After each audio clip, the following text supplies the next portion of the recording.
Sky, will he have other close? Let me think. Killer YT has been putting up a good performance too, generally. So I would say that he might be one of the top contenders for his spot. Badru from Alter Ego, let's not forget about him. He has been putting up a good one too. Schweppes, Vampire Esports as well. So those could be the top contenders. Zeta, VOIN Donkey. So yeah. So there will be a good amount of players as well who might want to eye for that full MVP at the end of this. So it's something that Sky will need to be consistent enough throughout. But here will be also our teams that will be playing in the finals. Yep. And you know what? Let's not forget about Atomic and Kino. I mean, Kino is definitely something. You know, that guy has a lot of potential, and I do wonder if it is going to be the same Kino for the grand finals. And you know, there is no doubt, you know, for this tournament, it will definitely turn the battlefields into a complete bloodfest. That is for sure. Again, for the squad roster, ladies and gents, VOIN Donkey, FaZe, HORAA Esports, and Bigetron by Vitality. So this is the first bunch that you can see on the screen here.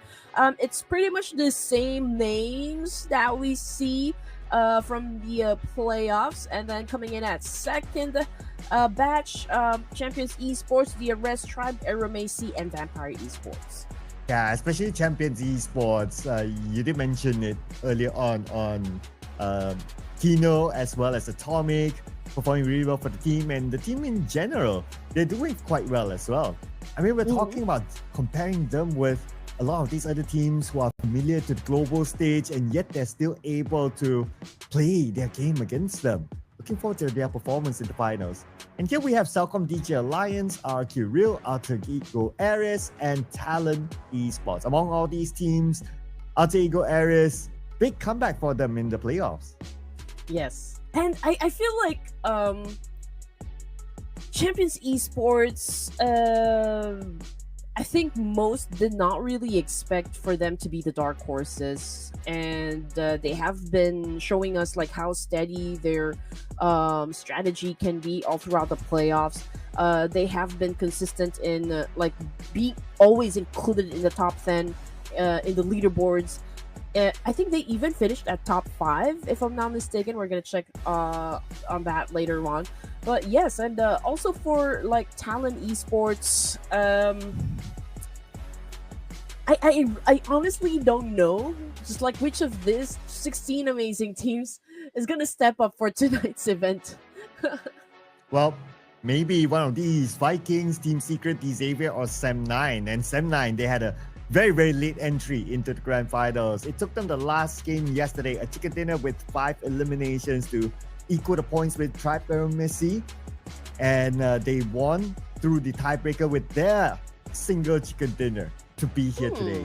Now, for today's matches, we were wondering whether we're going to see Sandhawk or maybe even Rondo, but looks like the answer is not today. We're going to have Erangel, 2 Miramas, 2 Erangels back-to-back, and we will end the day in a Mirama match.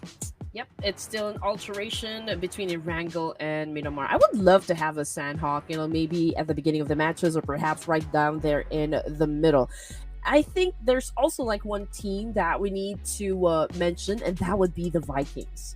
I can say that they are also the team that is kind of stable and consistent as well all throughout the playoffs. I mean, one team never fails to show up, you know, when it matters most, and always give us one of his best performance. Yes, the Vikings. They started their professional scene journey last season as an organization, that is. But if we zoom into the players like Wunti, they have been around, so they have the experience as players. As an organization, they could be pretty new in the professional scene. But what matters is that they have been performing well, like what you said. So looking forward to see what kind of performance will they be able to put up as well.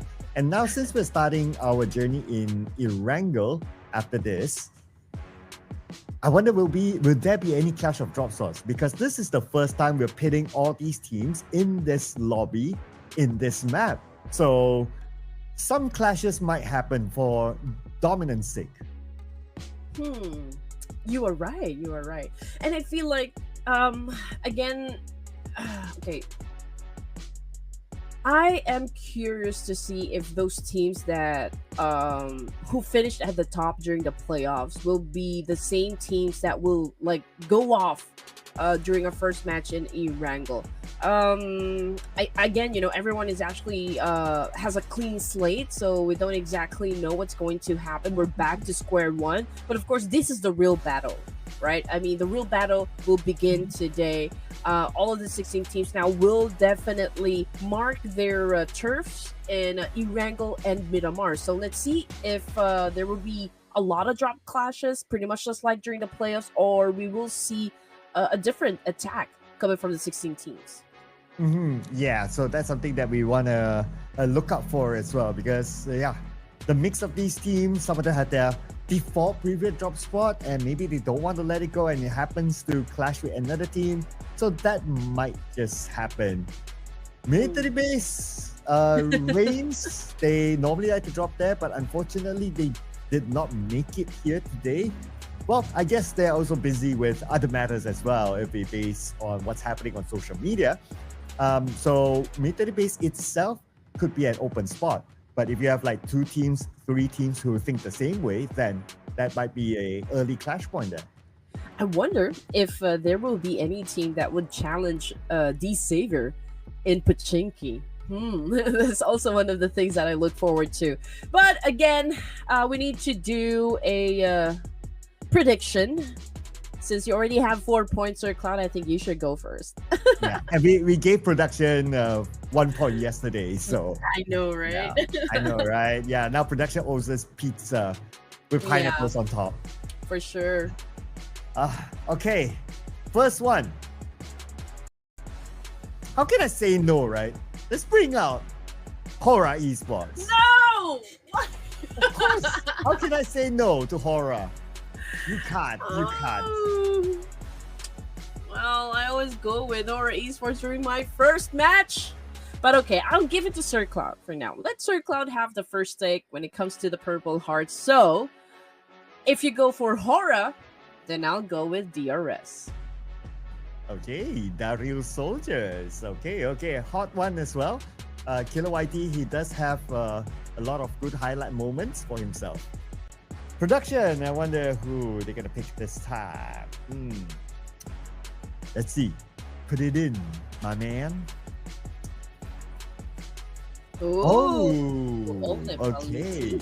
Tribe Aeromacy, the one that was revived back into the finals. Who respawned. But it's a great thing that Tribe Aeromacy can actually join us for the grand finals. We'd love to have them here.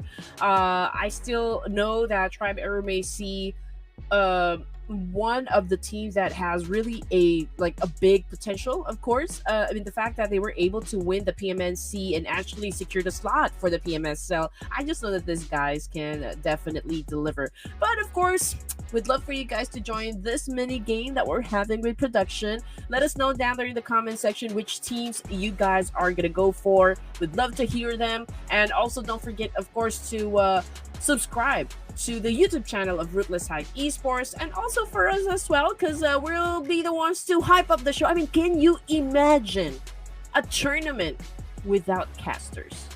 Can you imagine? I guess it's the same as you mute the stream. Nah, it's not the same because you don't hear the game sound. Nah, so yeah. So gotta show us some love as well. We wouldn't mind that. Thank you very much, ladies and gentlemen. And don't forget as well to show some love to Ruthless Esports as well. Follow them on their various social medias besides YouTube where you're watching this. Okay, don't forget to follow them on Instagram and also Facebook where they're on, because they will post future updates on any Ruthless Esports tournament series coming up next. So stay tuned to that on their social medias as well. And we're big community. We're a big community right here. Everyone's doing their part. Everyone's doing their role. So might as well shower us with some love as well by giving us a follow, like, and share. So, okay.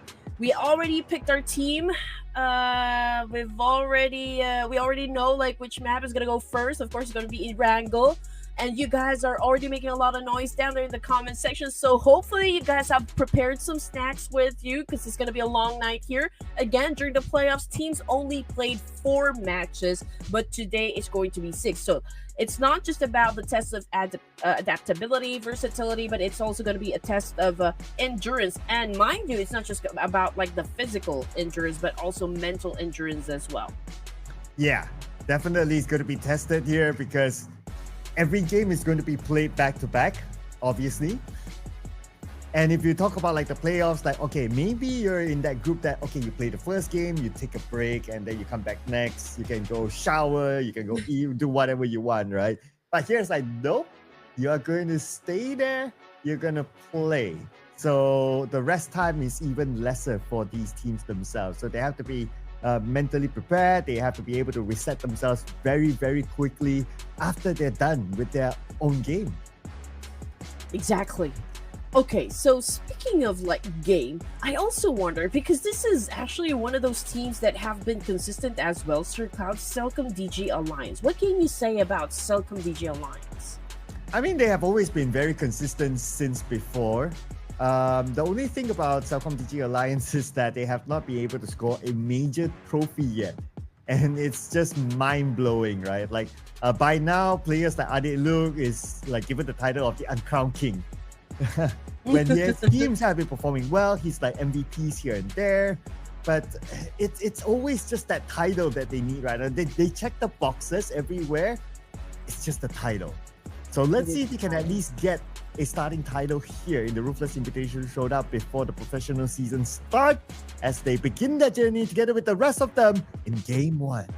Okay, here we go. We are about to set our foot, of course, in the land of Erangel. We're kicking things off here. So let's see what kind of chicken dinner we're going to get.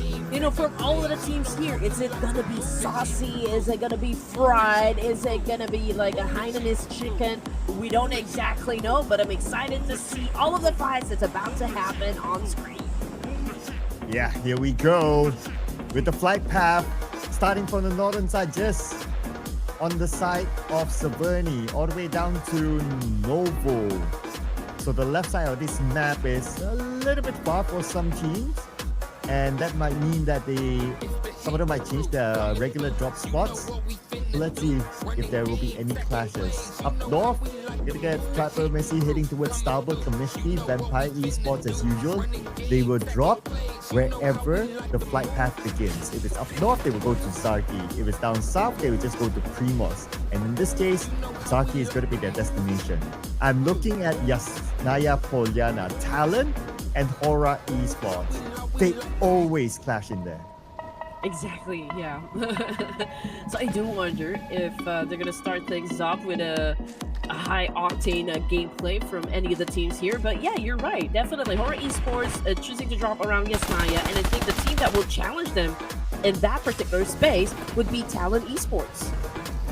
Yeah, and here we have them on screen. Already pulling the first trigger, but no knock yet or no first blood. Circle happened to be on the right side, just below the flight path. Any other potential splash points, I wonder? Looks like not really. So we're going to put all in focus onto whatever that's happening in Yasnaya right now. Here is HORAA Esports and Talon, all 4 their players here. Sky tries to tap that vehicle to take out its tire, and yeah, I believe that he got it. So if he got that one, then Talon, not easy for them to just exit behind, grab that vehicle and run. I mean, exactly. I mean, Sky's just making sure that there will be no escape from this clash. You will have to face this. Talon Esports is probably, you know, like what's going on inside Sky's head. But in the meantime, we're also seeing a drop clash happen between Alter Ego Eras and RRQ. Krypton is pretty low in HP here. Wow, that was an amazing drop shot coming from Alva. So they were able to bag 2 points at this moment. So that only translates to the fact that RRQ already lost 2 of their members. But then again, I feel like Genfos might challenge up Daibo because he's the one pretty close to this player coming from Alter Ego Airs. But so far, we're not hearing any gunshots just yet. But as for the other teams here, Vampire Esports, they're around Zarki area. We've got a Team Secret dropping onto the north side of Jorgapul, and over to the south side of Jorgapul, we've got the boys of Vikings. So just trying to paint the picture for you guys. Yeah, and zooming into Yasnaya, so HORAA Esports instead, they sent out No Fear to grab a vehicle. Very smart move. Now they have an option to exit because of the buggy that they found. But for Talon, is that one buggy that we saw, or that one museum that we saw earlier on, if it's tapped and if its tire is blown out, then Talon will need to search for another. We're not sure if there's any other. So far, it's not reflected on screen. But what we have here confirmed is that No Fear is starting to do the scouting work to find their next checkpoint. Oh, I thought he's trying to find his next target. Nah, just kidding, ladies and gentlemen. It's pretty early, but I feel like, HORAA Esports will not let Talon escape Yasnaya without a fight. And I feel like Talon is all prepped up, of course. They're not going to choose to drop in Yasnaya if they're not ready to fight. So that's going to be an interesting showdown between the two teams here. And just to give you guys an idea about the other teams, and where they are exactly. So we've got a DRS around Milta area, pretty close to where Champions Esports is. But as for FaZe Clan, they are the team that chose to drop inside a military base. So the circle is, okay, we have a portion of the main peninsula, and we do have a portion of the military base as well. So let's see. I feel like I think this is like an 80% probability circle that the circle will go back to the main peninsula. If that's the case, then it's going to be an okay circle, and I believe that will be the case as well. So one thing about a change of a drop spot that I also noticed, since we're shown Team Secret earlier, they dropped this time on North Jogopul. Normally they drop in Novo, but maybe it's because of the flight path. They have the same thinking like Vampire Esports. Wherever the flight path starts, that's where we will go. And up north that is, and that's North Jogopul. Well, a lot of resources there, so no worries. It's just that they need to track back into the circle later on, but it's still going to be fine. It's stage 1, at most stage 2, they will come in. Normally with this current kind of circle, gatekeeping is not that easy, so they will have an easy entry into the circle. That should be the case, unless if it's like the circle that is like you split between like 2 different areas, like a river in between, or there's a lot of water. Yeah, then potentially a gatekeeping might happen. But in this case, with a lot of land, they can come in later. It's fine.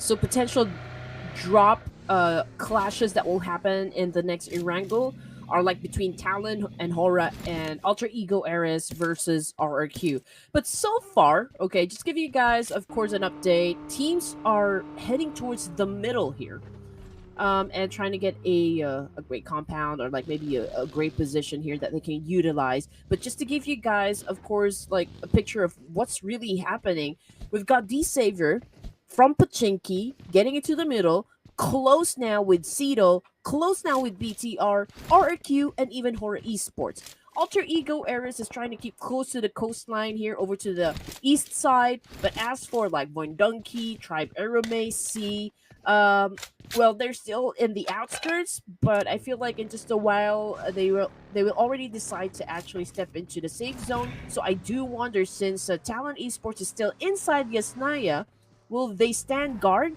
and just like wait for Tribe Aeromacy to come in and challenge them, or will they let it go for now and maybe like fight in another time? Well, at least Yasnaya is within the circle, right? So that could be an indicator of like their standoff might be a bit longer than expected. Maybe after stage number 2, then they will start to move. They will continue the fight. They will fight. And then the victor leaves Yasnaya. The loser obviously will be in the lobby. And but that's what I can imagine it to happen, right? But now that I think about it as well, that No Fear, he actually left Yasnaya earlier, and he became a marker So it looks like the other players, they seem to follow through. So it looks like the Yasnaya fight is no longer going to continue. Yeah, perhaps.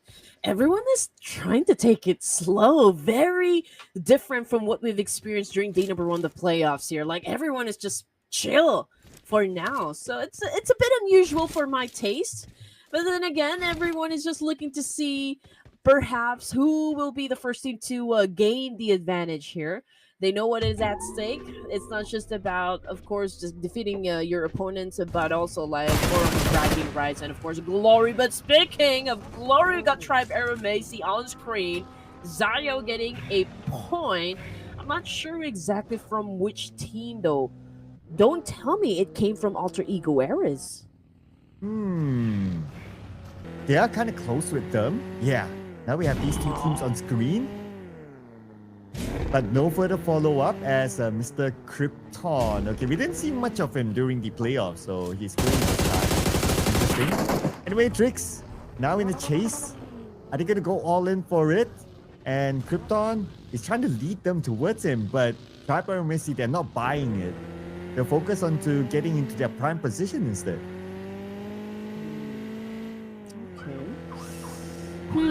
All right, so FaZe about ready to also go for the main island. I do wonder if they're going to cross paths with Sim9 and maybe DRS, who is still staying around Milta. But yeah, we can already hear some gunshots happen right now coming from HORAA Esports. And which team do I feel like they're having an exchange with? Oh, it's Talon! And here comes Talon. From the inside of Yasnaya, now to the outside of Yasnaya. To prison. And an A-pin launch across. It did clip. While Sky is looking on the other side. He's looking at Talon. He sees Ayok showing his head. Sky looking for that perfect opportunity while the other members of HORAA Esports tries to close the gap. This is HORAA Esports. What a good position they have against Talon. It's a matter of time before they execute their plan. While Tribe Aeromacy is busy with VOIN Donkey. Sky sends a couple of bullets across. Now they know the position of Sky. Oh man, Sleepy already tagged by your best friend. We got Trexy coming off the kill feed as well, getting tagged by Chopper of FaZe. So it's right. I mean, we did call it out already that FaZe definitely going to cross paths with Sem9. But of course, we're looking at HORAA Esports right now, trying to obliterate Talon. We've got Sky throwing out a lot of nades there and keeping a good vantage point, I would say. I mean, he exactly knows where the enemies will be coming from. And then we got Sky here challenging up the boys of Vikings. Man, this is already a three-way battle happening just because of the fact that everyone is actually within proximity. Could be a force soon because BTR is around the corner. But Sky, he's pretty much alone. He's at the teams are busy with Talon. Comes in with the SLK. It's his target. And he gets another one. Oh, with a little bit of help from Satar. Oh, man. Okay, so this is pretty exciting. Just like I said, it's going to be a bloodfest here, ladies and gents. A while ago, it was just like between HORAA Esports and Talon, and now Vikings jumping in. And we also got Bigetron by Vitality coming into the mix, coming into play. But there's a big reason why Bigetron might be stepping away for now, because a while ago, Malak Big close, but he gets tagged, so he needed to step back. Yeah, I mean, there's just too many teams here, right? So you don't want to take that extra risk. HORAA Esports will continue to fight on. Nate onto Sky. Sky moving on down and tagged by Malak. And now Nofier is managing BTR from the other side. Supreme just right in front of BTR at the lower ground, while Nofier now is busy with the Vikings as well. Vikings charging in. HORAA Esports need to be careful now because there's a lot of teams pointing their guns towards them. We got Vikings pretty close. We got Rick picking up a nade here, going up against HORAA, and that is it. Federalis from BTR was able to shut down Sky, and this could mean big trouble for the side of HORAA Esports. And now BTR, they have Vampire Esports in front of them. But at least when it comes to geographical advantage, they do have it with the high ground. And Tribe Aeromacy, do they have visitors here? They seem to be on alert. Okay, could be a false alarm. I mean, based on the minimap, this compound is entirely theirs. Most teams are busy with the Prison Hill. I mean, it's a great vantage point if you're going to ask me. Like any teams that would dare to stay in the prison area, that could be hard, of course, to defend. Just because like you're surrounded by a lot of teams here. But Bigetron, okay, they came in to a great exchange moments ago between Vikings, between HORAA, between Talon. They were able to get some shots. They were able to get something done from that exchange. But we got another challengers right here. And this time it's going to be Vampire Esports going up against Vikings. And then one team in an instant just caught into the face there. We got Miola here coming from the backside and just getting things done. Vikings, just like that, got eliminated with only 2 points in the bag here. But a rush in there, but Supreme will not be able to rush away to safety. HORAA Esports be eliminated. They take back 1 point this round as Vampire Esports. So far, they're in control of the situation around this area. Who are the other teams here? Okay, VOIN Donkey. They do have other teams around them, including RRQ at the higher ground. Vexy heading towards that direction. He's doing a scouting work. VOIN Donkey, they're still evaluating whether they want to go all the way up and in. You know what? The first stage here, Sir, I feel like it was the calm before the storm, and now we are experiencing a storm coming from all the teams here. Now we got RQ putting up a great offense up against Talon Esports. They seem to be getting some points.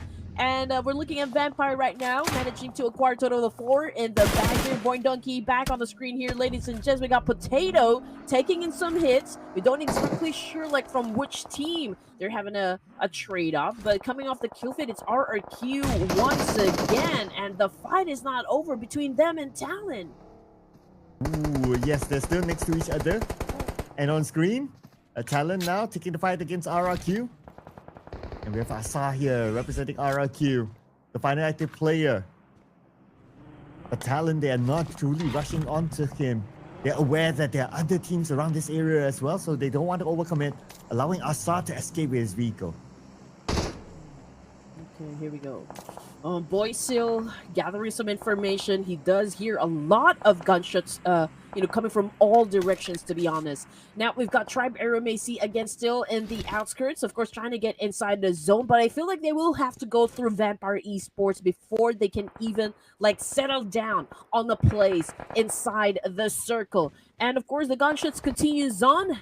And we got a couple players getting knocked down on the ground. We just have to wait and see like which players are getting the most damage, the most of the hits here. But if we're looking at Bigetron, and we do hear some gunshots, well, it might be coming from maybe CelcomDigi Alliance, might be coming from Vampires as well, and even RQ. But these Savior, they're kind of gauging the situation here. They will be coming from the west side. Levi's as well as Natty T trying to get close to where BT are at the moment, who is actually right down there in the middle of the zone. So I feel like D-Saver is deciding whether or not they're going to push and crash that compound, or perhaps they're going to wait it out. But Champions Esports, they cannot wait. They're not in the circle. Now for outside indoor, this is going to be secret in front of them. Rosemary. Oh, wait. Rosemary. Wow. Oh. Okay. Whether he was Badru or not, we can neither confirm nor deny. So just saying. But officially, this should be Rosemary. Should be. But anyway, this is what we were talking about just a while ago. Tribe Aeromacy will have to deal with the Vampires if they want to, of course, get a spot inside the zone. And so far, Ring already knocked down on the ground here. Let's see what Vampire is going to do in this situation as Tribe Aeromacy cooks up a nade, trying to shut down Tony K. And Tony K getting a lot of damage right there. XYZ, good catch from behind. They might be winning the fight up against Vampire Esports, but Zyno's pretty low in HP right now. And Tony K goes down, a nail in the coffin right there coming from Zio. Oh, they got the big man of Vampire Esports, but Nuzi is here to follow up. Joe, he's not healed up yet, but Nuzi was dealt with. And Tribe Aeromacy wins this fight against Vampire Esports. They're now dominating with 5 elimination points. Man, this is turning out to be an exciting Erangel match, ladies and gentlemen. And of course, we want this one. This kind of action coming from all the teams here to open up the matches. Team Secret right now getting annihilated by Champions Esports. We also got Alter Ego Eras putting down a couple players coming from Team Secret. But you know what? We're looking at CelcomDigi Alliance right now, coming from Malaysia, challenging up the Vietnamese team that is D-Saver Lamborghini, holding on to DBS here, shutting down K-Look. Oh man, a lot of trades happening at the moment, but the fight is not over just yet for D-Savior and CelcomDigi Alliance. It's just Kasim right now representing the team and going up against 3 members of D-Savior. Yeah, Mr. Kasim aka Jimmy OP. Oh, on the second floor. The molly. He has to heal. He has to heal by his nade. He got 2 players from D-Savior. Now, can he rush down just in time? Okay, he jumped down to the ground floor. Lamborghini's on the left side. He got Lamborghini. One more to go. That's still active. And here comes Jimmy OP. Jimmy OP gets 1, gets 2, gets the ball! Jimmy OP! Jimmy OP being OP for CelcomDigi Alliance. He's all alone, but it's no problem. Pretty unstoppable when he was going up against D-Saver. And just like that, ladies and gents, for Stage 5, you're looking at 9 teams remaining here. VOIN Donkey, Vexy doing a massive spray here, but Bigetron right now facing a little challenge. But you know what? They are still A-okay because they were able to defeat CelcomDigi Alliance. But we're talking about the last remaining players, so pretty much it was an obvious outcome for Bigetron. But then again, we've got the boys of DRS right now flushing out BTR. Probably would want to give them a taste of their own medicine. They're circling around. Oh, did you get it? Who got it? Oh, Federalist, for example. And now, other members of DRS. You have to try to track here. Here comes Gante. Gante is being shot at as well. 40% of half left for Gante. Gante needs to reload, but he will be gunned down. 2 left for DRS. They're still active in this compound against BTR. This is such a great defense coming from BTR. The fact that DRS tried to flush them out and still winning the fight here. DRS a while ago, they have the advantage up against BTR, but they might be losing the fight here up against BTR. But Malak, big caught a shot coming from Kill White Team, if I'm not mistaken, and it looks like DRS might be able to win that fight up against BTR. But in the meantime, we're also looking at Tribe Aeromacy, since a lot of fight is happening all together, all at the same time. And just give you guys an update, of course, 8 points in the bag now for the side of Tribe Aeromacy with only 1 casualty, and that will be Rig. Yeah, and so far so good. For Tribe Aeromacy, a team that's revived into the grand finals, showing that they deserve to be here in the first place. But let's see if they can score that chicken dinner. We have a total of 6 teams right now on the battleground, including Alter Ego, who's just across Talon. Both sides having their own compound, their own building to play with, but they're by the edge of the circle. There's a high possibility that the circle will move away from them at stage number 6, something they need to be prepared for. Okay. This is probably the first time that we are hearing no gunshots happen for stage 5. Okay. Alter Ego Airs, we got Rosemary. This is the debut for Rosemary. He's on prone, getting some information done as well. But here we go. Daibo threw a nade up against Ayok here. And Ayok already down on the ground. And we got Daibo once again, just making sure that your best friend will feel all the pressure that's already creeping in for Talon Esports, and Krypton just making sure that they will bag the boy. Oh, there goes Krypton sending a nade into the sniper tower. Yeah, Boychill as well with the DBS rushing in. Can he actually get his target? And he will get Krypton. Beautiful rush in by Boychill. Now they're looking for the other members of Alter Ego. They have an idea at where they are at. Daybot now sprays down on Talon. Not able to hit his shot. But instead, he receives a lot of damage, 50% of health. He has to heal up now, and Rosemary here comes. All right, here we go. I'm pretty excited at what kind of performance Rosemary is going to give to us. I mean, this is the first time that we've seen him play for Alter Ego Era, so this is a debut, day number 1 for the grand finals, which is, of course, a treat for us.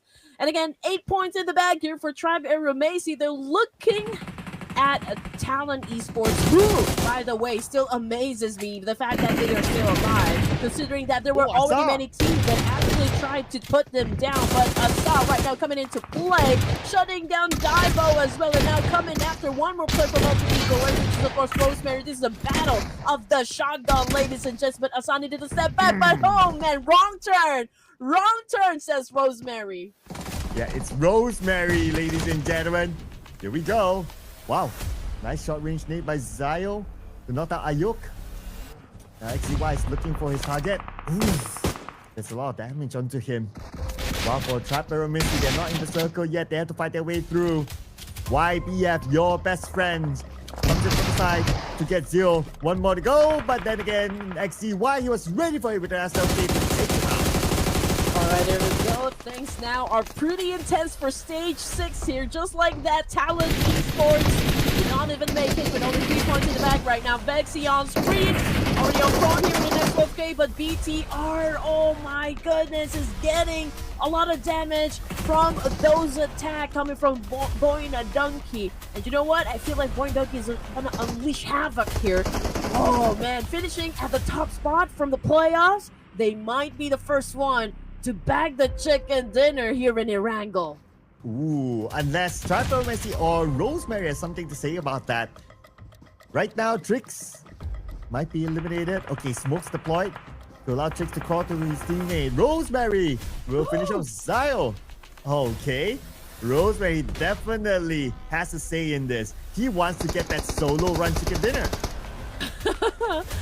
I mean, at this point, I've seen a lot of clutches coming from Rosemary. I don't even doubt it. I mean, he can actually pull up a chicken dinner here, even if he's all alone. But anyway, that was it for Tribe Aeromacy. That was the end of the line. So it's VOIN Donkey versus Alter Ego Eris. It's a 2v1. But you know what for Tribe Aeromacy? Oh, it's a solid 11 elimination points for the team.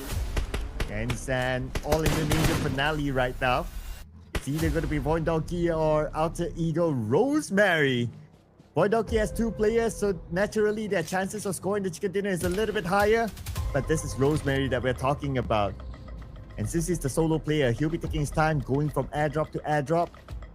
And both teams having the circle, so the circle is not a problem yet. It's a matter of Rosemary right now finding that angle, finding the geographical advantage.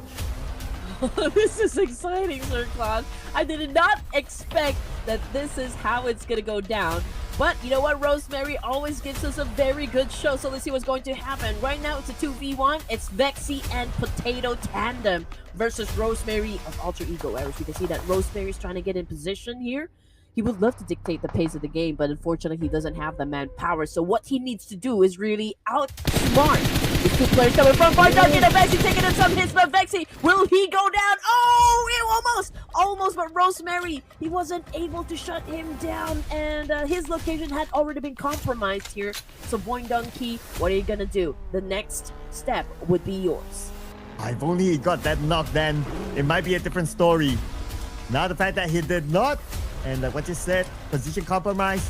Both players from VOIN Donkey, Potato and Vexy, they know where to search for him now. They know which direction to look at. And now for Rosemary, he has to change his position. And that's why he's moving the other direction instead.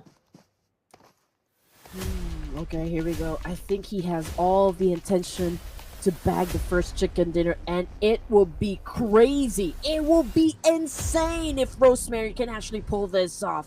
And now, just moments ago, he tried to go for Vexy. Unfortunately, wasn't able to shut him down. And just like what Sir Cloud mentioned, it could be a different story if that happened. If Vexy was put down by Rosemary, then it's going to be a 1v1 situation. But this is such a good tactical gameplay coming from Rosemary. The moment that his location got compromised, he is now moving to another spot here, which is, of course, going to keep VOIN Donkey guessing at this point.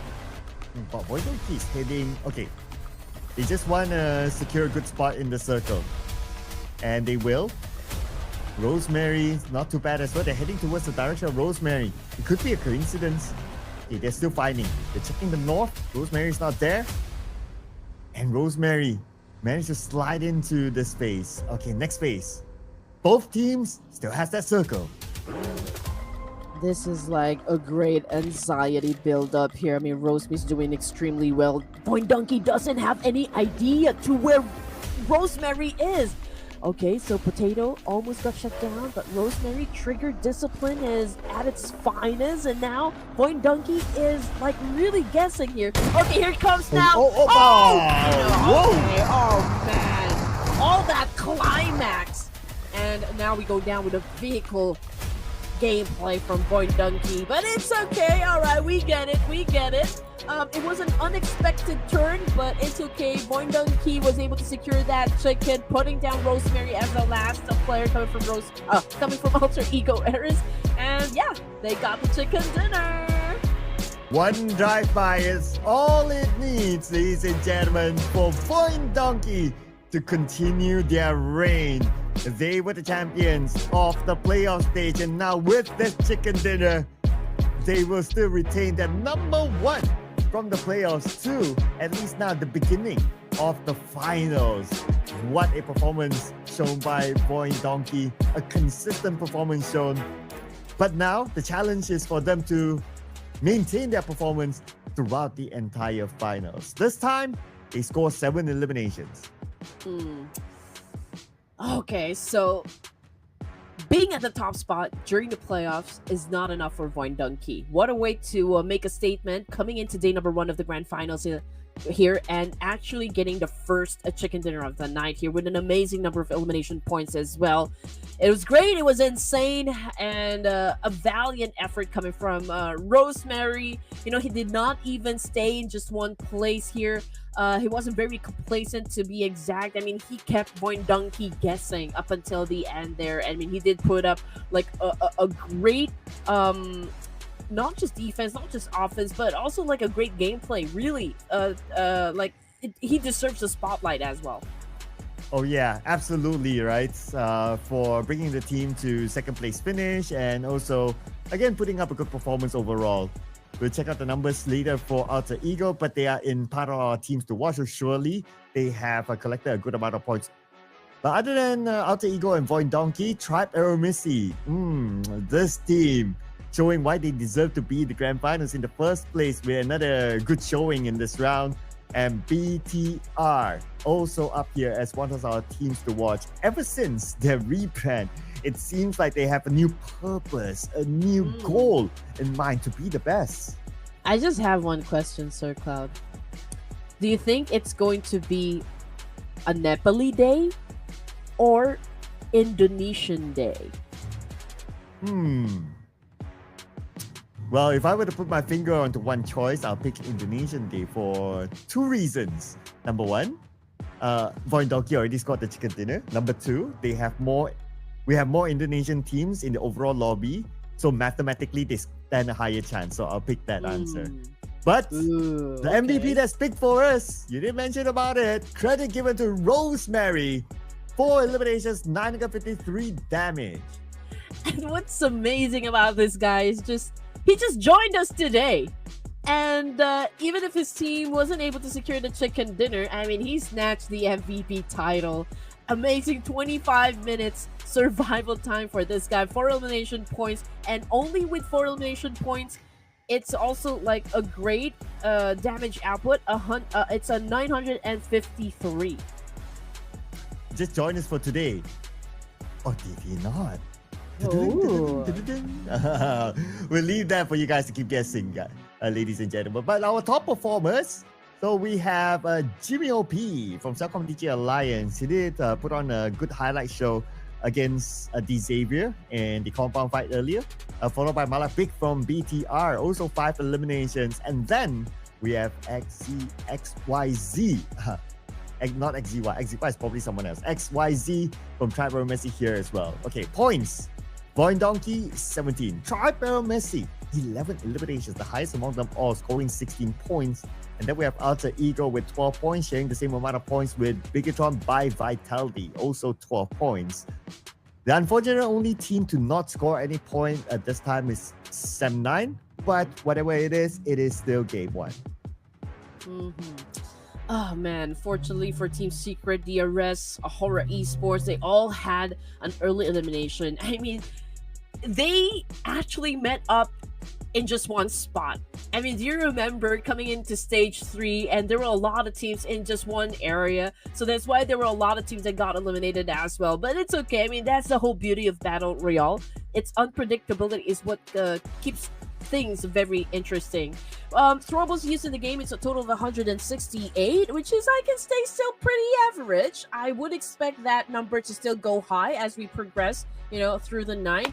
And again, it's VOIN Donkey coming up on top for the first game. Who is gonna come in at pretty strong for the second round? I mean, this is such a huge statement for VOIN Donkey that they're not here to play the games, they're here to dominate. Well, let's see if they can dominate in the next round, because before we get on to that, we're gonna take a short break, ladies and gentlemen. So we'll see you guys after this one.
Well, that was game 1, and it was a teaser to what might happen the entire finals of the Ruthless Invitational Showdown Season 10. We're still here with you.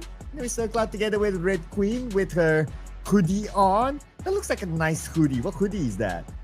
Oh, this hoodie is actually from Gamer Girls Philippines. I don't know if you guys can see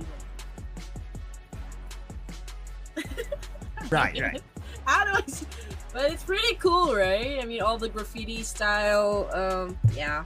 Thank you again to Gamer Girls Philippines for giving me this hoodie. It's actually posted on my Instagram account.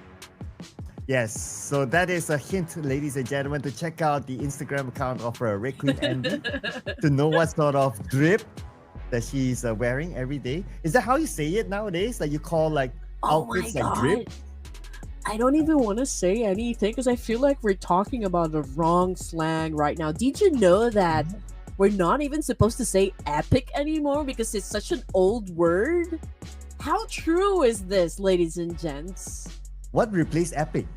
I don't know. Like for me, it's a pretty accurate word to express just how amazing the teams are performing right now. Yeah, like it. Oh, that's an epic play.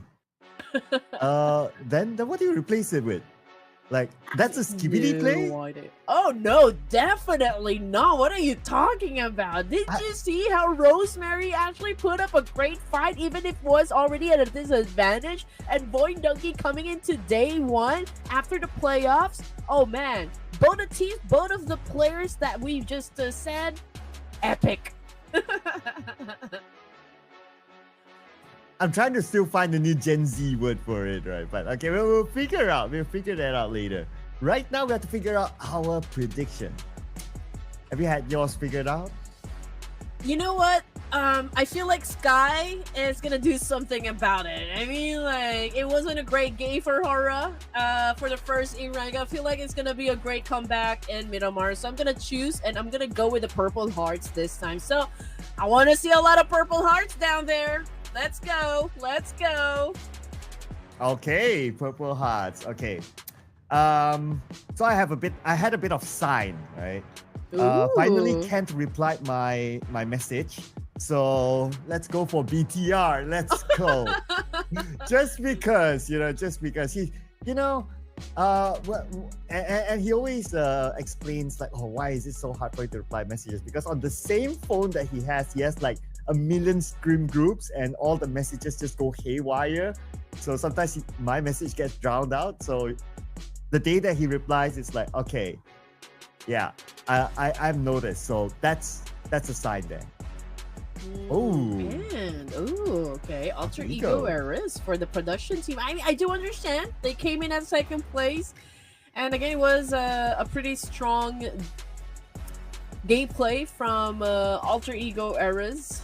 I'm curious, nobody went for VOIN Donkey. I mean, the guys did finish off with a chicken dinner, even after coming up on top during the playoffs. So, maybe they're gonna rest for Miramar? I'm not exactly sure, but I feel like there's a lot of retaliation coming from the other teams here. So I feel like VOIN Donkey, they do have big targets on their back right now. Yeah. Maybe that's what the production was thinking as well. It's like, yes, it's cool, they're performing. They scored the first chicken dinner, a back-to-back, don't know. But maybe they're targets right now. We are talking about the finals anyway. Let's not risk that, right? Plus, we don't have data on how this lobby is going to perform in Miramar. So maybe that's why they're thinking about, we'll leave VOIN Donkey for now. Instead, let's pick out the Ego. Flight path, let's go. From the south of Los Leones up onto Torre Ahumada. I wonder where will be clash point. Again, it's because it's a new lobby. Yeah, I mean, we don't have any datas, and I feel like we are more spectators than casters for now, because we're also amazed at and curious at how everything's gonna unravel for this evening. So far, it's a great game coming from VOIN Donkey, Alter Ego errors as well. I mean, Triumph Aeromacy, okay, they did not get the chicken dinner, but at least they bagged a lot of elimination points. So I can still say it was a phenomenal performance coming from Triumph Aeromacy. And now coming into Miramar, I do hear some gunshots, but nobody has been shut down just yet. But it is between, oh man, look at that, RQ and VOIN Donkey. Just because VOIN Esports is not playing in finals, Impala is open, and now two teams took advantage of it. Now, who's going to be the king of Impala between VOIN Donkey and RRQ? If we look at the spread, RRQ is spreading around VOIN Donkey, so they have a lot more space to loot with.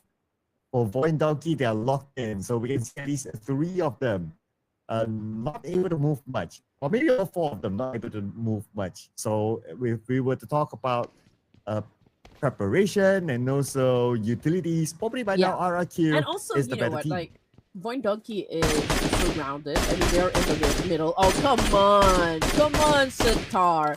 Cannot even defend themselves just yet. Okay, but he wasn't able to take anyone down. I think they're... Oh, no. They dropped in the same place. What is going to happen? Federalis right now with a machete. And now it's coming after one of the players coming from Tribe, and that would be Trix. Okay, Trix is just hiding behind those boxes. I mean, he doesn't have any weapons to defend himself. Yeah, not many weapons looted by both sides, but Razy, he does have the UMP. He chased down Trix, and Trix will be knocked down. Now they're looking for the other players. Federalis managed to get away. No weapons yet, though. Malape finishes off Trix, securing that first blood for BTR. Now they're looking for the rest of Tribe Aeromacy. Where are they?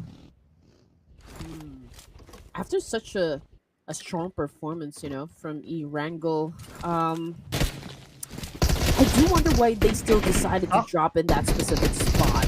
But anyway, RQ right now, Asa had already been taken out of the equation, courtesy of Potato. We also got Lapar down on the ground here, shut down by Vexy this time. So it was like a great defense right now being shown by VOIN Donkey. I mean, obviously RQ had the advantage moments ago. And now Razor coming into play here, going in for the charge. There goes the spray with a Tommy gun and finishing him off with a win 95. That's going to be a point for VOIN Donkey. RRQ, two more players. At the same time, look at the elimination feed. Rick got taken out by Malak Big. And Malak Big, yes, confirmation. Rick will be eliminated.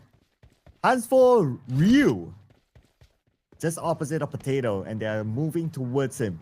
VOIN Donkey looks like from a deficit. Now they have the advantage against RRQ, picking them out one by one. And Hans for Ryu across the road now. And also Tribe Aeromacy is being picked up one by one. Of course, going up against a BTR. They're already at a disadvantage because of the fact that they came in late to that drop spot. So, man, they're not going to stand a chance, to be honest, up against BTR. But anyway, RQ had already been eliminated with 0 points in the bag there. So it wasn't a great start all in all for the side of RQ. But during the playoffs, they did score a couple of chicken dinners. So perhaps, maybe they're still trying to check the vibe for now, since this is just day number 1 here. On screen, we got DRS. They are, of course, in Hacienda del Patron. This time, there were no contenders. We haven't seen any team choose to drop in that same spot. So I feel like DRS, it's a free loot, Yeah, no other contenders. And if you gotta think about it, normally we see DRS being contested around Hacienda del Patron in many Miramar matches, but not this time.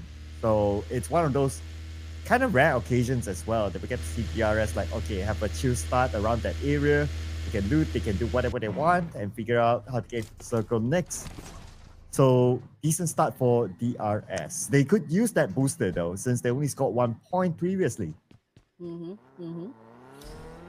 Okay, so this is an interesting circle. Could go to Las Higas later on, which is, of course, gonna be epic. Yeah, I'm gonna keep using that word because, well, yeah, it's great. But anyway, Talon, we got the Savior, we got the Vikings as well, close to the coastal part of the main island. We've got Vampire Esports passing through Los Leones. Same thing goes for CelcomDigi Alliance.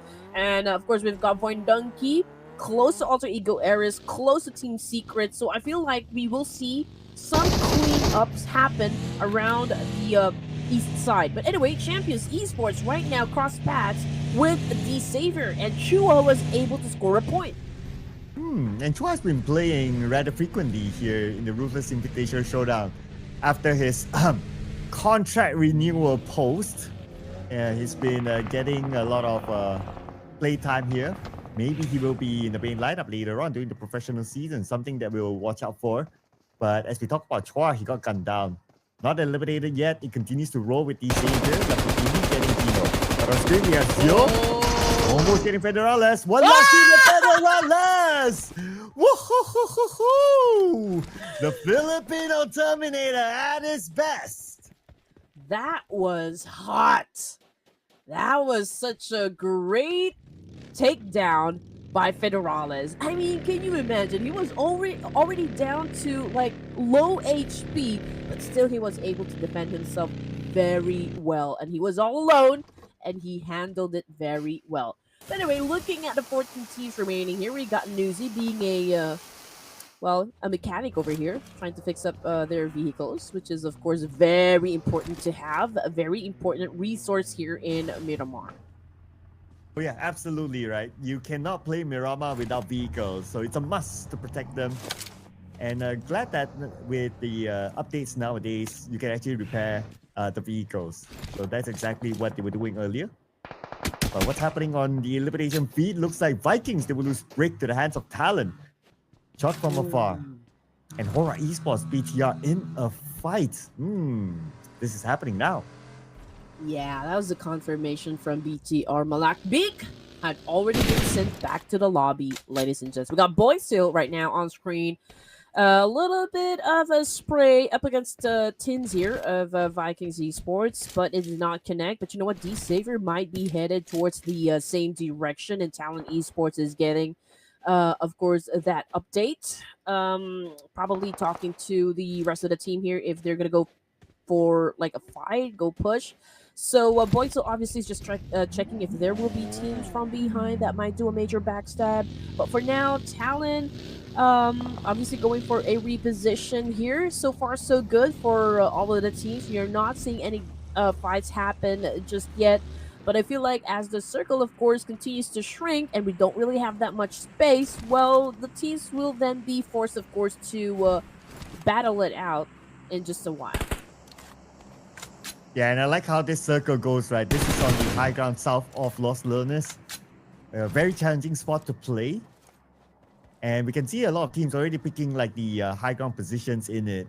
Yeah, you have to pick it fast. If you come in later, all those spots would be occupied, and to take that away, you obviously have to take fights. If not, stay on the lower ground and see what happens later. Or wait for commotion to happen and then try to slide in, especially for those teams coming in later. We do have a couple of them, including like HORAA Esports, FaZe Clan, VOIN Donkey, and a couple of teams around that area too. So this is where we'll also start to see like every team would not want to let go of their respective high ground. Yeah, I mean, getting the high ground is very crucial for the teams. I mean, you always need to have that vantage point. I mean, like, if you stay down below, I think that would contribute a lot to, like, losing some of the clashes here in Miramar. You know how it's done in this specific map. That's why, you know, this was once called the Sniper's Haven, right? Because there will be... I mean, we do expect a lot of, like, mid to long range fights to happen. That is why it's always, like, the DMRs, the sniper rifles. But, again... you know, the fight is evolving and we don't really see that much snipers anymore. It's mostly like shotguns and a good AR to pair it up with. But yeah, even ARs is not that really popular when it comes to Miramar. It's usually like those SMGs, like the UMP. Yeah, it used to be the epic Sniper's Haven. Is that how you use it? Okay. Yeah. All right. Or is it like the Riz Sniper's Haven? Ooh, okay. Nice to put it that way. Okay, I'm trying. I'm trying to catch up. You know, every time I catch up, then there are new words coming up. There's like, what does that mean? Yeah, That's me being the old guy in this generation. We Gucci. Yeah.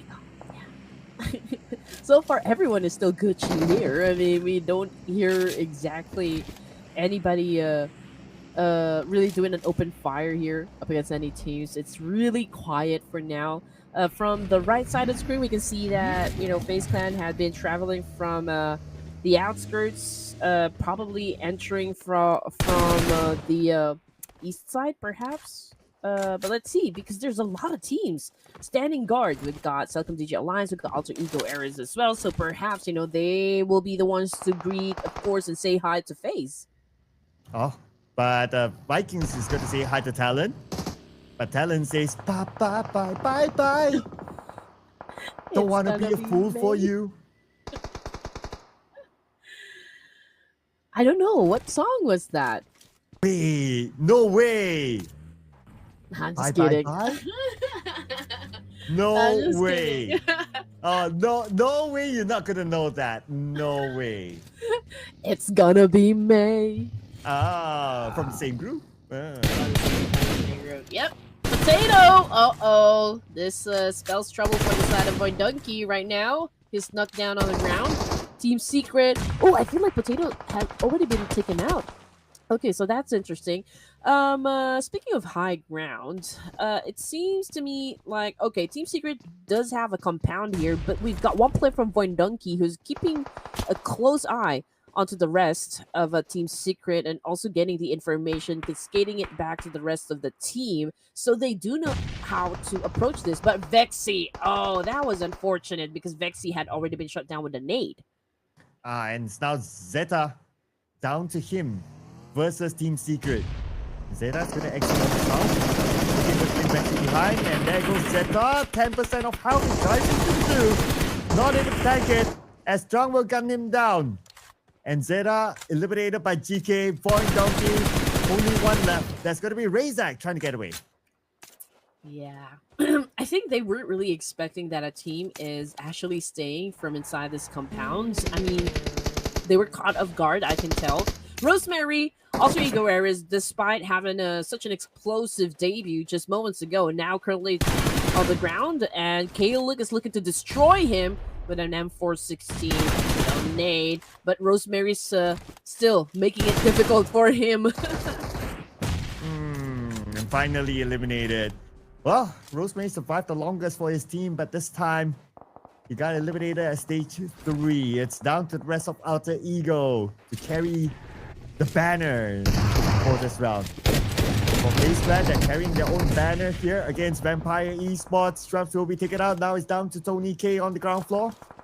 Tony K moves in towards the left side. Oh, he checked just in time to get Chopper. Okay, 2-piece kill.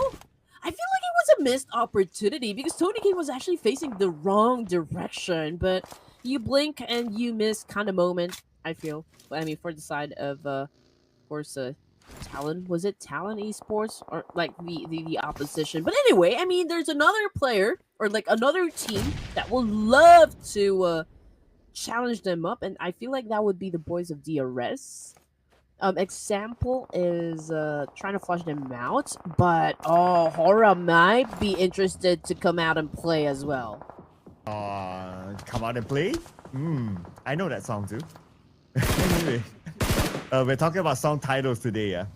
HORAA Esports, here we go. Okay, they're gonna rush in. Okay, who's the other team across them?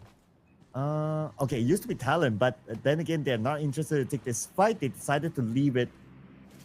But that's also because that area is by the edge of the circle, so I guess they find it not worth it to defend it. On the other side, Alter Ego, they're in the fight right now with Champions Esports. Daibo already down on the ground. Man, okay.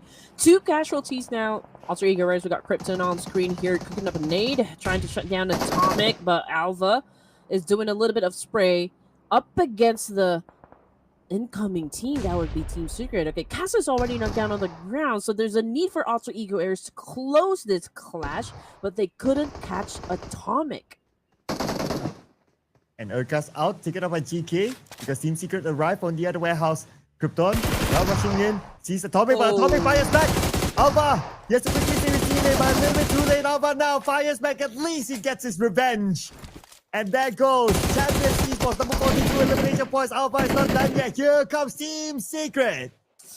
Okay, here we go. Alpha, low in HP. We got Trang looking to take him down. We got Nate coming through. Alpha was able to dodge, but of course, he also took a big damage. But Team Secret feeling all confident right now to take down Alpha. The last rating play coming from Alter Ego Errors with a DBS shotgun. That puts the nail in the coffin right there for Alter Ego Errors out for this Miramar match. It's a total domination, as you can see on the screen here, coming from Team Secret. And right now, DRS is actually winning the fight up against HORAA Esports and maybe even Vampire. Oh, and Killer YT from the lower ground, dropping the hits onto the high ground. Vampire Esports is set, and Vampire, they're also managing HORAA Esports on the other side. All these teams not in the circle yet. Sky is going to join back with Supreme in the warehouse. That warehouse is somewhat within the circle. That's the safe spot, the safe haven in this area. Vampire Esports already losing some ground, but you know what? It doesn't even matter to Vampire Esports because they continue to bag points up against DRS, Deontay, as well as Skater YT down below. And Newsy, man, he doesn't even care about all of the pressure that he's been feeling from all of the fights and even coming from the Blue Ripper himself. 11 teams remaining here, and Newsy is not giving up on this situation, Circle. He continues to apply a lot of pressure onto the side of DRS as well because HORAA is coming into play. But you know what? Supreme getting shot at by Newsy while he also manages his thing up against DRS. Oh, and now Supreme is trying to get Killer YT. Killer YT trying to survive here. The blue is on top of them. And this blue is going to hurt. Look at Killer YT's health. Now only 50% left. It's not healing up yet. Does he have any first aids? Newsy, unfortunately, will be taken out by the zone. That is the end of Vampire Esports at number 11. And checking out the zone, D Xavier. Absolute control of it. They are, of course, positioning themselves in a very good spot here. Just like what you said, Sir Cloud, they are trying to go for the zone control. So as for CelcomDigi Alliance, even HORAA Esports, Vikings might go up against BTR because BTR now getting inside the circle. They are, of course, passing through to where Vikings is exactly. So I feel like there's a fight definitely brewing up. Or perhaps BTR will not be interested in taking down Vikings. They're heading straight to go and challenge up the boys of D Savior. And they will do that. They see like Nate. They're going towards him. Okay, here comes the rest of BTR. Nate has to get away. He gets away in time. Ah, it was just so sweaty for Nate. Nope. I cannot deal with this alone. I need my friends. I need my teammates to handle this. And right you are, because BTR has definitely a very strong presence and firepower to obliterate anyone who comes along their way. So I feel like the Savior will definitely talk about how they're going to be approaching the situation. I mean, they do have the advantage compared to the rest of the teams here, and they don't want to lose that. And speaking of losing, HORAA Esports are taking in some damage from all of the teams pointing their guns towards them. We got your best friend right now still trying to make it happen for Talon Esports while going up against Team Secret, but coming off the kill feed, it's Sky from HORAA taken out of the equation by BTR. Can he actually do this one? He lost that nade across onto Team Secret. Bam, but GK comes in and he gets that one knock. Looking for the other, but GK gunned down instead from somewhere else. It actually came from Iftar, CelcomDigi Alliance, doing Talon a favor. Here we go. Okay, 8 teams remaining, ladies and gents. We already at stage 5 here. Team Secret, I don't think they have enough time to pick up their teammate because CelcomDigi Alliance already cooking up a nade here to take them down both. But there's another team that would love to join into the mix here. We got Leo getting knocked down by 2 of these Savior. Boyson with a DBS going up against Iftar here, hiding behind this concrete wall and trying to take advantage of the situation. But you know what? I feel like CelcomDigi Alliance also will not give this one up. We've got Boyzel at the top of the stairs here. And it's a choke point, you know, if he can actually really put down his enemies, then it could be a win for him. But if they're now dealing with Team Secret, oh no, this is the battle royale that we've been waiting for to happen. Oh, he got one here with DBS. Now trying to take out the other members of Team Secret, but they rush in onto the second floor to finish him off. Team Secret, just the king of this house, but here comes D Xavier as well. The moment D Xavier shows up, they eliminate Drangsin. And now this house is the house of D Xavier. Alright, remaining. Now, ladies and gentlemen, you can probably hear the ominous background music that we always do when it comes to our final teams here in all round. Bigetron is still alive, pretty strong with 5 points in the back here. And it's Razy and Federalis together going up against Vikings. Vikings, okay, it's interesting because they do need to, of course, get inside the zone, but I'm pretty sure that even if, like, Bigetron doesn't have all their teammates, they're still gonna make it hard for Vikings to even step inside the zone. And with this BTR guarding the circle strategy, it's going to be quite a challenge for them. Oh, we almost forgot about Sem9. Okay. They avoided all those big fights, but now onto Vikings. Tins, he moved forward, trying to draw BTR out. And Tins right behind this rock. The teammates need to come by. He will get Razy. But then he gets tagged by Federalis. Federalis will get a second tag. Nicely executed. Woonti is still alive for Vikings. As Federalis, 50% health, he will heal up, and Woonti grabs his molly. He will send it across towards where Federalis is at. Federalis, he needs to heal again.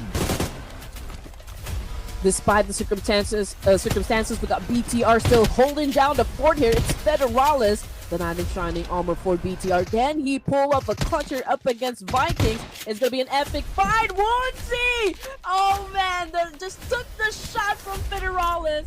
And Vikings is no more. And so looking at Federalis as the last surviving member, and right now he's not out of the list. This time he's going to and it's a hit and run. Wow, but what a performance by Federalis. Another highlight moment for him. Now between D Xavier and Sem9, either one of these teams for the chicken dinner this round is going to be a 4v4. If we were to look at geographical control, D Xavier, they probably are in a better position. They have the high ground against Sem9, but everybody is in the circle. I believe that D Xavier, they know where Sem9 is going to come from as they slowly hike up to the high ground. Firen, welcome to this compound. But are they close enough with D Xavier? Not yet. Okay, they're taking it slow at the moment. It's so amazing that Sem9, of course, prioritize getting the strategic placement rather going for the elimination. Right now, they could bag the chicken dinner or they could come in second up against D Xavier. But Lamborghini, oh man, catching Sem9 off guard from behind. That was such a major backstab. And Levi's right now taking care of the front. They've got D Xavier getting all the advantages working out for them. Oh, well, the strategy is definitely coming into play here. We can see that Levi's getting shot at. This might be it for the side of D Xavier. They might be the one to bag the chicken dinner because we're looking at Firen as the last surviving member.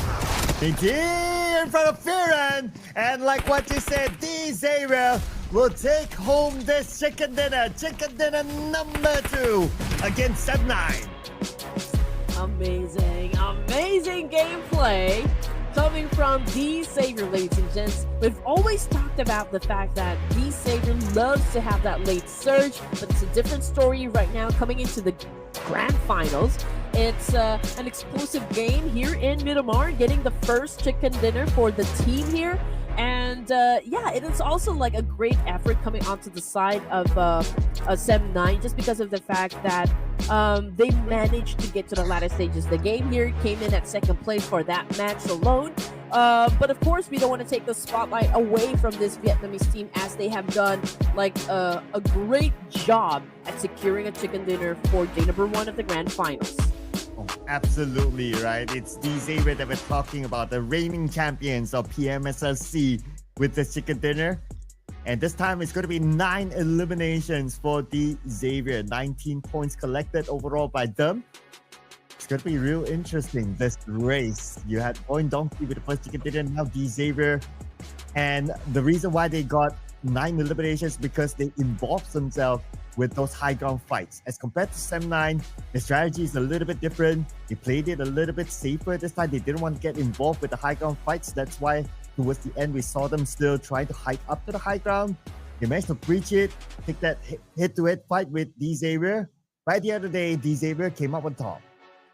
The thing is, we are seeing a lot of mix-up, in terms of like the play styles. Some of the teams that were first passive during the playoffs now are the ones being aggressive, and those teams that are aggressive during the playoffs are now kind of on the passive side. So it's a great thing that they're testing out new skill, testing out new synergies, and maybe testing out some different gameplays, which is of course like a perfect platform, in this tournament.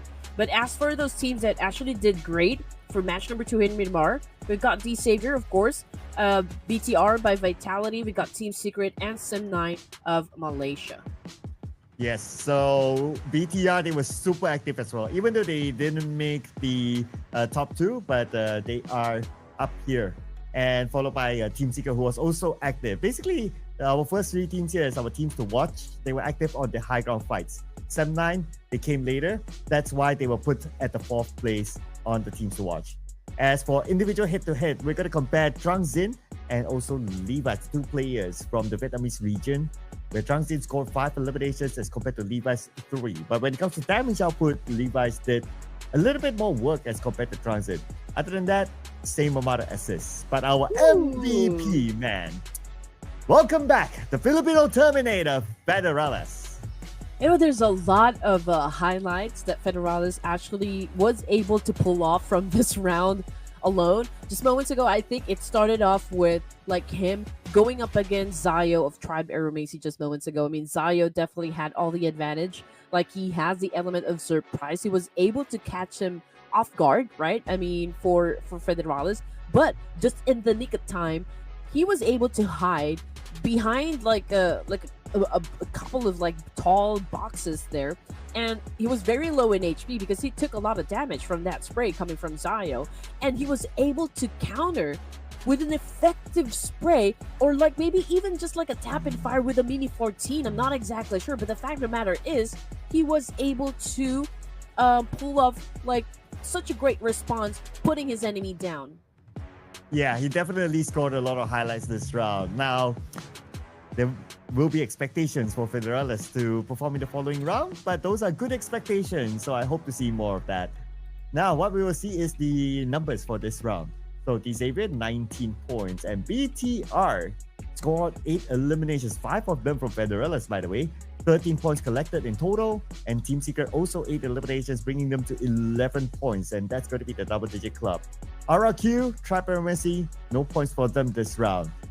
Looking at the throwables used, this is one of the lowest that we've seen so far. Okay. But it's Myanmar, so I feel like most of the teams actually just went for the bullets this time instead of those nades. They prioritized getting the high grounds, perhaps, and just really focusing on doing a massive spray. But as for the loots, okay, only one. And as for Trexie, he was rather the one who scored the longest elimination distance, a total of 379. And just because we're done with 2 matches here, ladies and gents, we can already see the overall rankings. And so far, man, so good for the side of Bigetron. With a total of 25 points, followed by VOIN Donkey, D-Xavier coming in at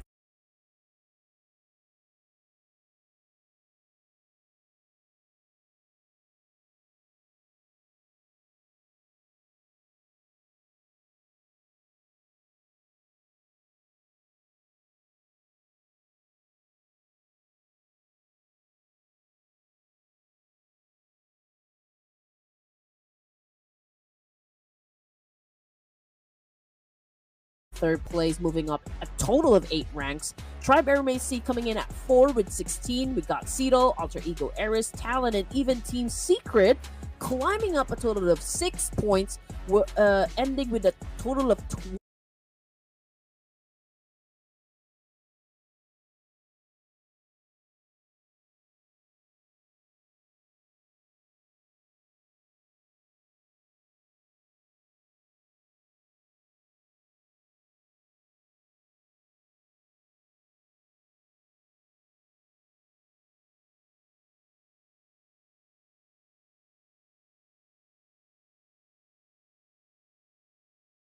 12 in the bag.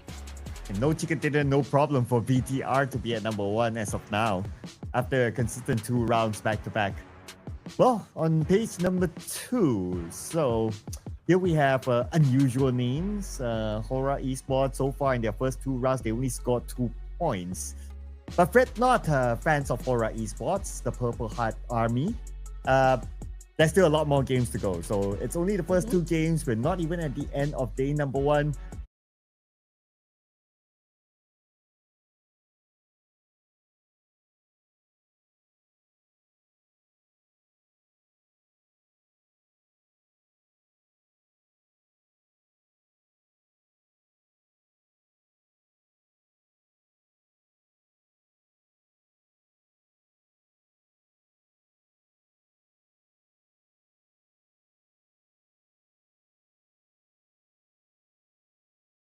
So there will be a lot of opportunity for them to make comebacks, and we still have at least 4 games today itself.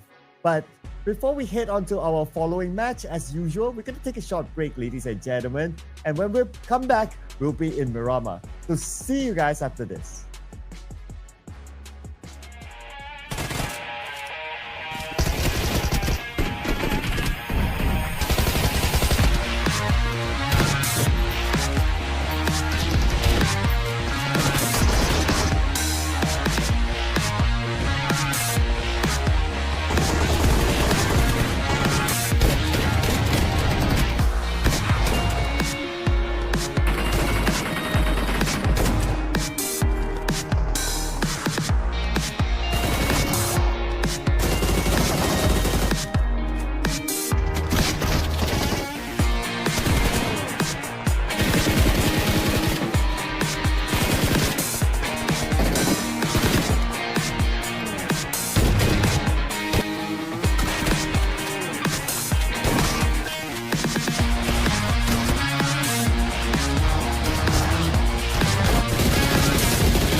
The action still continues, ladies and gents. We are now on our third match this evening.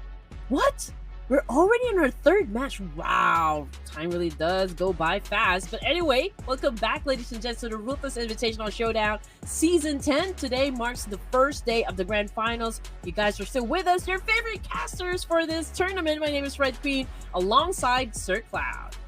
Yeah, and we have just seen the Xavier scoring the chicken dinner. So, well, I mean, it was still early, right? But looks like it's not going to be an Indonesian streak. But hey, maybe tomorrow, or maybe they will return back their streak in match number 3, because we're heading back onto Miramar. Now, both, or every team, they have had a taste of each other in every map. So coming into this Miramar, teams will know what to expect. So some teams might change their drop spots. But before we head on to that, top Miramar performers is still straightforward since we only played one Miramar, and Xavier is at the top after scoring that chicken dinner.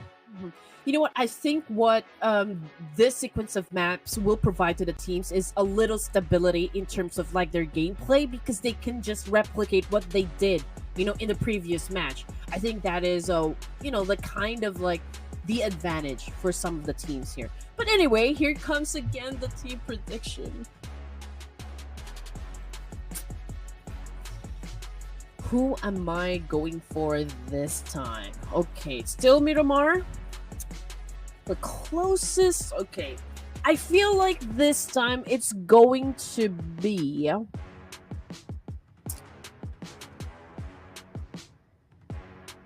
Bigetron. Oh, okay. Bigetron. I will lock in mine. I will go for VOIN Donkey. Bring it on. I knew it. I felt that. I knew it was coming. Time to bring on the big boys. I don't know. I kind of felt that would happen. Okay. Team Secret for production. Again, the score is 4-4-0, ladies and gents. Hopefully you guys can join us. You know, I would love to check if you guys will get any right prediction, you know, for the set of matches today. And again, you know, we're just starting. This is just the beginning, right? It's not how you start the game, it's how you finish it. So right now we are seeing some of the teams on the bottom half section of the leaderboard here. But again, you know, this is more of like getting acquainted. We're done with the playoffs after playing with 24 teams. Now we're down to just 16 teams here. And maybe it's all part of the plan, you know, like just okay, you guys can go first, go dominate, and we'll come in clutching when you least expect it. Maybe that's the plan. Yeah, because we've seen that happen many times, right? Like, day one, maybe not so feeling it. Once they get the groove out of day one's games, day two, they start to adjust. Day three, they just go all the way to day 4. And then, for all you know, a second place team wins this. So yeah, so we're still very early into the finals, people. So anything can still happen. Anyone can catch anybody, and one good game could just disrupt the entire overall chart. Right now, everything, like this whole thing is still malleable, right? I mean, it could still take a lot of forms. We don't know exactly how it will shape up to be, you know, for day number 1. So we're interested to see like who will win another chicken for their team. I mean, first we got VOIN Donkey coming strong for day number 1 after being at the top during the playoffs. And then we got Xavier, which of course I did not expect. You know, during the playoffs they were pretty passive, but they always get the job done, so to speak. I mean, like, I wasn't even like worried for Xavier not getting a slot here for the grand finals. Yeah. So they're here now, so definitely not worried there. But I wonder, okay, if there's a team that you think is not how should I put it? Is a team that you wouldn't expect all of a sudden doing very well and become the champions in this finals. Which team do you think would that be? Oh, I'd go with a dark horse. So like maybe Vikings and Champions Esports. how good it is. Especially like the Champions Esports one, right? I do feel that they have that dark horse vibe, especially when they're pit against all these other teams that are used to even playing in global tournaments, but they are still able to hold their own ground. So yeah, I would say that Champions would be a team that I would pick personally too. And not only as a team, right, that they are able to do well individually. We have seen Kino, we have seen Atomic having their own highlight moments as well. So yeah, keep an eye on Champions Esports. And we do love surprise. I mean, who doesn't love a good dark horse story, right? I mean, rising from the ashes, going up against some of the big names in the regions, right? I mean, Champions Esports, Vikings, they do have that vibe, just like what you said. And yeah, when we say they're the dark horse, it only goes to show that they have like lesser experience compared to those that are already veterans in the competitive scene. So, but I mean, they have all the potential. They have been doing great. I mean, in terms of like stability in their gameplay, in their tactics, in their strategy, they are doing an amazing job. Yeah, they are. They are. Now, of course, the pressure is going to be different in the finals, right?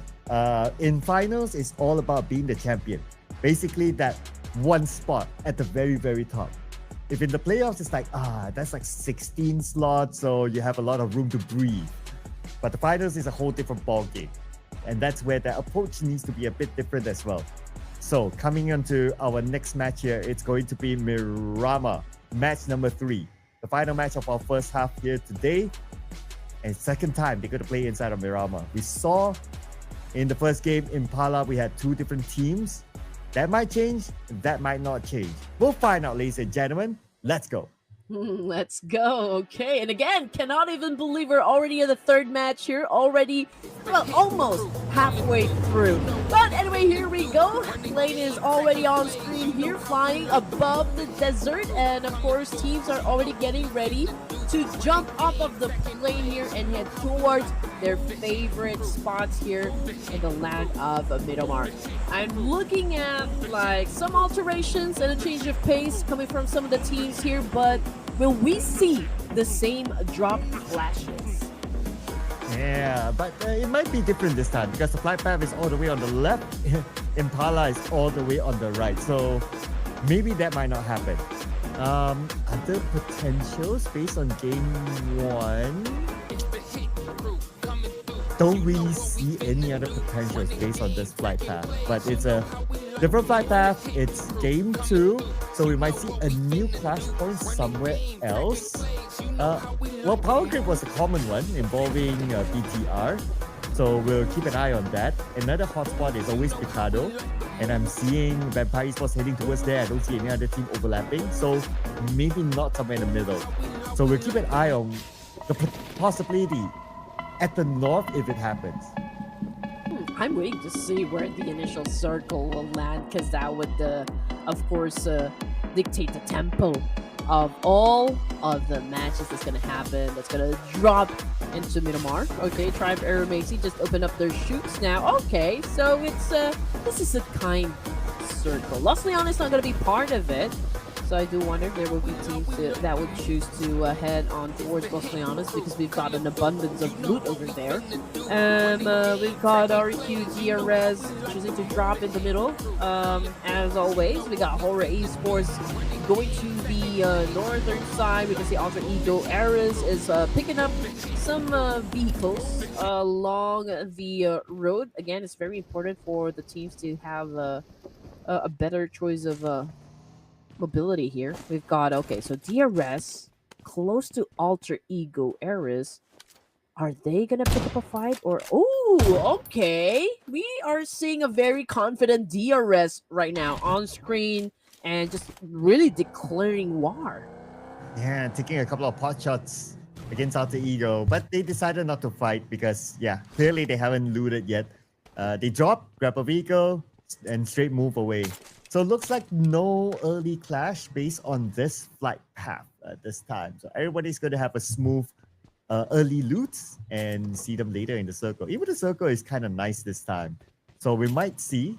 Normally these are signs of like we'll see the big fights happen like stage 3 or 4 onwards. Maybe that could be the case. But Alter Ego Eras again, close to where DRS is. I think they already have an idea. Okay, there's a team there. Not exactly sure if they know those are the DRS players, but perhaps they're trying to get ready, cruising through towns and getting weapons. Are they gonna come back or are they gonna go for another location? And as for those teams that are close with each other, there's also VOIN Donkey close to BTR, but then again, the Miramar map is quite big, so perhaps teams are just like really focusing on filling up their backpacks here. But in Lossly Honest, if we're just gonna look back, it's Vikings and CelcomDigi Alliance that's going through every buildings that they see inside Lossly Honest. Yeah, so they have the entire space. No surprises there so far. Throughout the entire tournament, they haven't been challenged by any other team. And I believe teams are also quite clear that, okay, that's their spot. Don't go there unless you're ready to take fights. Well, then the answer is nope. We're not interested to take fights with them. So they'll leave everyone to do their own thing. Okay, so quite clear now that everyone is at their regular drop spot. Okay, I thought Alter Ego is playing with 3 players, but the remaining player is 24. So Alter Ego has all their players. Okay, everyone is intact.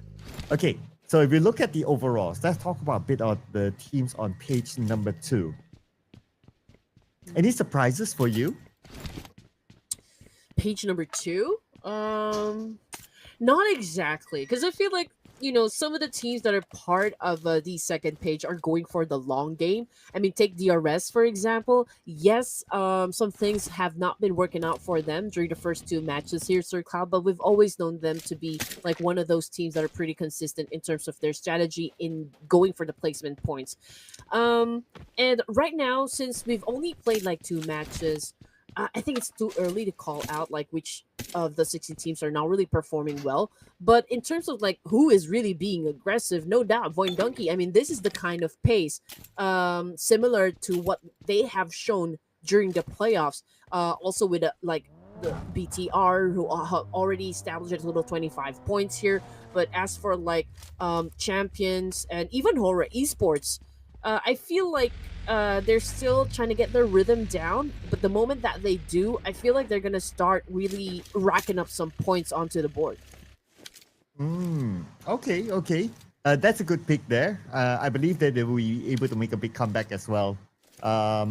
Perhaps like the first few games is all about like, okay, understanding this particular lobby in different maps. So even if they don't do it today, it could be even tomorrow, and there will still be a lot of games still for them to catch up. So yeah, it could potentially be one of those teams who do that. If I were to pick another team, I'll probably pick like on the second half. I want to say Vampire. Technically, they are on page 2, but with 10 points, they're kind of okay-ish. So I'll probably go with the ones with a single digit, and maybe a DRS. I think DRS, especially with Killer YT, he has been performing well during the playoffs. And if they are able to activate Killer YT, or if Killer YT is able to play his best game, then DRS can make that surprise comeback to page 1. I am curious about Tribe Aeromacy, however. Because, I mean, technically speaking, they really didn't make it in the grand finals. So I do wonder if we're going to see a different strategy coming from Tribe Aeromacy. Are they going to dominate for the grand finals? I mean, if it was such a struggle during the playoffs, is it going to be even harder for them to deal with during the grand finals? I mean, that's just like some of the questions that I have. Are they going to perform for us for the grand finals? And looks like so far they are. I mean, 16 points after 2 games is not bad at number, and they're currently at number 4. And so far, when we see them on screen, they play well too. So yeah, I guess the answer is that not bad. But like what we always say, right? It doesn't matter how you start; it matters how you end. So it's all about consistency. It's all about keeping pace with the other teams. And we'll see how we'll try Aeromacy do within the next few days. But as a start, definitely no doubt about their current performance. They do merit themselves to be in the grand finals, and so far so good for them. And now we'll get a good view of where all the other teams are at. Most of them are in the middle of the circle with a lot of space. Since it's Mama and the kind circle and there are not many teams gatekeeping, so those teams on the outside will be able to come in safely. And one of the things that we also kind of need to consider is the fact that, you know, teams just like really make it easy, seem like it's easy, but I feel a lot of pressure in terms of like you have to be quick on your toes, you have to be quick on your feet when it comes to like making decisions. And it's a matter of sometimes like seconds, like whether you're not gonna do good in choosing like what the next step would be in playing PUBG. So I mean, those are just like some of the considerations, especially for an IGL. I always still say that, you know, I feel like being an IGL, it's the most underrated thing in playing PUBG, because you're the ones giving the structure, you're the ones giving the call outs, and sometimes like, you know, when the IGL feels pressure, I think it's going to reflect on the gameplay because you're the head of the team and you'll be the one to bring them to the victory, to success. So if the IGL is the first one to crack under pressure, I think it's not gonna do good, you know, for the rest of the team. Oh yeah, and trust me, I have seen it in front of my eyes as well. Things like that do happen, ladies and gentlemen. And IGLs, they are always the unsung heroes because normally they don't get sexy stats, so they don't normally show up in like all those top charts and all that. But they do a lot of important work. Like how VOIN Donkey right now has to do the important work against RRQ, who has this high ground. So the players knocked but not eliminated yet. So technically, we have not yet seen the first blood in this round. This is one of the longest wait for a first blood, and not yet. VOIN Donkey recovered their teammate. We're back at 64 players. It's amazing. Again, this is a different pace than what we've witnessed happen during the playoffs. I mean, day one, it was like already casting the grand finals. I mean, that intense. That level was just really too high. You know, the energy was electric and everybody was just really feeling it. But right now, coming into the first day of the grand finals, everyone is so passive during the first few zones. This is basically what also happened during the first E-Wrangle. Nobody wants to fight. Nobody wants to engage in a drop clash here. And everybody seems to just like maybe avoiding any conflict happen inside the battlefield. So yeah, perhaps we will see conflicts start to happen stage 3, stage 4 for this round, because teams right now are focusing more on, again, we are in Miramar, so they are focusing on getting some vantage points, and that means climbing up mountain ranges here to get just that. Yeah, getting the high ground, especially around this San Martin area, you have some high ground here, so that's going to be important. And that's where we can see like RRQ getting one of those high grounds in this area. That's why they can look at VOIN Donkey below. Another team that has a high ground still is BTR, as they move from Power Grid to the left side of San Martin. But will they still need to move? Not really. It's kind circle for BTR, RRQ, and even HORAA Esports in this circle. Interesting. On the left side, SEM9 Champions Esports. I believe that fight will be inevitable, and SEM9, they will want to gatekeep champions. It will happen. It will happen. But the good news is for the side of HORAA, they will have an opportunity to assume points. I mean, they could probably stand guard over to like the west side and just anticipate the attack coming from maybe SEM9 or Champion Esports. Either way, they do have the opportunity to bag some scores here. For SEM9, okay, it's already starting. Both of the teams here already attacking the blue as well. But as for like which team has a better advantage, I will have to say it would be SEM9. Yeah, because they're on the inner side, right? So if they choose to move away, at least they can get into the circle safely. But they seem to still want to stay there because maybe they're anticipating Champions Esports to pass by and they're trying to pick up frags out of them. Okay, look at that. SEM9 is still there. But while that's happening, we shift over to Hacienda. CelcomDigi Alliance here together with Talon. But on the elimination feed, we have RRQ knocking down a member of FaZe Clan. Not eliminated yet. It's one of those long-range knocks. Okay. Well, Jed Foz right now just checking his backpack. He does have like a complete set of first aid kits here, so I think he's gonna be safe. As for Talon Esports, okay, they are over at San Martin together with CelcomDigi Alliance. Yes, they are within like the same location, but the question is if they're gonna go for it. Like, are they gonna battle it out as early as now, as early as stage 3 here? Because I think that the moment that they do exchange and have the trade-off, I feel like DRS and even BTR might come into play here just because they want to rack up some points. Yeah. DRS definitely needs those points. I'm sure they wouldn't mind that. But of course, only if they have a good advantage. They need points, but they're not too desperate for it yet just because we're still early in the finals. So they can still take their time, make the right decisions. And speaking about DRS, Delta takes down Typhoon from Team Secret. Okay. Still just a knock. No elimination yet. We are in stage 3. This is now officially the longest wait for a first split so far in this tournament. Ladies and gentlemen, unless soon, if we see the member of Team Secret eliminated. Another knock this time by Rosemary onto Viking. Considering the distance that that we can see from between these teams, maybe like really an elimination point can happen just yet, but I mean, we're talking about Alter Ego, right? So we got Krypton pretty close to Team Z, so perhaps we can see the first elimination to happen from the side of Vikings, to be honest, because they're in between Team Secret and Alter Ego, which is difficult to come out from. Stage 4 with 40 seconds left. Officially, that is the first split. I was just looking at the time. Now, the fights continue to happen with the numbers of players going down like flies. Champions Esports, the first team to go down. No points collected this round. As for Vikings, their player is still tanking out the blue. And it has been eliminated. And here we have Superman. Pick up his nade against Alter Ego. While Xavier, they're busy with BTR. Okay, and again, BTR is a bit really on the aggro side here.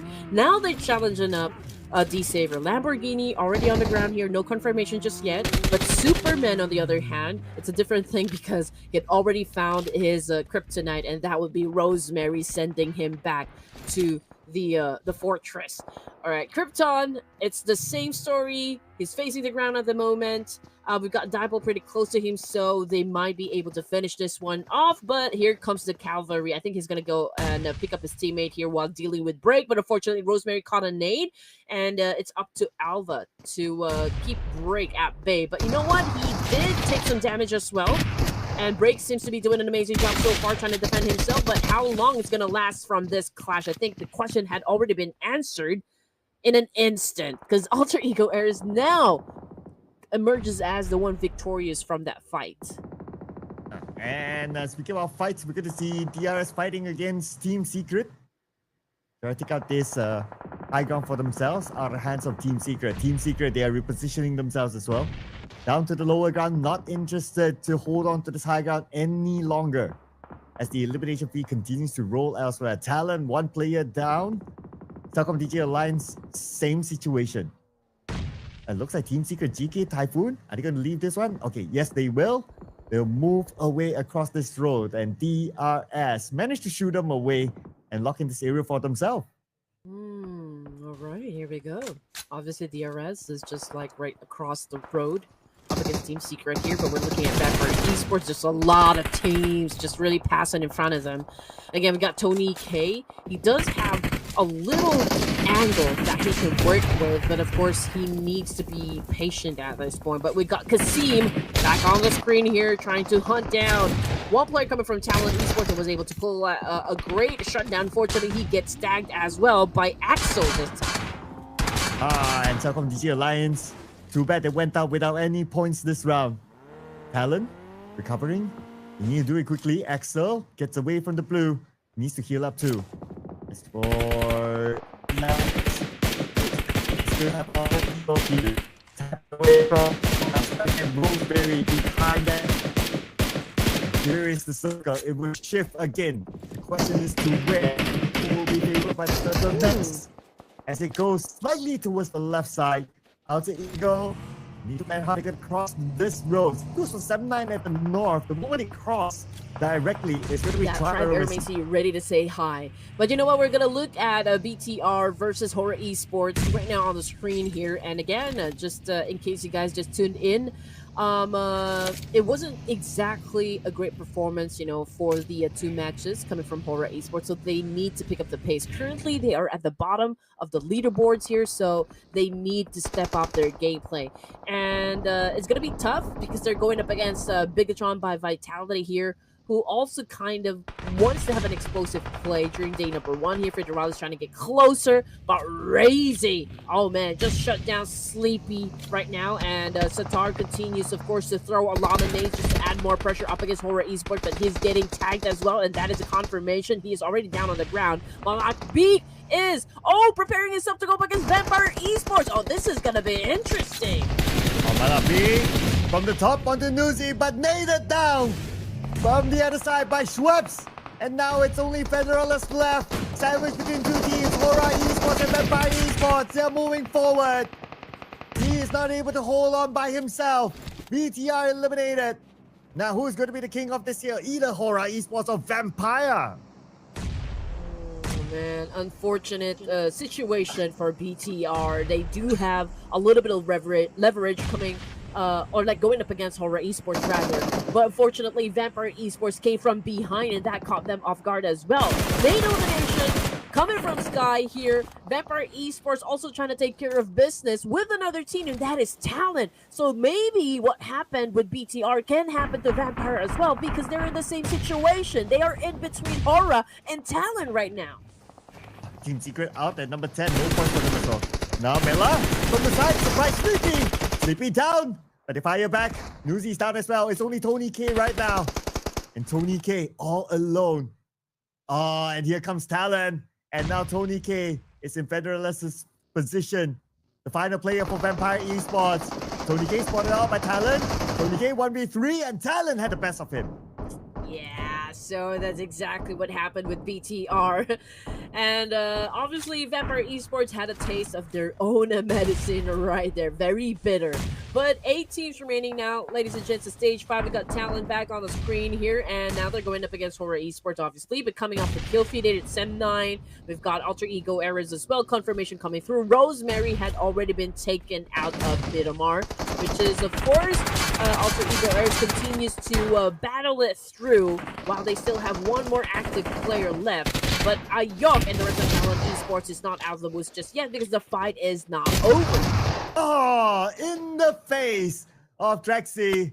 And that is day 1 for you, ladies and gentlemen. Look at this, Rick Queen. Alter Ego already has 10 elimination points. And this is how they should be starting the game. Okay, they played passive during the playoffs. They don't want to really show what kind of course, gameplay they could bring into the table here, but it's a different story for day 1. I mean, they're pretty strong, confident, they're aggressive, which is, of course, what we expect coming from Alter Ego Errors. And, of course, we are enjoying the fact that Rosemary is playing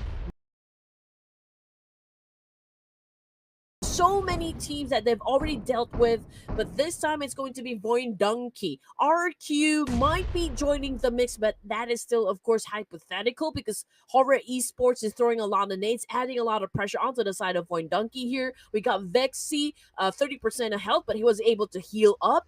And we're looking at Sky, we're looking at Supreme here. Can they even pave the way, knocking down one person from VOIN Donkey and setting up HORAA this time? VOIN Donkey, they have to find that the party is still. And Vexy with the nade across. Sky, his own nade. Damages Vexy. Vexy 40% of health. Time to heal up. While the rest of VOIN Donkey, they hold their line. Vexy is back up again. Oh, but he didn't manage to heal. Okay. Maybe he's out of healing utilities. We'll check back on him later on because right now we're going to focus on the Alter Ego versus DRS as Alter Ego. We still need to get into the circle. But they have to overcome DRS on the inside. Okay, here we go. This is going to be a great showdown, by the way, if DRS is really going up against Alter Ego Eras. So far, Alter Ego Eras have already built their momentum, so they are kind of dangerous right now for day number 1. Gante doing a massive spray here, trying to shut down at least one from Alter Ego Eras. For DRS, they've already pocketed 4 points for themselves here. Gante and Delta are the frontliners here. They're throwing a lot of nades, doing a massive spray here, adding a lot of disruptive noises for the side of Alter Ego. Can they manage to take out Alter Ego Eras completely? Oh, okay. I thought, what sound was that? Okay, that was the camel sound. I thought it was somebody was hungry. But anyway, DRS now. Oh, behind him, FaZe Clan coming in. VOIN Donkey on the other side now. They have RRQ in front of them, sharing the same compound. Who is going to get the first knock? As Asa is looking at Vexy. Vexy looking at Asa. Asa moves away. Lapar gets Razak instead. Oh man.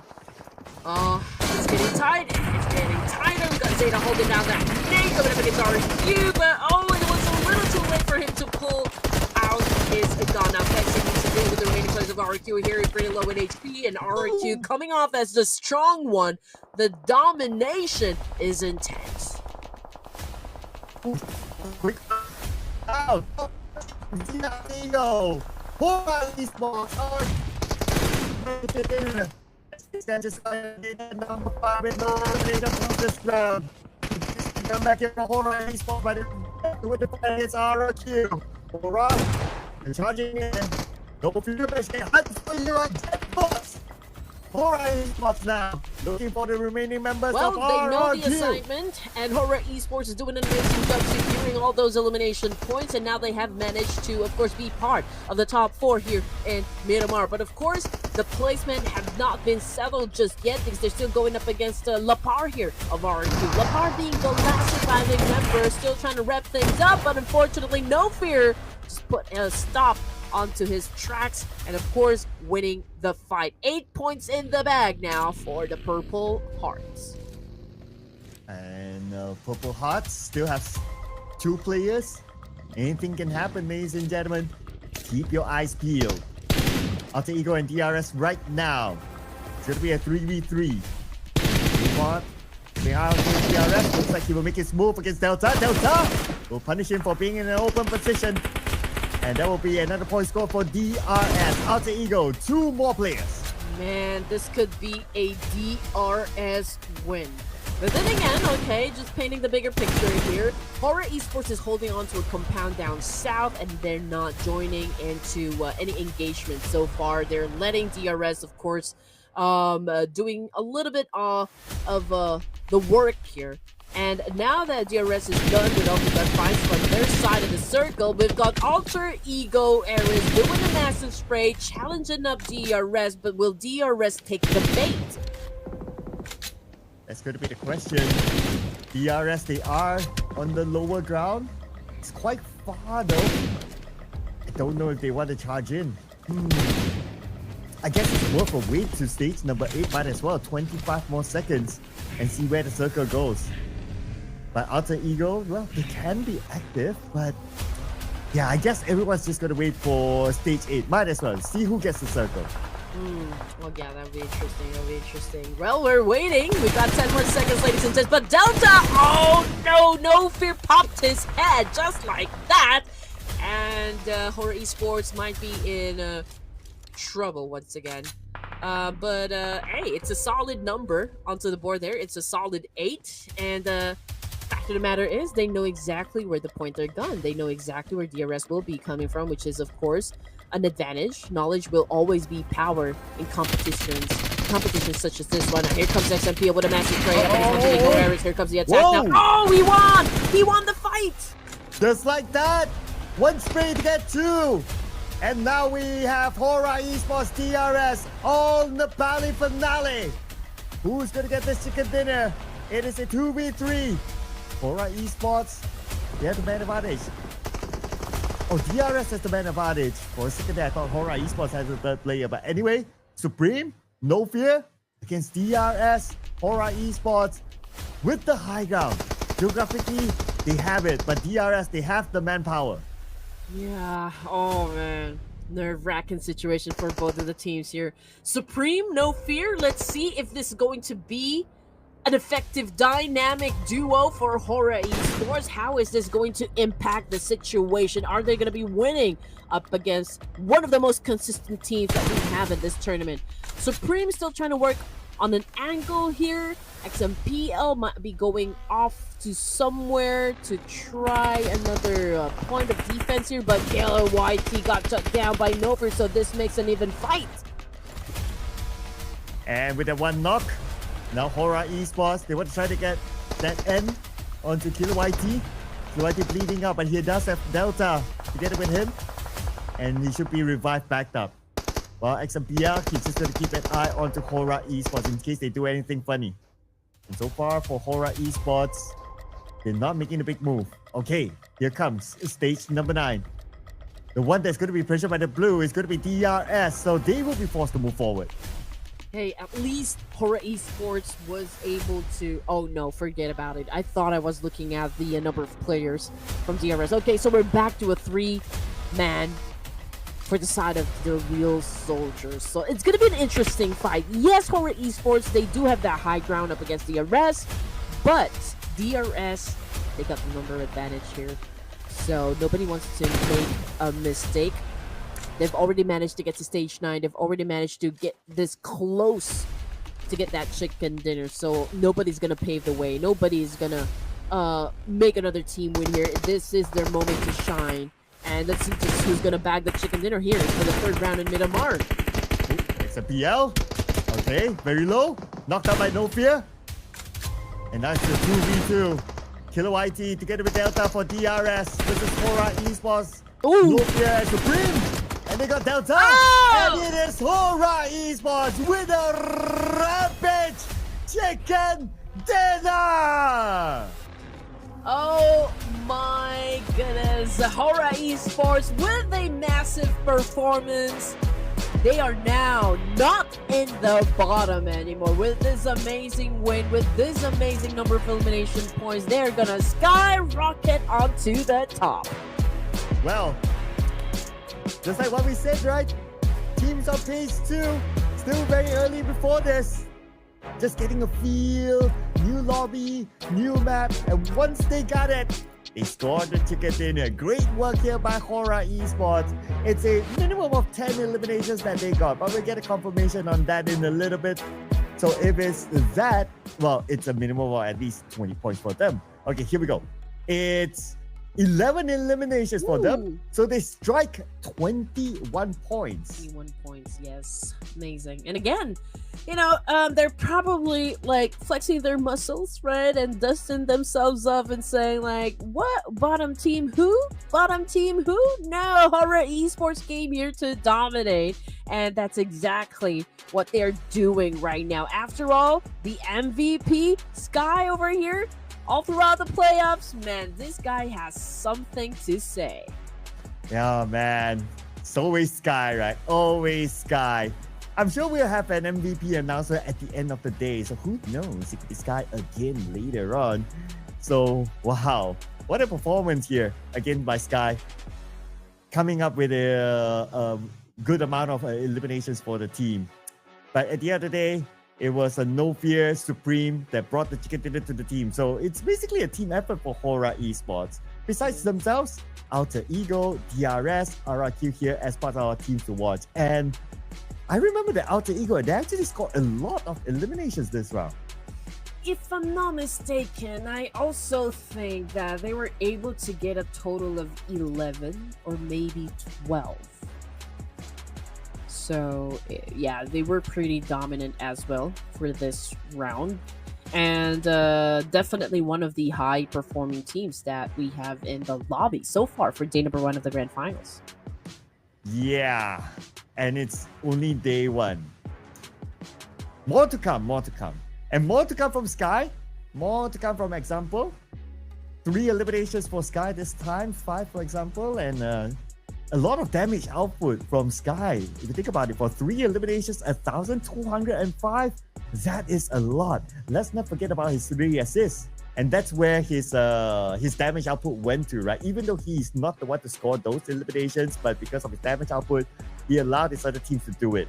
And because of his damage, he's our MVP this time. No Fear living up to his name here. No Fear is definitely gonna come in like a wrecking ball. And yeah, maybe really retaliate and just get those points done, you know, for HORAA here. It's an amazing 1,022 damage output, to be honest. And besides No Fear, of course, example, Lapa, Rosemary up here too. I think we're going to see a lot of Rosemaries here throughout the day, ladies and gentlemen.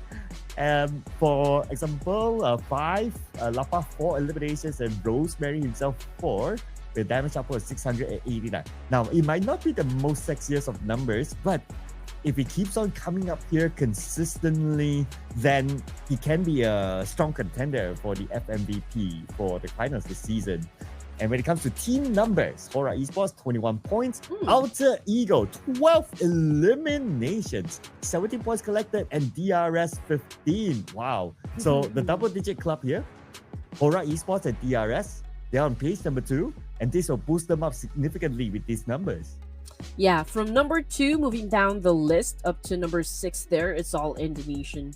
Except for DRS, of course. But I'm just saying that, you know, really Indonesian teams are, well, they came out to dominate, and that's the objective, I guess, you know, for day number 1 of the grand finals. And they're not disappointing their fans. They're really showing up, stepping on the gas here, and just showing what they can do inside a battlefield. And when it comes to the throwables used, yes, the number had improved. 250, which is, okay, it's high, but it's not that high just yet. 318, okay, that's the total meters, of course, set out by Axel from Talon Esports for the longest elimination distance. Yeah, if we were to compare with the playoffs, right, on average, we see like 150-ish throwables. So 250, yeah, I guess it's still pretty high. Wow. So now, Alter Ego, they claim that number 1 spot with 30 points collected. They pushed down BTR to number 2, and then followed by VOIN Donkey. HORAA Esports from number 16. The top risers this round, going up by 11 notches at number 5 right now, 23 points collected, followed by the second place from the earlier round, DRS at number 6 with 20 points. So with these teams moving from page 2 to page 1, naturally, somebody will be pushed down. Yeah, and Indonesia and Nepal are the ones really going head-to-head here when it comes to the top teams we have in the leaderboard. And for the second page, okay, it's RQ, the only team that moved up 4 ranks here, a total of 13 points. But of course, it's too early to say anything just yet. Currently, Champions Esports are the one at the bottom with only 5 points. Well, we've got Vikings, we've got FaZe, we've got Champions Esports scoring with a single-digit score, but that is still can't change, Sir Kyle. The fact that we're only done with the 3rd match for this evening, and we still got 3 more matches, then that only goes to show that we still have 3 more chances, you know, for the teams to score points for today. Well, 3 more matches, but before we go on to that, we have to take a short break.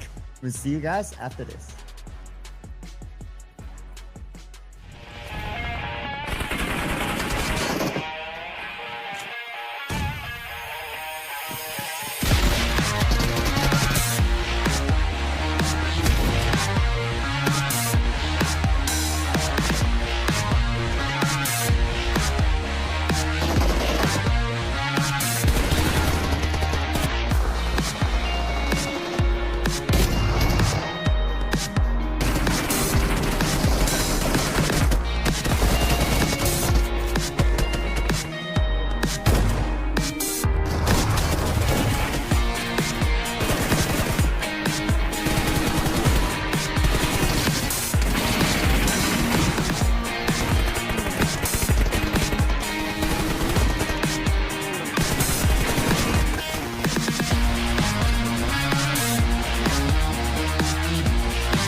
second half of day number 1, people. We're heading onto it soon, where we'll come back to the OG map of Erangel. My name is Circla. Together with Red Queen, we'll be your casters for the Ruthless Invitational Showdown Season 10. Welcome back, Red Queen. How are you feeling so far after watching the first half? Well, you know, I came for the action. It's all the action that I'm getting from all of the teams here. And you know what, Sir Cloud? I would want to see the likes of Champions Esports, maybe even FaZe Clan, you know, and Vikings to show us what they got, you know, for the second half today. Well, is that a clue to your upcoming prediction? Perhaps. Okay, or maybe you might use a reference from this. Of course, we only played one Erangel so far. So, VOIN Donkey, Trap Aeromacy, BTR, Alter Ego is our top Erangel performers. Average rank points, VOIN Donkey. Average eliminations and damage is Tribe Aeromacy. So, what will you be going for?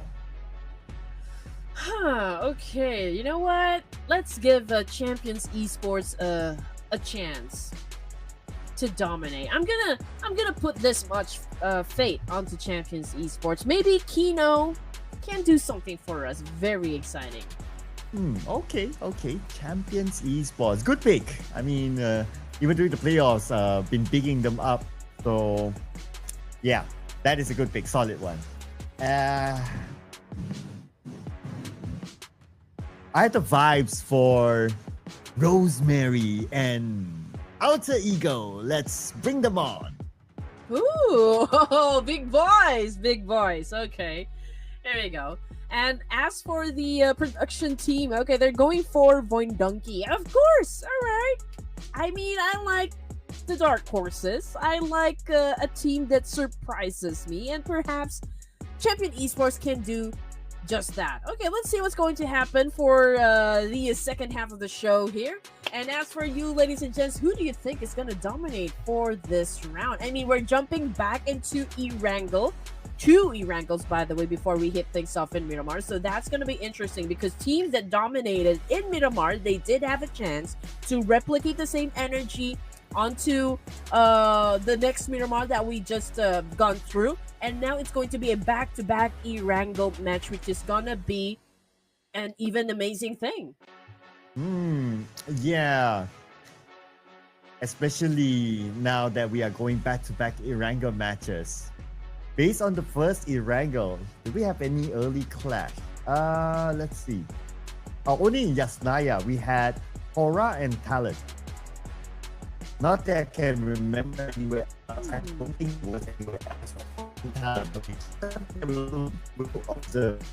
Inside of HORAA and Talon, that is the regular top spot anyway. So I guess if regardless of the flight path, maybe you're gonna meet again inside of that town. Perhaps. I mean, we already know like which areas is gonna be highly populated, or like which areas already had already been named as their territories. So it all just about, you know, like teams who are ready to take up a fight, you know, who's ready to challenge up those names who have taken over said drop. And that's what's of course going to make things exciting for us as we are now preparing ourselves to jump back into the OG map of Erangel.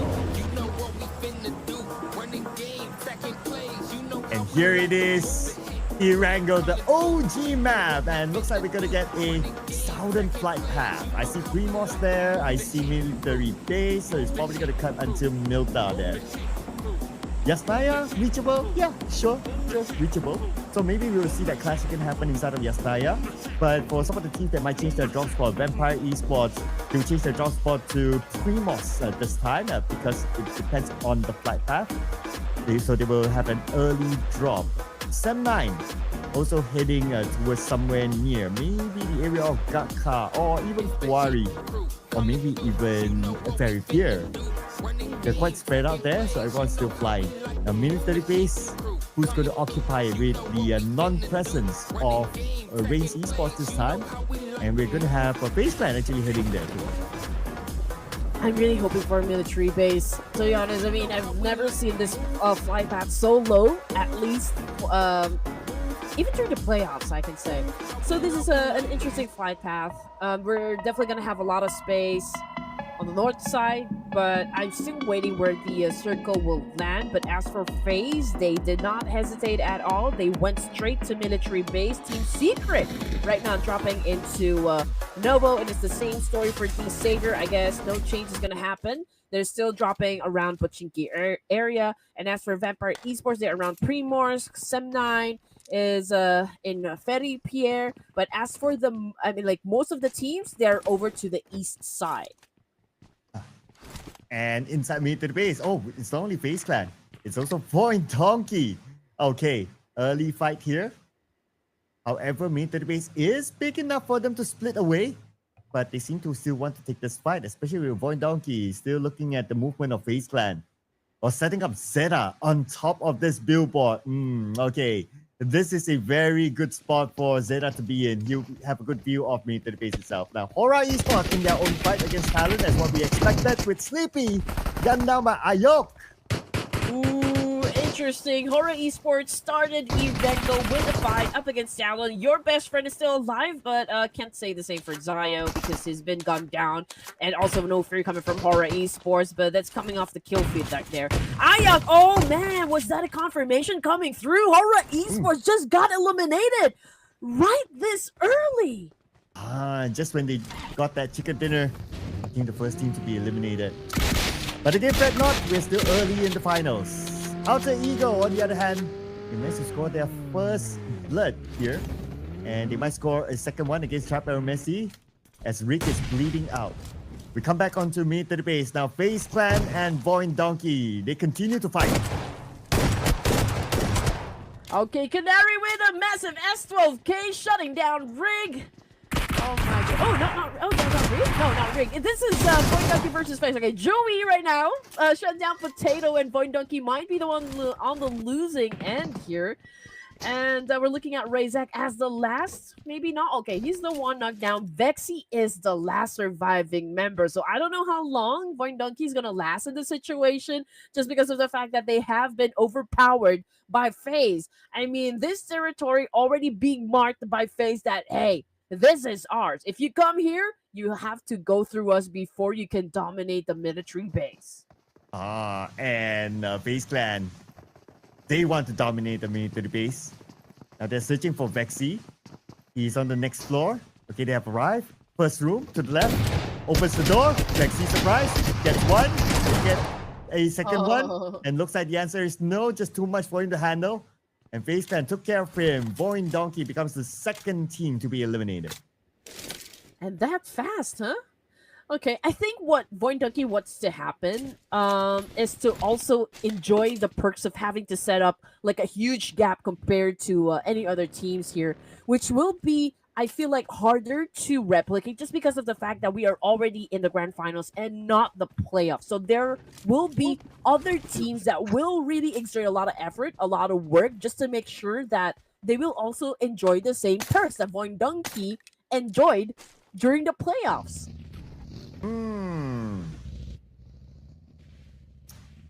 Would you be too worried about VOIN Donkey now that they have been eliminated? Do you think that they are starting to lose steam?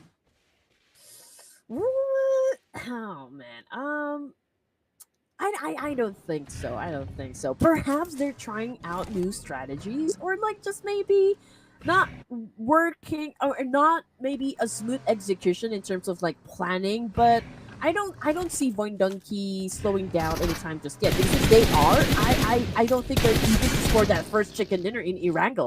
Let's talk about the scoring a chicken dinner, man. RQ won't have the chance now. Oh, RQ lost one player. Well, the chance definitely went down, but as long as they have the 3 players still, anything can happen. Let's see if they can actually clear off this house. Hands for Ryu. Then just need across onto Killer YT. Killer YT, he backs off just in time. On the second floor, anybody home? Nobody home, but he says hands for Ryu. Burn down, last stick of health, and he will go down to the molly of example. Okay, here we go. There's a lot of things going on compared to the first Erangel here, Sir Kat. So, I mean, probably teams now are picking up the pace. Okay, this is what we want to happen. But of course, for DRS, not the best way to start, as they got one player out, I believe. For Champions Esports, yes, they are still a complete squad, but if we're going to talk about how many teams are surrounding them, well, there are a lot of teams that might take them down. But let's see if they're going to pull through in stage number 1. And I see your pick there. Champions Esports. Trying to climb up the hill where DRS Gaming is at. Around the area of Milta. Yeah, I wonder if they know. Okay, example moving away. Okay, he's being shot at from behind. A lot of damage. And they're trying to get him, but because of that hill, not able to get that knock. So far, okay for DRS. As for Frankie passing by. So he's go back onto Urkas right now. He arrived onto the area where RRQ is at. Comes up by Urkas, trying to land his shots. Not that easy it seems. Instead, they counter back onto Urkas.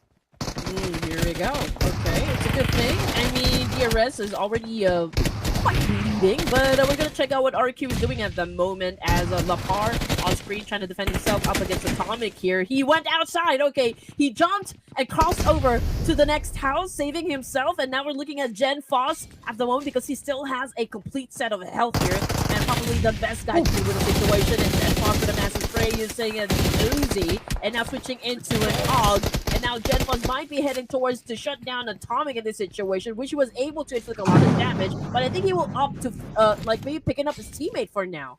Oh, Molly, could this be another Molly knock? Ooh, gotta be super careful there. Gen Force is low. One simple burn off of Molly could knock him down, but he managed to heal up. And Balja eliminated by GK. Team Secret has arrived now. Ooh, Champions Esports, they can't even breathe. Oh man, I can say the same. All this anxiety is already building up from inside me because looking at Team Secret right now and Champion Esports doing some sort of reset here. Atomic picking up Kino in this situation, and GK taking too long to do some action here. Man, it's the opportunity for you to shut down the remaining players coming from Champion Esports. There you go with the attack, but an S12K was able to get that point done. And now Team Secret might be winning the fight up against Champions, but Kino is still alive and kicking here, shutting down Typhoon, but it is confirmation coming through. Atomic already out of the game. Ooh, okay. I thought that would have been a comeback for Champions. But anyway, Team Secret stood tall. But look at the circle. The current circle has a split 50-50 because of the river, the north, and also the main peninsula. It's going to be a tricky ending for these teams this time, ladies and gentlemen. Keep your eyes peeled to the end. 7-9. Now trying to gun down. Vampire Esports. Mela trying to get away with the hovercraft. Offical is still protecting him for now. That is Mela charging towards Yuhai. And Yuhai now 1v1 against Mela. Yuhai will not miss his shot. Oh, he will not miss a shot at all. He sent back the rest of Vampire Esports back into their caves. But anyway, 11 teams at stage 2. Okay. Teams are turning things around, which we like, of course. This is what we came for, ladies and gents. And now we are definitely getting it from all the teams here. We need some daily dose of action from Ruthless Esports. And now we got Trang. He spots Gyante from inside the house. He does have an angle to work with, but he is making sure that, okay, I will be saving my teammate here. Can I get across? Well, GK is being bombarded by nades. Okay, that's a little trouble for Gyante, but let's see if Trang can be successful in maybe shutting down Gyante first before picking up his opponent, or maybe just popping off those smokes to get across for his teammate to get picked up. But either way, let's see what's going to happen as now Trang prepares himself to a fight up against Gyante. Ooh, that nade. If only he cooked it a little bit shorter, then he might have got Gyante. Anyway, Gyante now. Oh, Nate sent it to Gyante. Drugs in. Got it at the end of the day. Now it's only Delta left for DRS. And now Delta with the Bison in hand. Frankie is currently down. Already being held hostage by Delta, but it could be a tad too far. As the smoke is active, Team Secret, they're going to save him. Delta tries to get Team Secret, but Delta, he has to be careful of his health. He's taking out the blue without any first aids. Score, and they're already attacking the blue here, so the pressure is even up, you know, for most of the teams here. DRS, you can see that Trang is looking for Gyante. It's just an amazing fit, you know, for Team Secret to be to see them this aggressive. and continues on to dominate, bagging 5 points here. Let's see if CelcomDigi Alliance can do the same now that they're about to go up against Sem9. Okay, Kasim, Jimmy OP getting ready. Delta needs to heal up, obviously, but this is a new hiding spot, I can say. But I feel like Typhoon knows exactly where Delta is, or is he not? Okay, I think he knows. Okay. If it does, then that need to take Delta out. Oh, Delta is shooting. Yeah, maybe someone's there too. Delta now in the building. And Delta still dead, Frankie. But the counter came in swiftly. Delta eliminated. DRS out at number 11, 3 elimination points. Team Secret secures the area. Now we're looking at the Gadka Mountain. CelcomDigi Alliance up here. Though the Gadka Mountain is not in the circle. So they are just here for scouting work before they will eventually go in. The Giant coming from Thailand had already been taken down. DRS, same thing. And also HORAA getting taken down. VOIN Donkey. So the Titans, they're the ones suffering most of the damage here for this round, Sir Cloud. Okay. I mean, stage 3, and we're already looking at 10 teams remaining. So that only goes to show that 6 teams have already been completely wiped out. Yeah. I guess it's because of this difficult circle, right? Like, maybe a lot of teams, they focus onto one half of the circle because of that river, and that's where we see like all these teams eliminated. And like what you said, a lot of giant names here out, but we still have a lot of big names here in this match so far. So since a lot of teams have been eliminated at stage 3, this is currently the chill time for all the other teams before it probably will erupt again at stage 4. Okay, here we go. Federalis and the rest of Bigetron, where are they exactly? They're actually staying on the northern side. Team Secret after that fight. And the best thing about Team Secret is that they get to stay with a full squad here. But I feel like because they're on the road, passing through school, they might say hi to FaZe or maybe even Alter Ego Era. So that really depends because they're coming through Rosov as well, getting into the safe zone. So let's see. But you know what? D-Saber, I think, will be the first team to challenge FaZe in this situation. And Chua already found himself facing the floor here. So far, so good. For the side of FaZe, Levi's hiding behind this big tank. Oh! Canary did not see him, and here comes the attack, and Levi's gets tagged as well. So this is a back and forth trade happening right now between D-Savior and FaZe, and cannot really say who's been winning the fight, but it talks about, when we talk about leverage, it will be FaZe having the advantage. Oh, but are they out of danger yet? Not really, because Nate is there with his nade. Knocks down Dewey, and Canary is still down. Nate 1v2. Smoke is still active. We've reached the building where the remaining 2 members of FaZe Clan is at. They're now spraying into the smoke with the DBS. Red Bull, 4 bullets left before he needs to reload. Nate pretty low on health, and he will be gunned down by Red Bull. Ooh, man, Red Bull must have drank some Red Bull because the energy is pretty intense, you know, coming from this guy. Red Bull again. Ooh. Oh, man, another shot done. And that takes out Lamborghini and the rest of the Savior empty-handed, mind you. Oh, just like that, they now score 8 elimination points. Oof. What a run so far for FaZe Clan. But do they need to run or not into the circle? FaZe Clan. Yes, they do. They need to cross the bridge in. But look at who's at the bridge. Tribe, Aeromacy. If they still stay there, they could bridge camp FaZe Clan. Oh yeah, they're the ones standing guard over to that bridge. So you know what, let's check out Team Secret as, once again, ladies and gents, find themselves in another altercation. And yeah, I think this time it's going to be up against BTR. Frankie, currently knocked down on the ground here, might be moving out there in the open, but Team Secret, GK, down on the ground, and he doesn't have that much option to get away from all of those bullets being sent to his direction. And there you go. Confirmation again. Frankie out of the game. Oh, Team Secret now. 3 players, they lost 1. They're not in the circle yet. They're making their move. Alright, sending the hovercraft in front since it's the most protected vehicle as compared to a bike especially. And now on the other side, we have the Vikings. They are busy with SEM9. And for SEM9, they need to get into the circle. While the Vikings will try to block them out as Superman now tries to get the top of this hill. We see SEM9, and SEM9 is now on the inner side. Pressure's on the Vikings. Okay, here we go. What is Vikings gonna do in this situation? Certainly, they do have some angles they could work with. Right now, I'm seeing a 2-2 split here for the offense. I think two of them is getting ready to crash the compound where SEM9 is currently staying at. Understandably so, because they really need to get inside the zone. So I think that they're gonna take this by brute force. Yeah, they could. Or they could still rotate away. I see a lot of space on the north that they could consider. All right, they're still thinking, okay, what's the best method for them? Do they want to take the spike or do they want to avoid it by just going to another direction? So the players on the vehicle, 3, make them 4. Everyone's on vehicles. Maybe they will avoid that fight.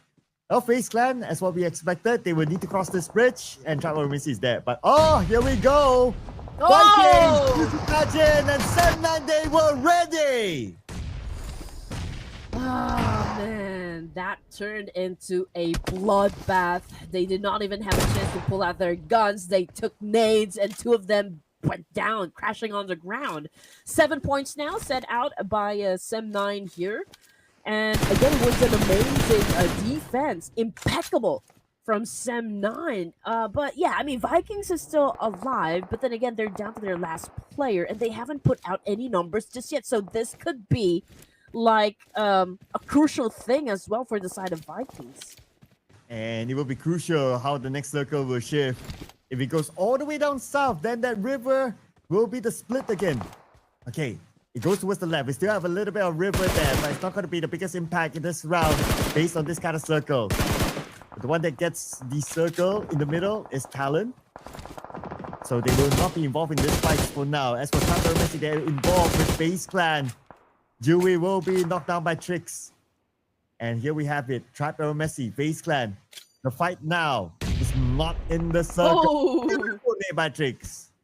Yeah, Shopper just kind of like accepted that nade with open arms. And now Trix is already ready to attack FaZe Clan. Okay, he's feeling all this confidence, but Leo from across the river is just keeping a close eye on him as well. And the moment that he steps out from like expose himself beyond those trees, then I think is going to be a not safe space for Aeromacy as well. Now Red Bull with a massive spray, but it looks like Kasim needs help.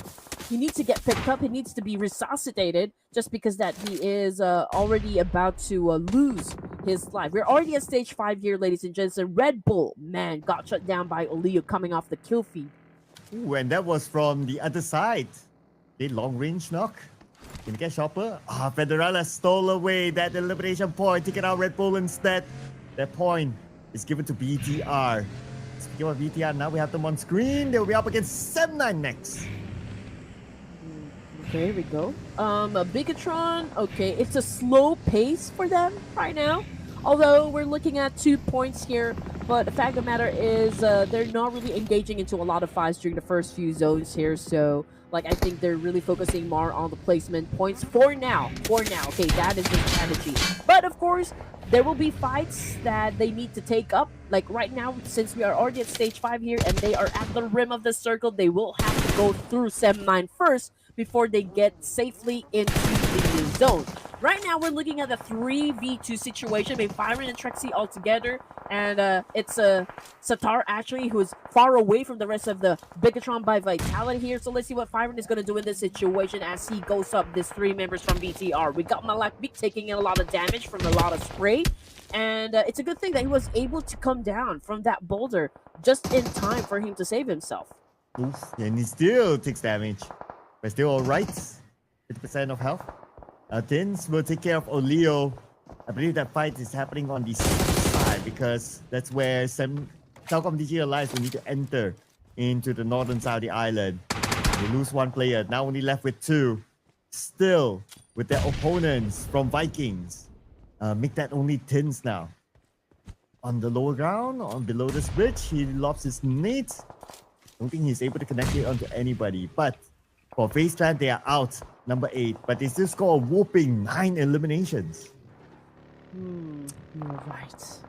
Okay, it's a good thing that they do have 9 elimination points now. Alright, here we go. Talon Esports, man. Okay, someone is moving, and that is, of course, a target for Axel. Anyone not close to him and anyone that he sees moving, he's definitely gonna shoot. And that is the name of the game here. It's all about survivability. And now we're looking at, okay, look, CelcomDigi Alliance. Okay, the status is Olio and Kasim both out of the game here.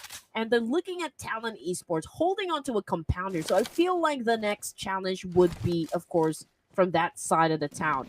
But we've got still Vikings from under the bridge here, not making any movements whatsoever. So that could be some sort of an advantage since he has this element of surprise, so to speak. And who's going to surprise who? SEASON10 surprise BTR? BTR surprise SEASON9? Okay. The border fight's still happening up north. As for CelcomDigi Alliance, they need to fight to get through to the other side. This bridge is well guarded. It's so difficult for them. Look at this. Even if they manage to cross, they will immediately meet with Talon. Oof. The Tins is just holding CelcomDigi Alliance by himself. Okay, although it's underneath this bridge, but because CelcomDigi Alliance, they know that somebody is there, that makes it not any easier for them to cut across this bridge. It's too risky for BTR. If the plan is to really secure a chicken dinner, I feel like they're just going to add pressure onto Talon, Alter Ego, Eris, and maybe even Aeromacy. So, like, basically, I feel like they're just going to do some spray here and get lucky with the shots. But I feel like those teams that are like down south, I feel like they're gonna let them battle it out before they jump into the mix here. Vikings again down to their last player. It's Tins under the bridge here. He's fighting off CelcomDigi Alliance, but then again, Cino needs to be aware of the fact that SEASON9 also knows exactly where they are. And are they gonna focus on the last player coming from Vikings, or are they gonna focus on eliminating SEASON9 first? Oh, well, one player of SEASON9 is down, thanks to Talon. And Talon now is dominating with 5 elimination points. Look, he tries to get SEASON9, but the smoke is blocking his vision. And Yuhai will be picked up, will be revived. And right now we see here that Tins is still under this bridge. So annoying. If Tins is not here, then CelcomDigi Alliance would have crossed over earlier. But because he has been here, the CelcomDigi Alliance, they are forced to take their time. And set up Iftar, look. It's left behind on the main peninsula while looking at SEASON9. And SEASON9 gets look. Now it's only Iftar left for CelcomDigi Alliance. This is the real Mexican standoff, okay? Because, okay, CelcomDigi Alliance could not move forward because we've got Tins coming from Vikings pointing their guns at them. And it's also hard for CelcomDigi Alliance to move forward because of SEASON9, because they're keeping a close eye on to them as well. So, like, nobody can even make a move here except for Yuhai, of course, spotting down Tins and actually ending his misery right there. And this could pave the way for CelcomDigi Alliance to do something about it. But then again, since Iftar is actually under the waters here, he wouldn't even have the chance to pull out his gun. So I don't know for how long Iftar is going to survive it. Yeah, without the circle at all, this could be the end of the road. We'll see, unless a miracle can happen. Circle now favors Talon, full squad with a compound. Perfect position for them to be in. They see BTR making that rotation from the northern side towards the side where Alter Ego is at. And here comes BTR into the warehouse. We have Alter Ego here, at least one player. The other player could be on the other side. As CelcomDigi Alliance out at number 6, no elimination points. BTR rushes in. Rosemary will be knocked. Oh man, I mean, BTR have been monitoring the situation for a long time, and they've probably assessed the fact that, you know, Alter Ego Eris is the most vulnerable just because that they're already missing a couple of players here. So there's a need for BTR to step in, and they snatch that compound out of Alter Ego Eris, right? And they needed to like pick a make a choice. Are they gonna go for the north? Are they gonna go for the east side? And BTR chose the latter part, okay, and challenge up the boys of Alter Ego Eris. And right now, we still got one player from Tribe Aeromacy, which is XYZ, But it is going to be hard to even challenge up BTR for that spot, knowing that he doesn't have any firepower left. So I think for the end game, if Talon Esports will be eliminating Sem9, it's going to be Talon versus BTR. Yeah, I think that's the likelihood of what's going to happen, right? And if Talon is engaged by Sem9, there's a chance that they will incur heavy casualty. And maybe that's when BTR will come out of their house and come in as a third party to wipe things out. As for XYZ, yeah, like what you say, right, it's a bit difficult because he's alone. So the best that he could hope for right now is for all these teams to cancel each other, and then he makes a solo chicken dinner run. It's quite difficult because of his positioning as well, but who knows, right? Who knows? Let's also see where stage number 8 will bring us. Circle will favor left or right. It goes left. Talon gets the circle again. Man, okay, so this is gonna be tricky, not just for Sem9, not just for a tribe, but even for BTR. They are, of course, the closest team that could take down Talon at this point. But then again, the zone did not favor them, so it's gonna be hard, a little difficult for the side of Bigetron to pull off a chicken dinner. So all Talon needs to do in this situation is to play their cards right, be patient, and just really man up the house. Set an impeccable defense here up against Sem9, up against ASC, and even Bigetron. But the one that needs to move now too is BTR and XYZ. So maybe BTR will crash straight onto Talon. Okay, Talon, they are prepared for it. Just look at this. They are scoping out the BTR. What is the best way for them to manage this? Okay, smoke break for sure if they can. Okay, they can still play by the edge of this river. Okay, because that will give them a bit of cover. But then again, XYZ is there. They probably didn't expect that. But the Razy was ready for it.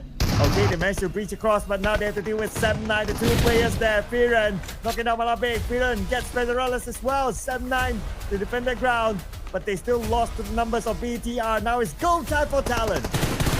Oh man, BTR didn't exactly have a choice in here. Talon Esports capitalizing on the situation.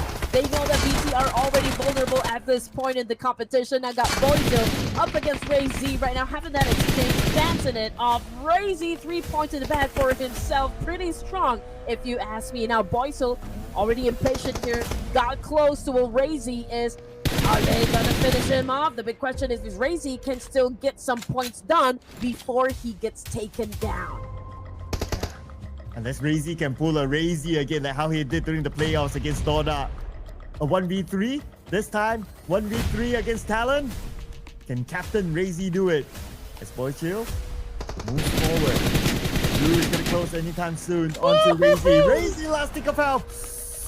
So close, he needs to kill. And he'll be back up at 80% while Boychill passes by. And no heroes are born. Talon Esports with the Rampage Chicken Dinner. Woo! Man, great execution there come from Talon Esports. I mean, they did let everyone just go for the fight there. They did not join. They did not get into the mix there. I mean, they were holding on to a compound, so there was really no pressure at all for the side of Talon Esports to even come into play. And BTR, I feel like since they are not getting favored by the zone, they were forced to deal with not just only Sem9, but with Tribe Aeromacy as well. And that posed such a great risk, you know, for the side of BTR. Of course, they're gonna take in some hits, they're gonna take in some damage, and while they were still quite vulnerable, I think, you know, Talon Esports understood the assignment and actually went in for the charge there to seal the deal. I believe these were the stats from the previous round for HORAA Esports when they scored the chicken dinner. But in case for whatever reason you guys just joined us, the one that scored the chicken dinner is Talon. But yeah, on what you just mentioned, if the circle was if the circle shifted towards where BTR is at, then the storyline would be entirely different. But they favored Talon at the end of the day. And with that, they scored with them 10 eliminations, so 20 points collected by Talon. I would say that this round, we're still not going to take it away from Talon. Yes, there's a reason why they scored that 10 eliminations. But at the very end, they were favored by the zone. And that's how they scored the chicken dinner. Exactly.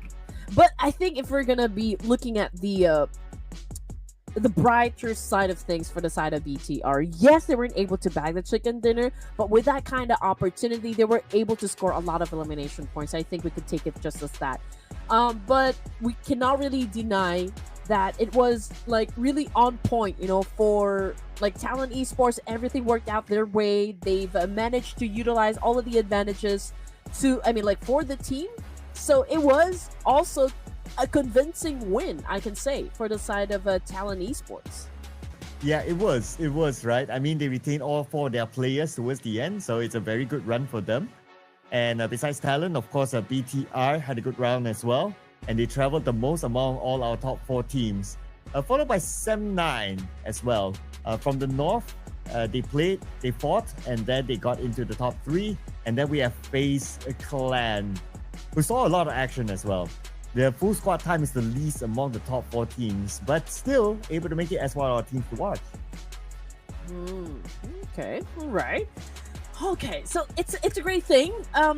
FaZe, although it was a slow burn, I can say, for FaZe Clan, but still, I think they're still trying to like maybe get the rhythm down. But of course, everything is not too late just yet. I mean, we are just at the beginning of the matches here.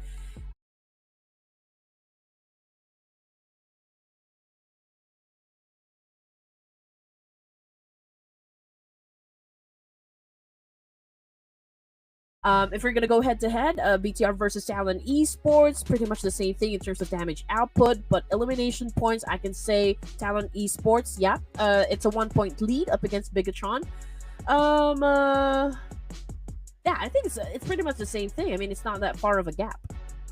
Oh, the one that created the gap for Talon is Ayok this time. Though this is the face of La Flame, who is their analyst, so now I'm really not sure who's actually playing here.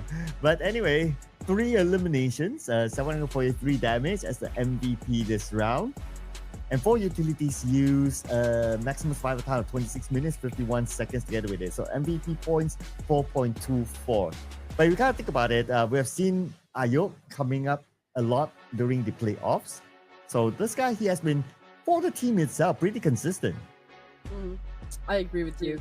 Top performers, okay. We got Red Bull for FaZe, we got GK from Team Secret, we got High from SEASON10, and of course Satar, which is aka Zimajik, coming from Bigetron. And everyone actually scored 4 elimination points for them.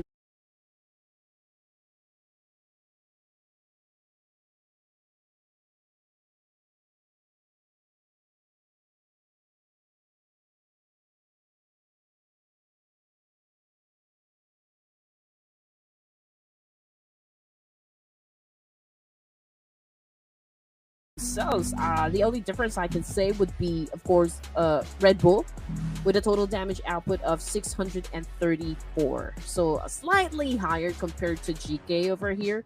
And yeah, I think he's done a pretty good job. Yeah, though I'm surprised to not see Ayok here as the top performers, but yep, it's okay. He already got the spotlight at the MVP, and now spotlight on the match leaderboard. Talon 20 points, Bigetron by Vitality 15 points, same goes for SEASON10, also 15 points. Could propel them to page 1.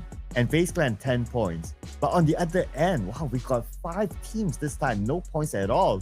Surprise, surprise, these Xavier's there. Vampire Esports, RRQ Real, VOIN Donkey, and HORAA Esports. This is so far the most teams that did not score a single point that we have had today, at least. Okay, so I think it's the same thing that we can talk about when it comes to the gameplay of HORAA. Yes, they are heavy on the aggressive playstyle. It's always high octane. You know, they're not really shy to engage in a conflict during the first few zones here. But I think the problem is like really sustaining that aggressive playstyle. So I feel like, you know, coming into day number 2 for tomorrow, I feel like they're going to focus more on not probably by balancing placement and elimination points, but I feel like they should focus on more like getting strategic placement or strategic positioning in some of the matches tomorrow. Well, they will still be playing later, so maybe they will make amends by then. But they're still on page 1 for HORAA Esports, number 7. They dropped down 2 notches though. Number 1 right now, back up to the throne, BTR, 44 points. Next is Talon. They rise up by 5 notches, 38 points at number 2. They have the same amount of points as Alter Ego, also 38 points. But the difference is, of course, the tiebreaker of Talon that just got the chicken dinner. So that's why they're above Alter Ego. And then we have VOIN Donkey. So we have 4 Indonesian teams stacked up on top. And also for Tribe Aeromacy, okay, despite of them like teams not exactly going their way, yeah, they're still pretty much included in the top 8. But as for the second page, we've got Team Secret moving up 2 ranks here. For FaZe, it's a total of 4. But as for the rest of the teams here, like DRS, they moved down 3 ranks with 23 points here. Even Vampire, RQ, and Vikings. Champions Esports, the only team with a single-digit score.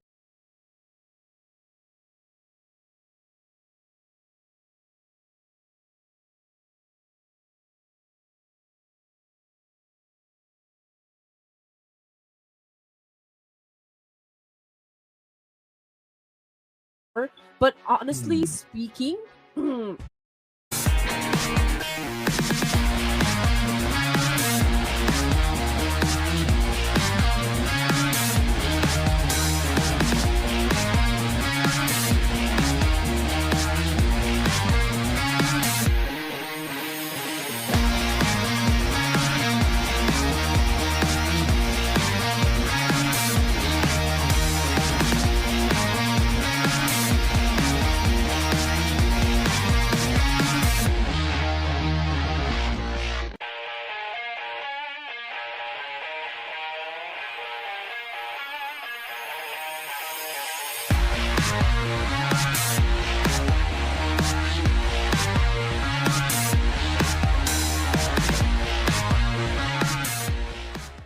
it is going to be the last Erangel this evening before we wrap things up for day number 1 of the grand finals. And again, I would like to welcome each and every one of you, okay, to the Ruthless Invitational Showdown Season 10. And again, my name is Red Queen, together with the legendary Sir Cloud.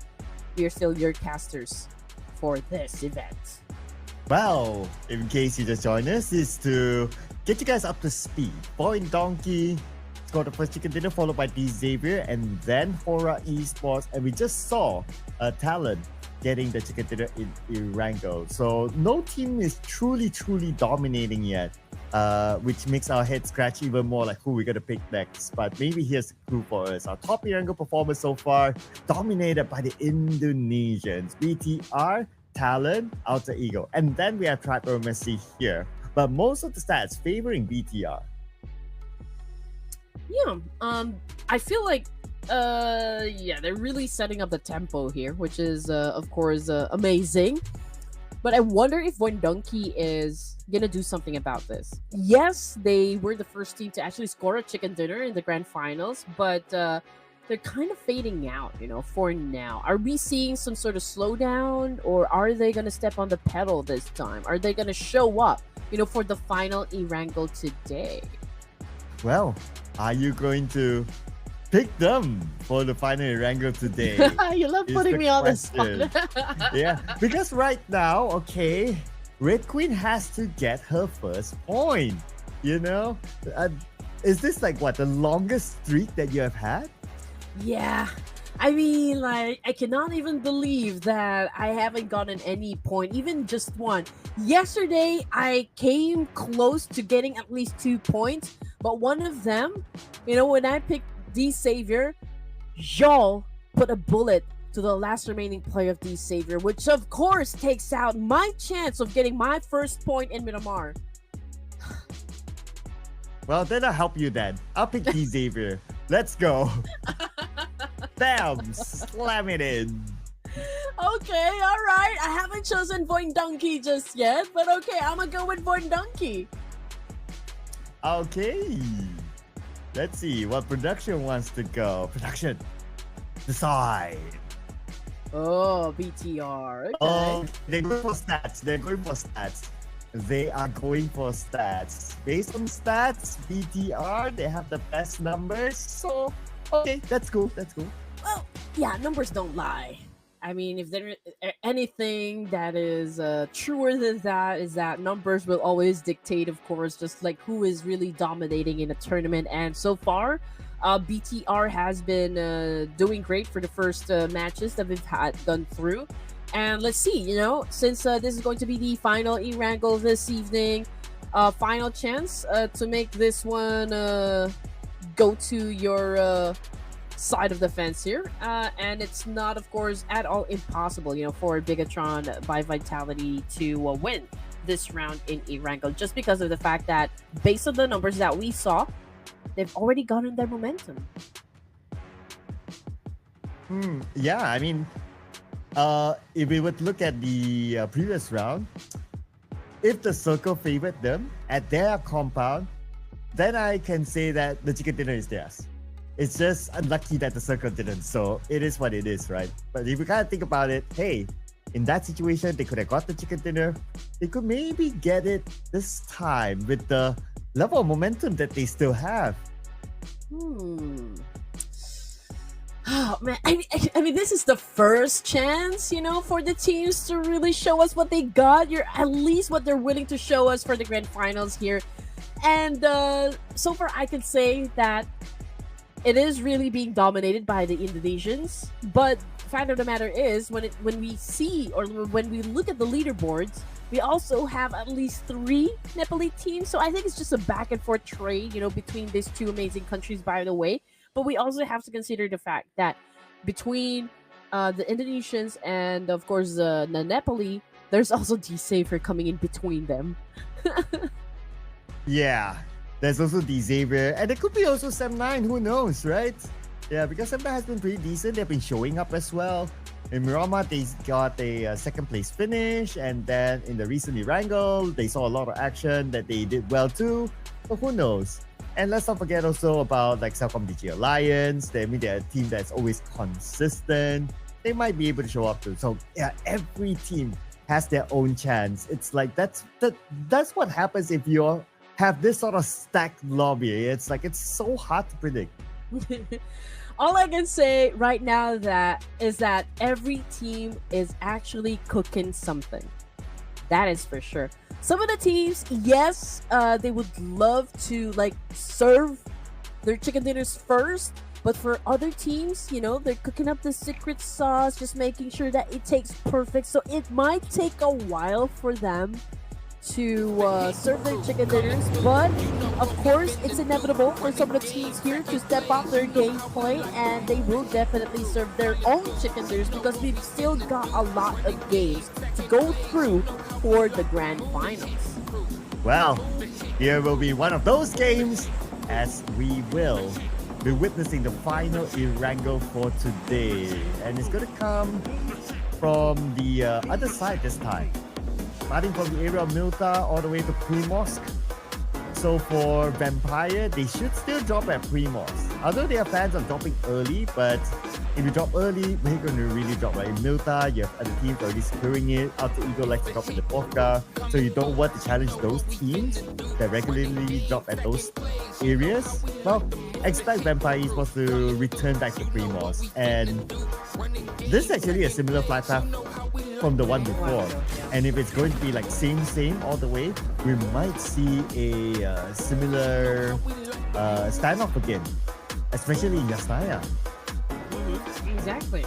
But just giving a little bit of attention to the left side of the screen a while ago, most knockouts, highest damage, and there's another category right in there. I think most headshots. Yeah, it's just like an alteration between Sky, Rosemary, and of course Federalis. I did see also Malakbik included in the lineup. So far, those are the players that actually standing out from the rest of the other players as well in the lobby here. So let's see if that would change as we go along the way. But anyway, I mean, this is only the second to the last match here, so perhaps the reshuffle will definitely happen tomorrow. FaZe Clan, however, dropped in the same spot. Of course, that's in military base. And they are challenged once again by, if I'm not mistaken, yeah, VOIN Donkey, ladies and gents. The mid to the base fight is happening again. Before this, it was FaZe Clan that wins it. Can they do it again? They lose Canary here to start. Very early, VOIN Donkey has the advantage. Potato will get another one. Spraying down to the remaining members of FaZe Clan. And now FaZe Clan only one left. VOIN Donkey should be able to recover their teammates. They might lose this one. Let's see what Rosena do. 1v1 while their team is being revived. Shepard climbing up the stairs here up against VOIN Donkey, but well, I'm sorry, but Zeta timed that perfectly at the top of the staircase and just really snatched that win up against FaZe. And now they're the first team to be taken out of, like, Erangel match. Now, looking at HORAA Esports, they are being surrounded by Talon at the moment, but we're not exactly sure if Talon will definitely go for the push here. We all know that they love staying in Yasnaya. And yeah, I feel like Talon have already picked great position inside the area, and I feel like Sky and the rest of the team here are just about to get inside Yasnaya. So I think they don't have, like, in terms of like advantage, I feel like it's more leaning towards on Talon. Yeah, if we look at the current situation, right, I do agree with that. Is Yasnaya going to be important for them to hold? Not really. Because the circle is like a deja vu. It's like the previous circle. On the left side, 50-50, you have like the northern side, and then you have like the main peninsula. So I'm not sure how long they want to play in Yasnaya. Or maybe they just want to stamp dominance, because this will happen throughout the entire grand finals, I believe. Yeah. And again, Sir Clown, you know, we are looking at a quiet stage one. You know, we're killing nothing but time here. Just really watching all those teams pillage through towns to get everything they need before they step into a fight. So let's just talk about, like, where are the teams exactly? As for Jargapool, we did see some teams drop in Zarki and the north side of Jargapool here, but this is a different thing that we see on screen. I mean, it's just Vikings holding on to the south part area of Jargapool, and the north is pretty much empty. So the situation is the circle is actually over to the west side, or like maybe the northwest side. And if we're going to be looking at the amount of teams entering from the east side, then we just know that that edge will definitely turn red in just a few moments. Ooh, okay. So that is where we'll put our attention to.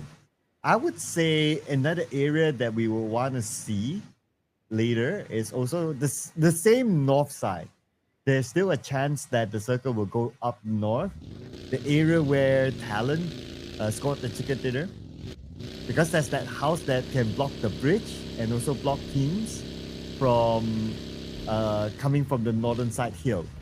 So that could be an area of contest. Rosemary is just going to drive by here, and he's going to contest this area. Now he knows that somebody is actually in the building. He does have Daybot together with him, and that will be the duo that did it against No Fear from HORAA Esports.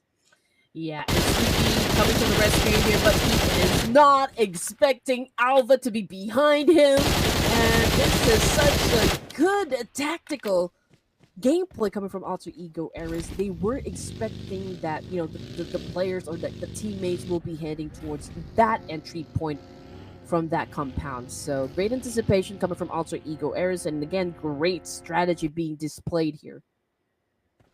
Right at the bridge, we have bridge campers here. DRS. Who are they waiting for? Are they waiting for VOIN Donkey? VOIN should follow the left bridge.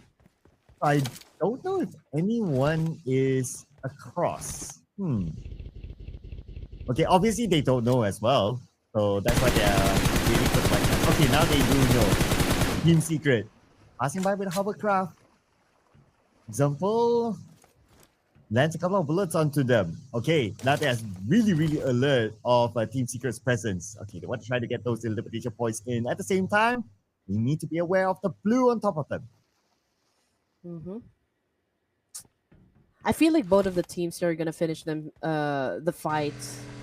It's definitely gonna happen from that bridge. I don't think Team Secret will, or like maybe DRS will give way to Team Secret to get across, you know, the main island here. And as for VOIN Donkey, I feel like they're gonna pass through over to the west bridge. So I think they're not gonna have any problem whatsoever. And it's gonna be a clear entry point, you know, for the side of VOIN Donkey. But as for BTR, currently they're already, of course, well, inside the circle. Are they inside the circle? Yes, I think so.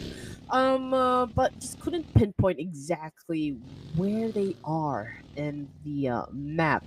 But there are, like, most of the teams already inside, and they're fighting in the middle.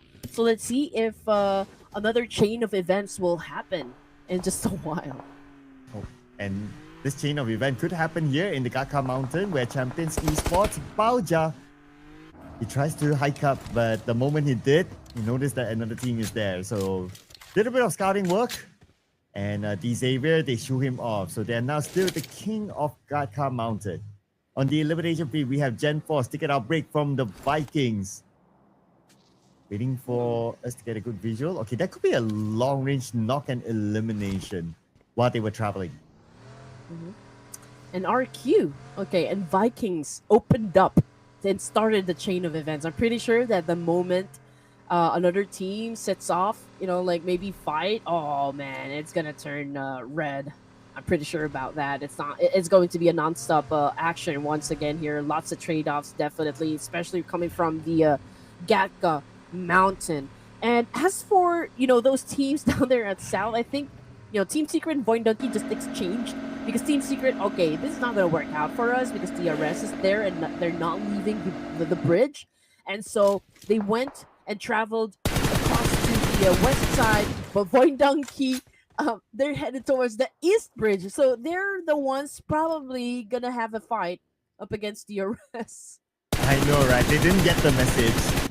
So let's see if they will get a message from DRS later. RRQ now spraying down.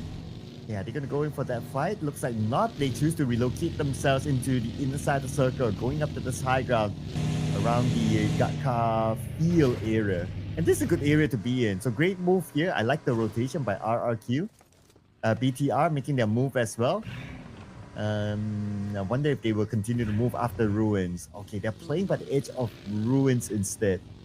Okay, it's also another good area to be in. And this is also an area where they can track teams from coming in. This is one of the entry points, the common entry points. So they know that another team passed by them. So it's up to them whether they want to take this fight or not. And so far, the decision is not yet. Not yet. Today. Not today. But try Aeromacy. Okay, I feel like it's going to be a clear entry point from Jorgapool. DRS already gave up the bridge camping and now headed towards maybe south of Pachinki here, but they could probably have an altercation up against Alter Ego Eras. Team Secret, I think, had the same idea here coming from south as well. So perhaps we could see a three-way battle happen between Alter Ego, DRS, and Team Secret. And if VOIN Donkey's gonna join the party because of their late entry, oh man, that's gonna be a wild one that we shouldn't miss. Ooh, looks like Alter Ego Rosemary will not miss this one. Example passing by. Example takes damage. Example gets away 40% of health. Woo. It's a close one. But the fact that Rosemary is alone, the rest of DRS might follow suit. Okay, so far no indication yet. Over to now Team Secret looking at DRS, moving around with a hovercraft. Also another long-range spray just to shoot them off to make sure that they don't head towards the side of Team Secret. Back on the Alter Ego, still with DRS. Okay, here we go. Pachinki is, well, it's a little too crowded for maybe at least 3 teams here.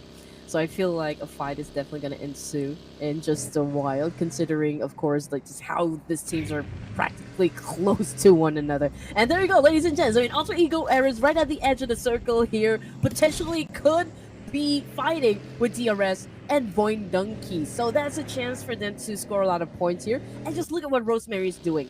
Obviously, he wants to come up from behind here. Could do a major backstab up against DRS. And that could be a great play, you know, for Alter Ego.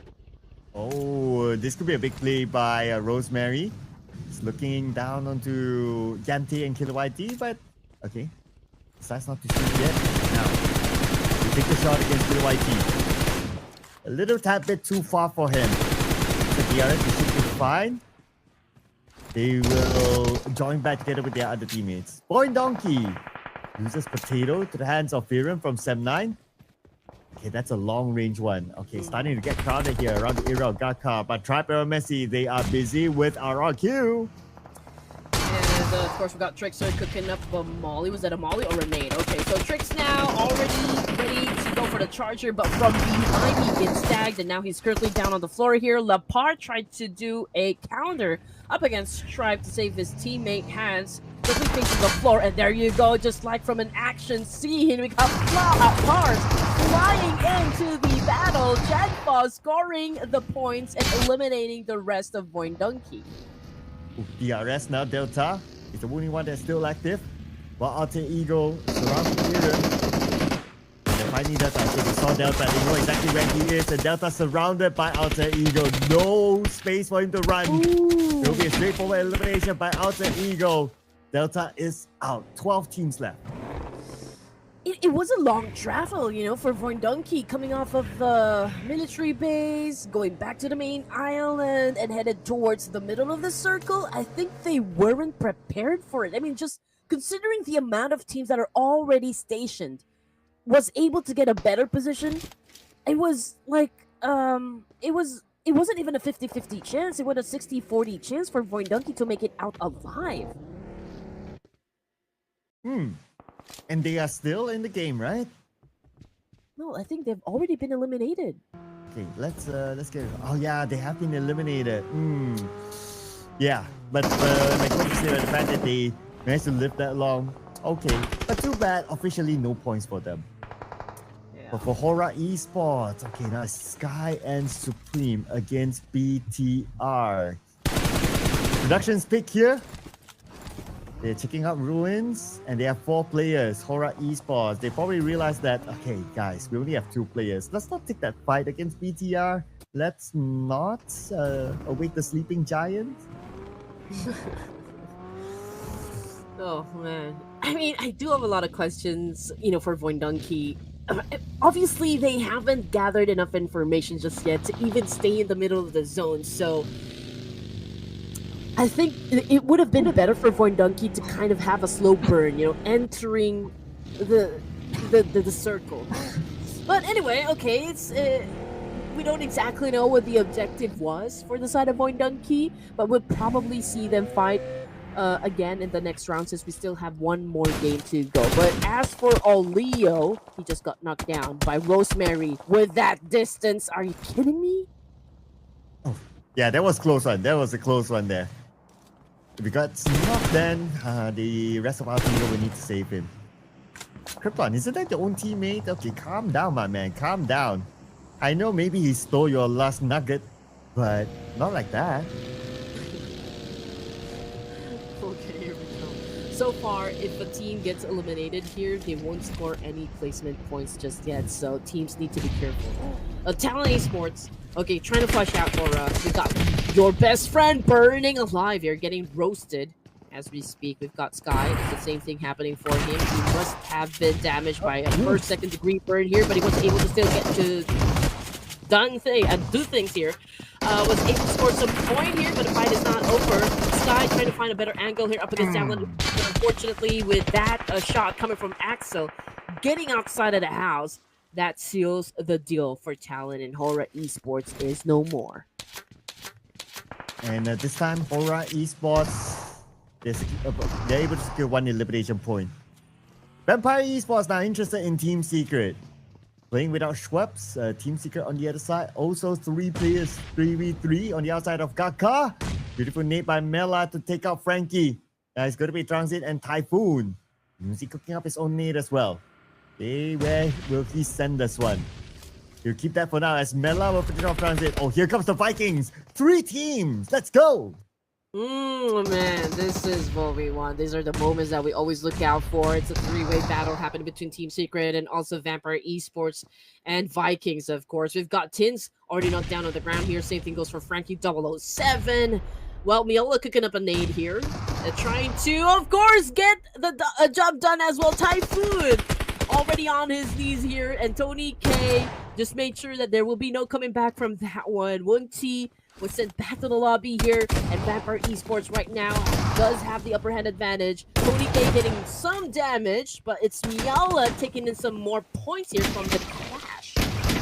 And here comes the blue as well. GK is running away from him. Oh, but from behind GK damage, GK!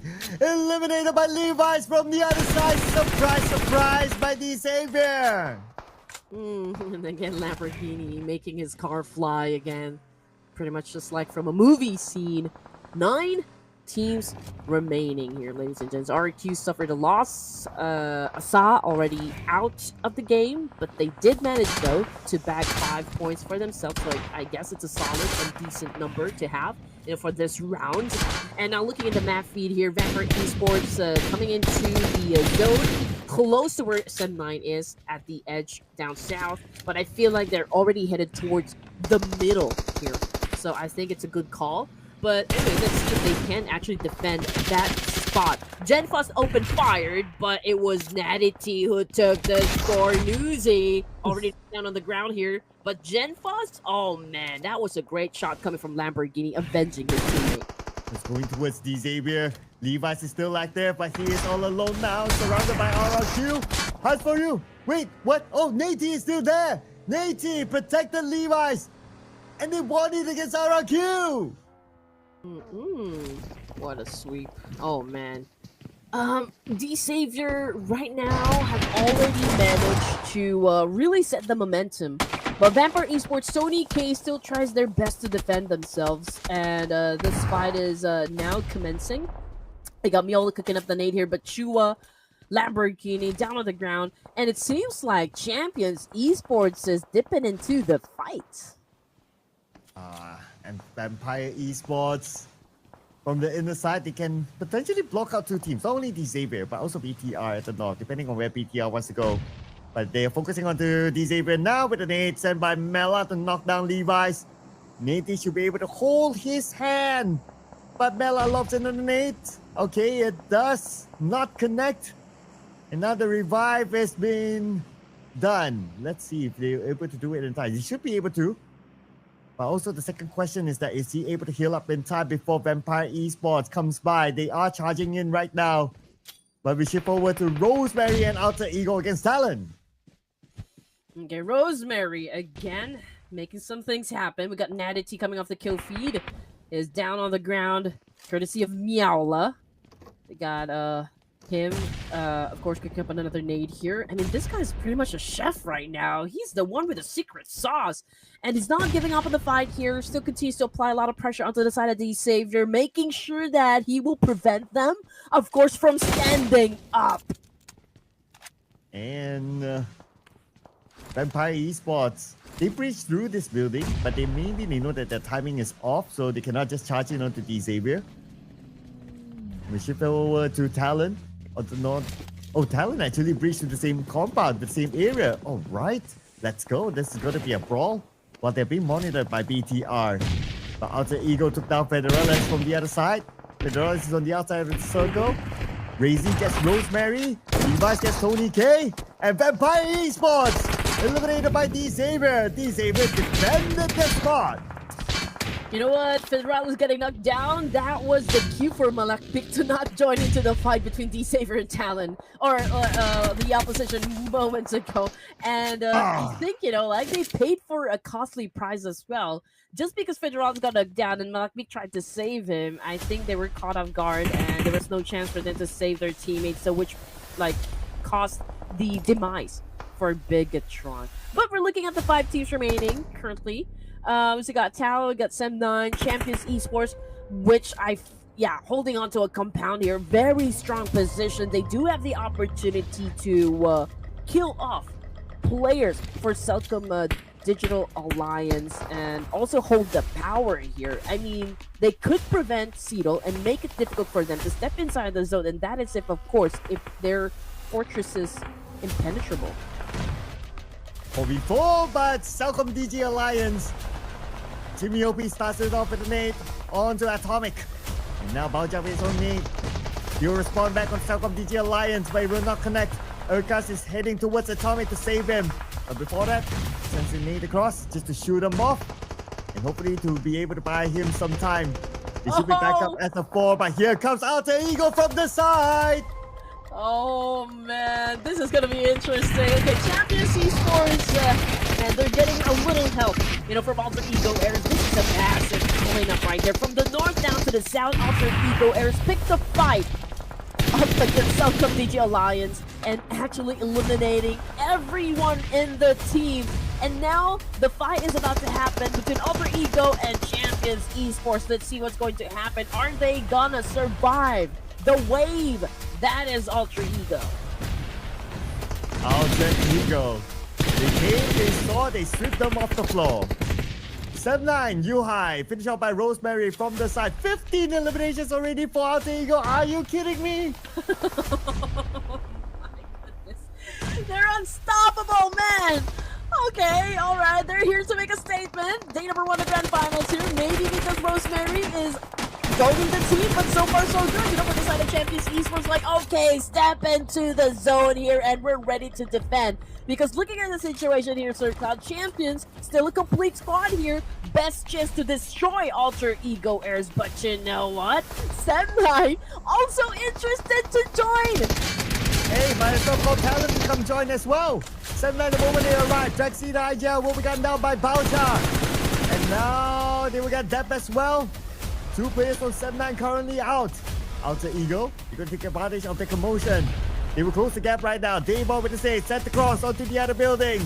Daybot, his nade, it does connect on the Kino. Krypton, fouled out. Krypton will be gunned down. Rosemary on this rooftop, trying to find a good angle. He'll spray it in the smoke. Daybot's nade, this time it connects on the Baoja, knocking him down. And here is Kino running across the smoke while being gunned down by Rosemary.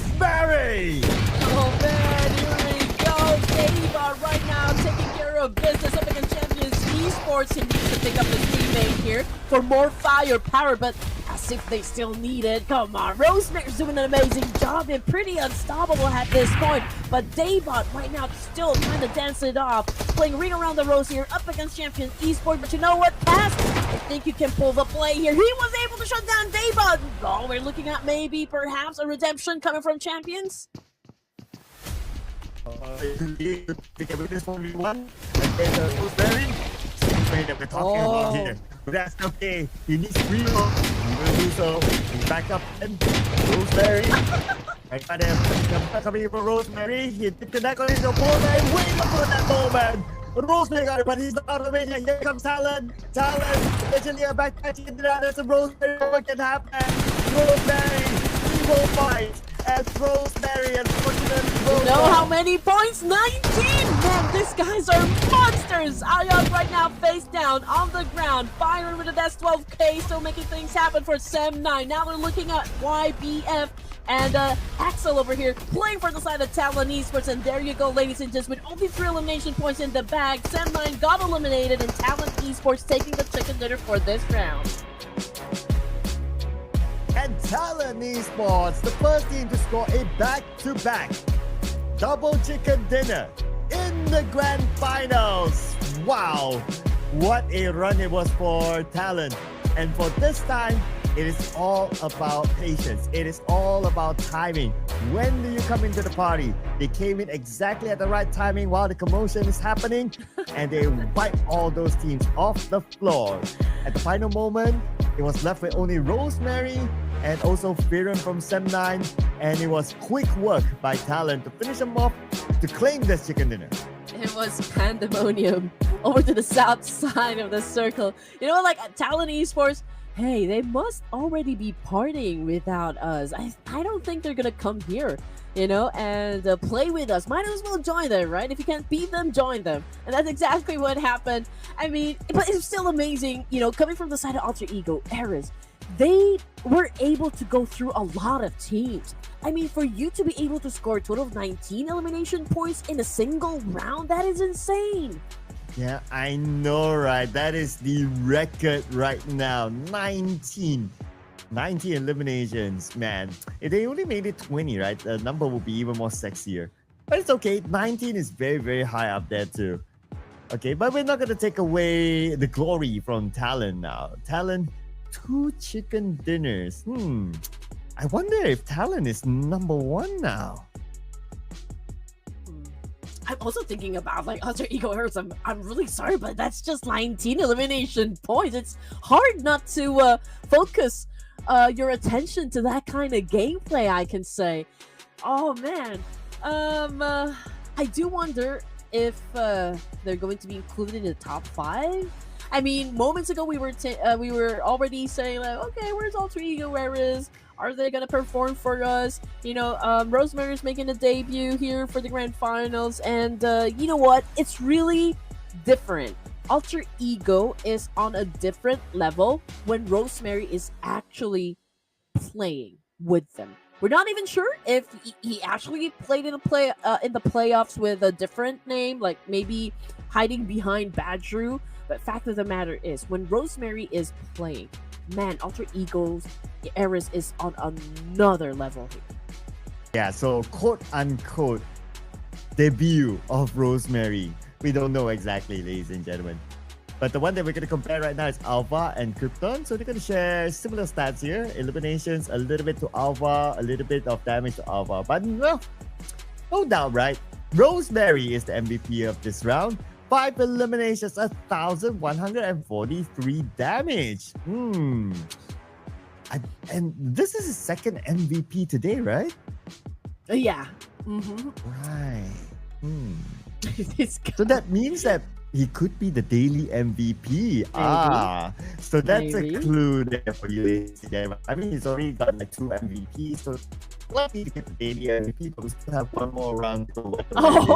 And calm down. Calm down. Screenshot this. You don't always get to see this. Like the full roster being the top performers. Might as well. Okay, since they were able to score a lot of points here, doesn't care about the chicken dinner. We're looking at the top performers here, not just individually, but like a whole team is here. Yeah. Normally, at most of you see 3, and then the 4th one, because he's an IGL, he don't get much stats, so he won't make it there. But now, you see 4. It's a very rare occasion, I can tell you that, ladies and gentlemen. So now, 19 eliminations locked in, 24 points for Alter Ego. Talon with the chicken dinner, 14 points. Red Queen, look at this. 10 points difference between the team that scored the chicken dinner and the team that didn't. That is. That's crazy. Oh man, all I can say is that Alter Ego Eras went berserk, in this round. Now I do have a question for you, Sir Cobb. In terms of like the tenacity, the prowess, and everything else that makes a great team, would you go for Alter Ego or BTR? Wow. Well, Alter Ego, they never ever bribed me. I was bribed with 2 jerseys from BTR, so I have to say BTR. Ooh. Because I was bribed. Okay. Yeah, I'm bribed to say BTR. BTR, let's go. Yes, sir. And there you go, ladies and gents. I think the score had already been settled. Alter Ego Eras right now the kings of day number 1 of the grand final. Well, we still got one more game, so not everything is set on stone just yet. We're looking at 62 points and a 10-point lead up against Talon Esports, who's coming in at 2nd place with 52, and then BTR now dropping to 3rd spot with 45. We got D-Saver with an improved stat as well. Same thing goes for Sem9. VOIN Donkey moving down. HORAA, Tribe Aeromacy, a non-mover for the first page. And on page 2, finally, we see champions. Decent round, 10 points collected by them. So now they move out that dreaded number 16. Instead, it's the Vikings that's pushed down to number 16. Also a team that you talked about them, that they have potential. I second that as well. But now they're at number 16. But still a lot of games more to go. But for today, specifically, we only have one more game after this. But before we head on to that, as always, we're taking a short break. So see you guys after this one.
Talon, back-to-back chicken dinner. Wow.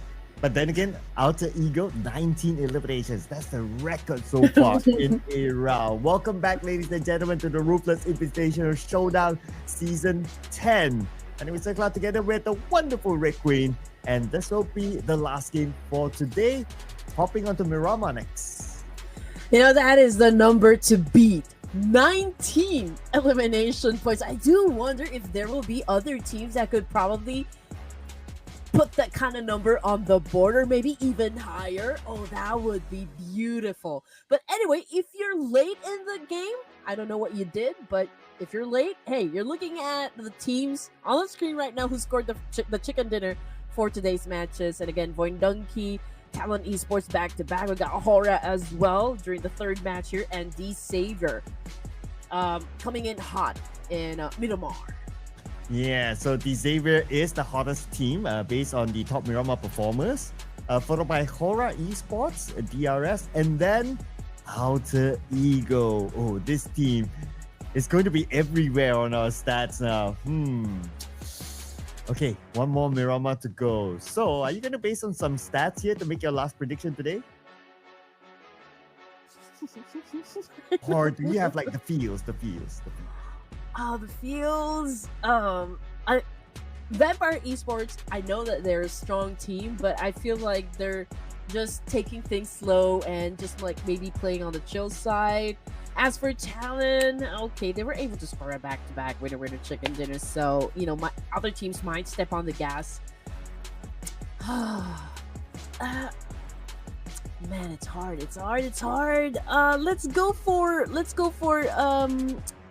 Let's go for Team Secret.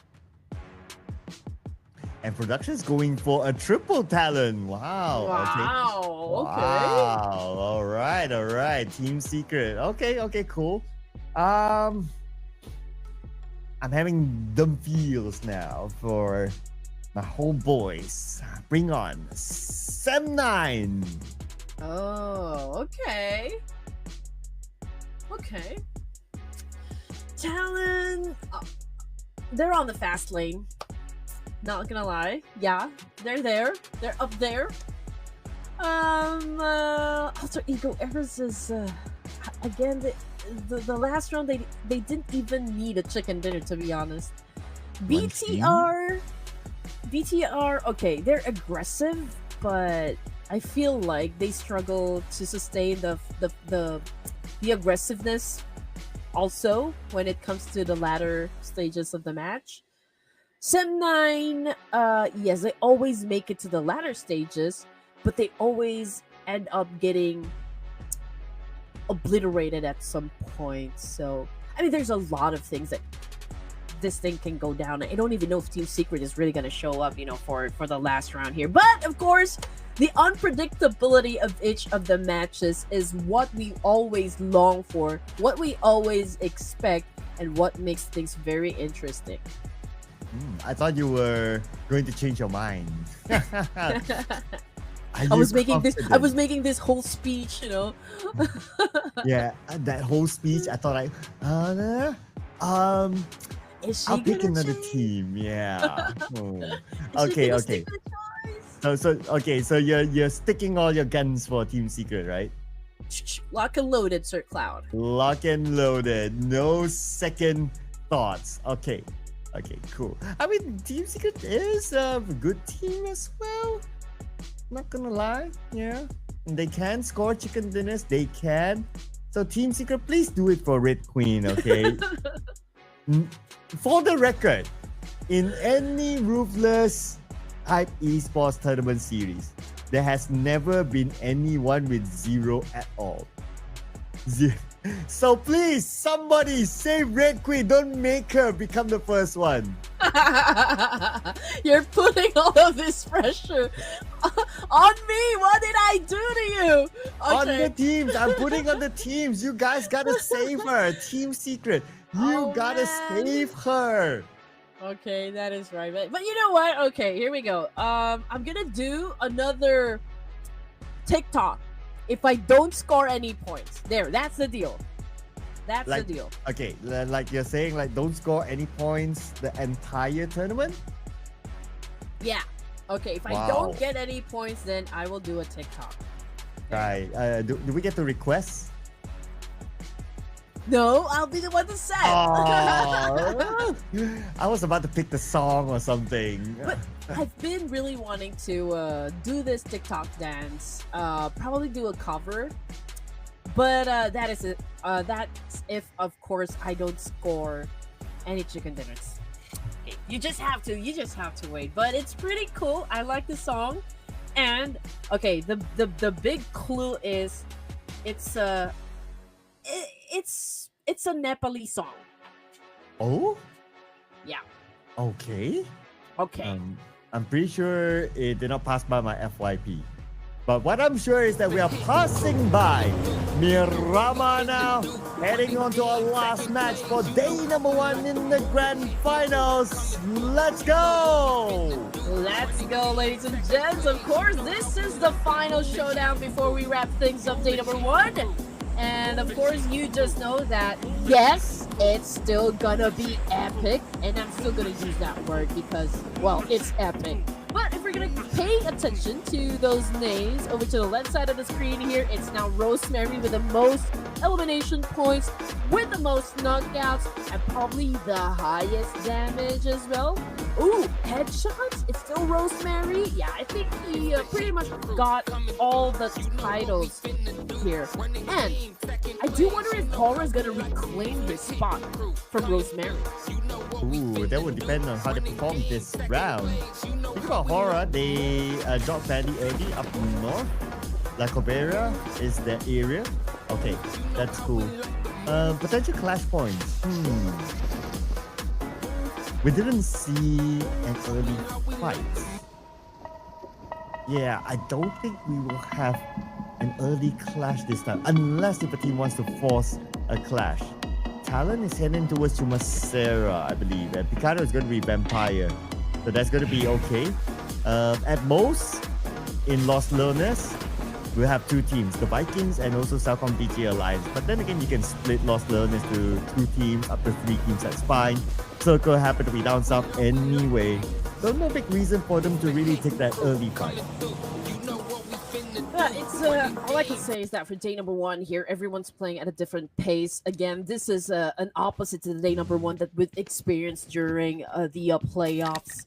And perhaps teams are just really considering everything that might happen, or like how things are gonna go down. Maybe they do want to start their matches in peace. Like maybe go through everything first and make sure that they have everything inside their backpacks before they get into any engagements. And yeah, I don't see it's gonna change. But perhaps teams can turn up their aggressiveness up a notch, so that we'll see a lot of conflicts happen during the first matches here. But as for Alter Ego Eras, I don't see any team that are like close to them that could maybe challenge them in this particular spot. Not unless if they decide to get inside the circle before, or like maybe or like where the circle will actually go to. We're not.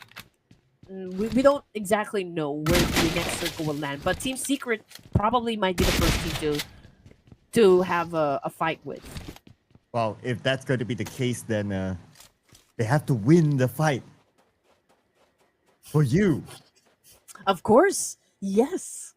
Team Yes. Secret, I'm putting all my heart to you guys. And they themselves need the points too. Come on, they have number 11, page 2. A chicken dinner would be nice. Automatically be on page 1. Lots of incentive for Team Secret to perform for Red Queen. Yeah, give it to me, guys. I need at least 1 point so that Sir Cloud won't pressure me to be the only caster to end a tournament without having any points. Oh no. No, just kidding. But hey, I mean, just giving you guys a situation. Okay, in Los Leones, we actually do have 2 teams there. It's CelcomDigi Alliance and Vikings, but I don't hear any gunshots happen, and we don't see any names being popped up onto the kill feed.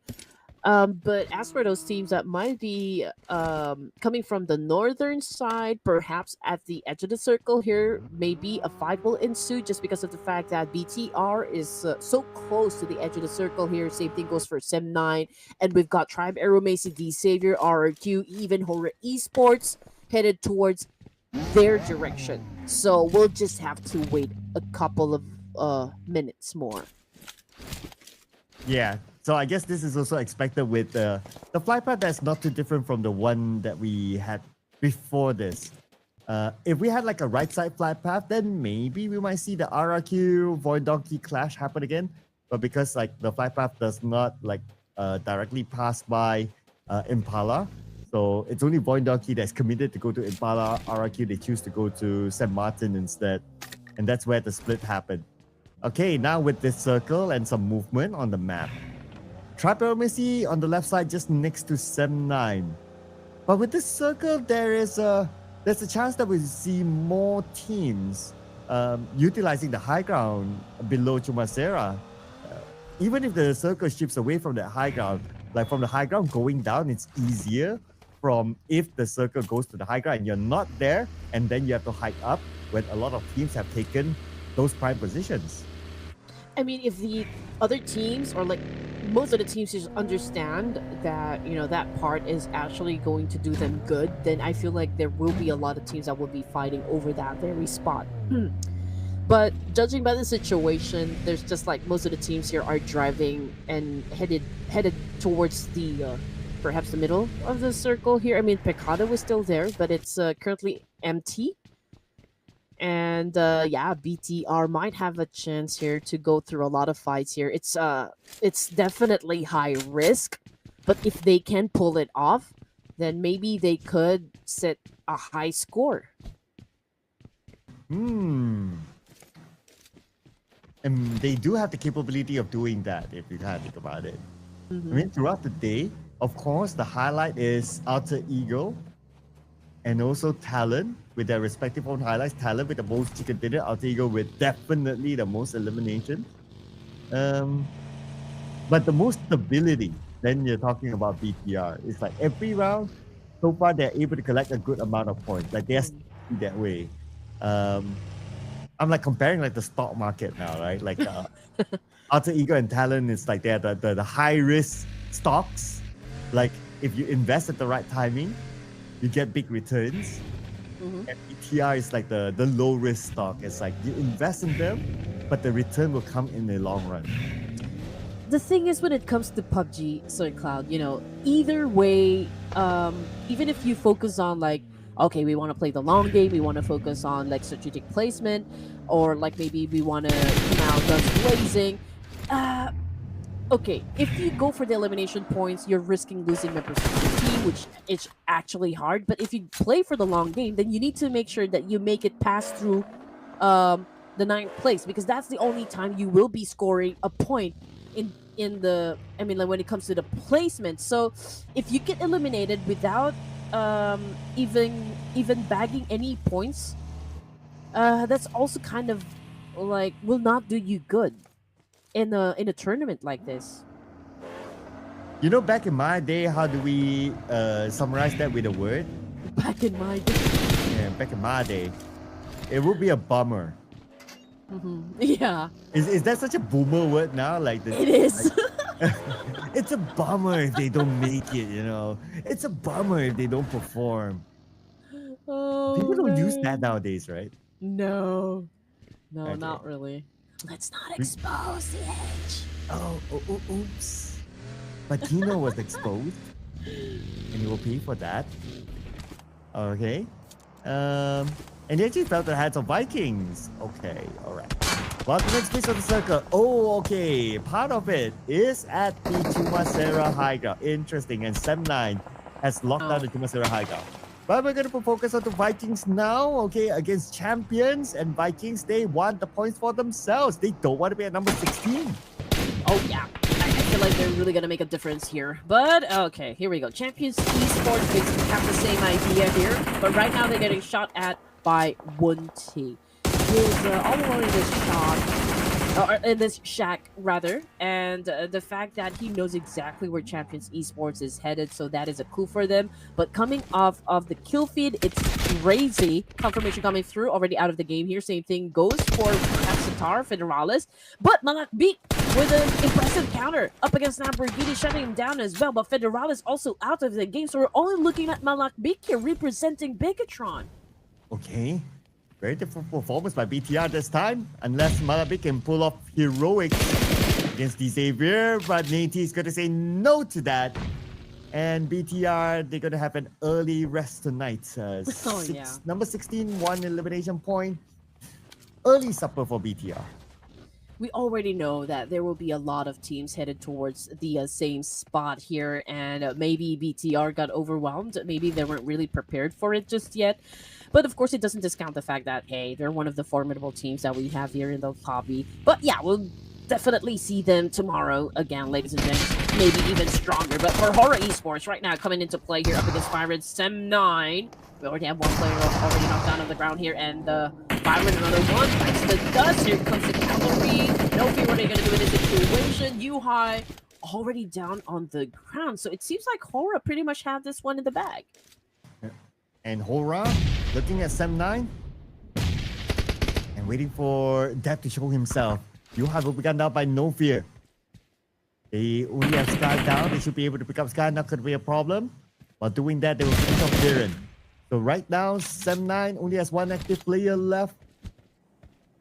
And I believe he will not want to show himself. Drexy's been held hostage. Yeah, he should just play for survivability now.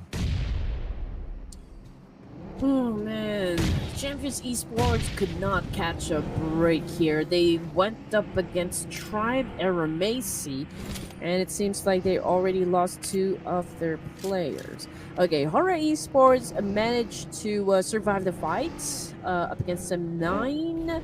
SEM9, they're still alive, but then again, we only have 1 player left for SEM9. So that's points collected onto the side of HORAA. And if we're looking at the situation here, HORAA is surrounded by a lot of teams. I mean, we got Vikings, we got Tribe, we got SEM9 as well, we got D-Savior. But the circle already shifted. And yeah, it doesn't change a thing. I still feel like, you know, Champions, Tribe, after their fight, I feel like they're going to go after HORAA Esports. And as for the team staying on the north side, it's going to be D-Savior, FaZe, Talon even, and Vampire Esports. And guess what? The number 16 team, Vikings, got the middle of this circle. Xavier now is trying to stop FaZe Clan from coming in. And FaZe Clan receive a decent amount of damage. 1 vehicle already blown up. And Canary now will need to switch vehicles. And look at the amount of teams around them. There's at least like what? 3 other teams around FaZe Clan? It's going to be an interesting one for FaZe Clan, how he's going to get out of this. Lots of teams going to put attention onto them since their vehicle is smoking up. They were going to try to take advantage of that. I mean, every opportunity opens up, you know, for the teams here. They're not going to have second thoughts about it. They're definitely going to grab those opportunities that pops in front of them. And here comes Shreps right now, challenging up Levi's. And but it was Tony K who got the points. So obviously Shreps just flushed him out from that truck. Okay, and now I don't think D-Savior will be able to pick up their teammate here. And there you go. That is the job done coming from Newsy. Lamborghini, Natty T only left to defend this compound, which is of course would like to be taken over by Vampire Esports. Okay, and Vampire Esports now rushing towards the warehouse. Okay, they have reached the warehouse. Mela with the SFK will be the one at the front. Nate by Nate hooked up. Mela will evade that. And will continue on the chase. And Matey, ooh, that was a close one. They almost got Matey. Meow scratched Nadity's back, but amazingly, Nadity was able to survive that. And now Lamborghini, he was cooking a nade, but unfortunately, Tony K was faster. And now he's faced on the ground here. Nadity, it's all up to you here, brother. It's all up to you. Can you defend D-Savior? Can you rep up D-Savior? Going up against, of course, the remaining players from Vampire Esports can really be hard, and so that was the obvious outcome. D-Savior losing the fight, which now brings us to 14 teams remaining. And now jumping into DRS, QYT Delta out of the game here while they go up against CelcomDigi Alliance. Agente, oof! From the other side, CelcomDigi Alliance. CelcomDigi Alliance still with the high ground here against DRS. Well, they need to anticipate the next circle. Will it go away from them? Yes, it will. Chips away from CelcomDigi Alliance and DRS. They have to win this fight quickly. As example, still on the lower ground, receives damage, 60% of health, recovering himself right now. While CelcomDigi Alliance, are they Luke gonna charge in? Okay, Luke does have the high ground. Yante. Oh man, no coming back for that one. Hands for you. RQ is also scoring some points here up against Try perhaps, and Tricks. Oh man, he won't be making it. I think he had already been sent back to the lobby here. Example! Oh no! DRS also eliminated. But Asa, let's see if they can eliminate Aeromacy now. Rick, right in front of him, and Rick will be taken out by Asa. There goes Aeromacy at number 13, 2 elimination points. Okay, interesting. FaZe now from the map, going up against Backguard, that is for sure. But let's check out what is happening with Alter Ego Errors right now, going up against VOIN Donkey. We got Alpha on the screen here with a UMP. Vexy goes down with his AUG. Alpha doing an amazing job, but he caught a nade coming from Potato. And yeah, Potato would want to seal the deal as well. He's been taking a little damage. Alter Ego Eris still alive and kicking. Let's see who's going to be winning the fight here. Is it going to be Potato? Oh! Nope, it's going to be Daybot. Daybot with the last hit onto Potato. It was a 1v1, a necessary 1v1 that Daybot needed to win. But he does not have the space to pick up his teammate because Team Secret is now here. Daybot's trying to get away while Team Secret is chasing him.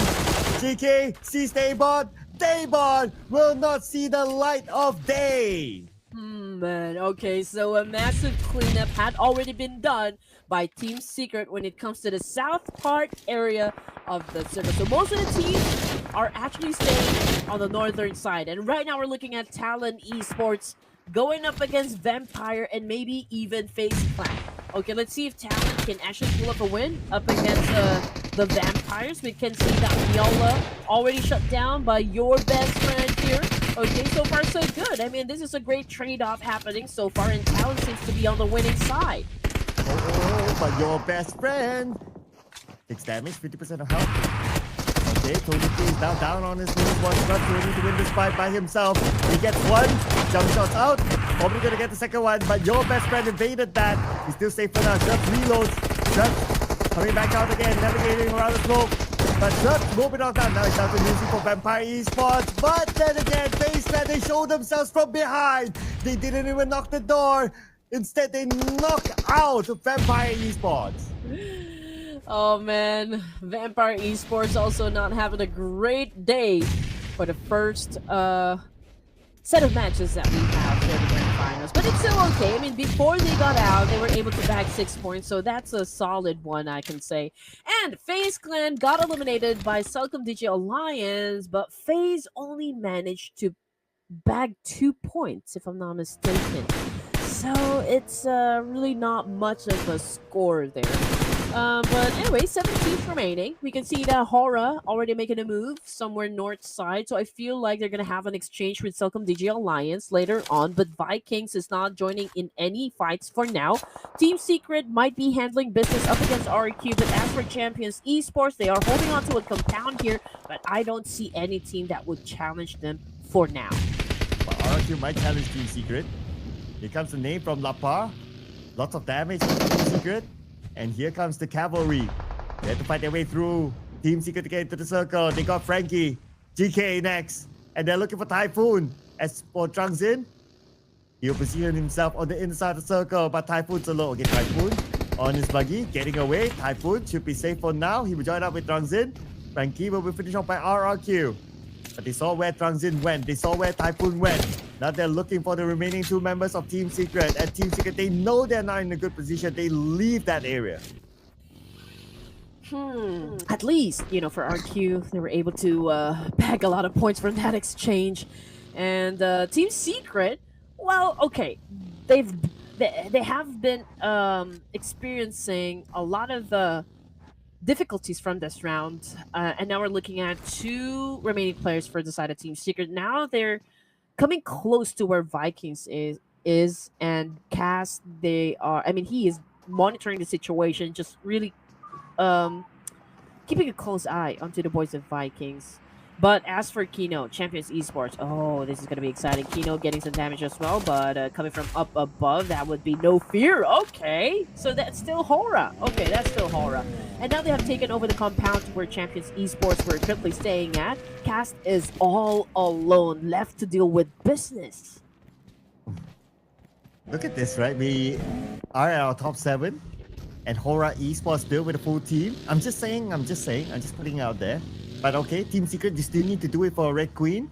Okay, we remember that. Even though only 2 players, but anything can happen. We've seen solo chicken dinners before. Duo, why not, right? For Red Queen, for the Queen. Offer your Queen the chicken dinner. I feel like they're already ready. But okay, here we go. We're still rooting for Team Secret to score the chicken dinner. Now it is time for Vikings to fight, and of course it's not going to be an easy feat here because of the fact that, hey, they're going to deal with HORAA Esports. Now we got Supreme boosting himself up and maybe putting in some bandages to make sure that he is all fit, you know, for any fight that can actually commence in just a while. We got Break on screen. Okay, they're checking out from which direction their teams probably will come from. We got No Fear doing some tap and fire, of course, but not connecting just yet. Okay. HORAA Esports outside looking in. Okay, they spot somebody on the other side. It's too small for us. We don't really know who's that, but as long as they are aware, that's important. Okay, whoever that is, it moved away. Okay, that's CelcomDigi Alliance there. Okay, they're managing the road early this time. Even before the circle closed, they're starting to move by the edge there. Okay, confirm now they have to cross that road. And the moment they do that, it's Team Secret that they will meet up with. Now the circle still favors the Vikings. Here comes 7-9 onto HORAA. Oh man, good anticipation there coming from Depp. I mean, he took his time. And when he saw an opportunity, he just took it as well and put down one play coming from HORAA Esports, which is, I can say, perfectly done. Now we got Sky, and he knows exactly at that moment. He goes for the massive spry, was able to connect, and yes, oh, it wasn't Sky, it was Sleepy who took the point. Now HORAA holds on to their 5 points in the bag here, and Sem9 got eliminated with only 1 point in the bag. Hey, CelcomDigi Alliance still yet to cross that road. But it's okay. They can take their time. They want to deal with HORAA Esports? No? Okay, not really though. Not really. It's more of a tease. They can focus on getting across the road. Not going to be a problem for CelcomDigi Alliance. As for HORAA Esports, by the edge of the circle, they can still go in further. But they are looking at CelcomDigi Alliance. Team Secret is just waiting in the middle of the circle. CelcomDigi Alliance coming in. They look just right in front, 2 members of Team Secret now. Okay, here we go. Kasim gauging the situation here, listening to and monitoring the situation. Of course, hands for you in his buggy, driving now away from the compound here, but he doesn't have anywhere else to go. I mean, look at the situation here. RQ is evenly spread out, but that opens a way for Kasim to attack. But unfortunately, well, that exposes their location as well. And on the other side right now, CelcomDigi Alliance. Looks like they will need to still fight their way forward. Okay. Anyway, they still have some time. Okay, 2 players will need to join in. And once they join in, then they can take the fight against Team Secret. Team Secret, well and aware. They hear everything. They hear all the footsteps of CelcomDigi Alliance. Right now, they cannot move. They cannot move at all. Allow CelcomDigi Alliance to be busy with RRQ and just forget about Team Secret.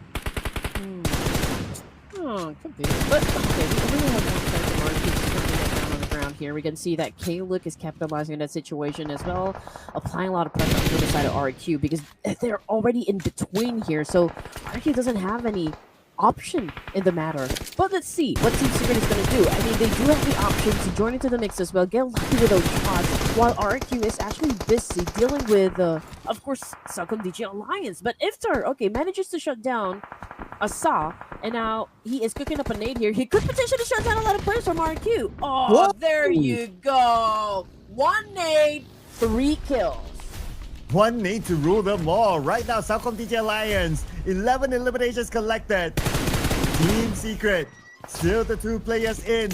Now currently in top 5 with the elimination of RRQ at number 6. 5 elimination points collected by them.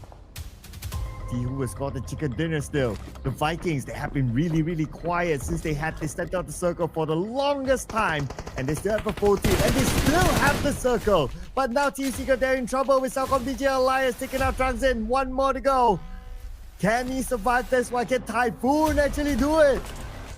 Man, CelcomDigi Alliance, they have been a little bit passive during the first 5 matches, but it's a different phase they're showing us right now. 12 elimination points in the pocket, which is incredible to witness. And now we're looking at Typhoon, last remaining player, I believe, from Team Secret. Are they gonna let him go? No, I don't think so. Typhoon definitely will be sent out of the game, courtesy of CelcomDigi Alliance. But you know what? It's 6 elimination points still, so that is, I can say, a pretty decent number. HORAA Esports, oh man, they tried to go in and do the offense of the Vikings.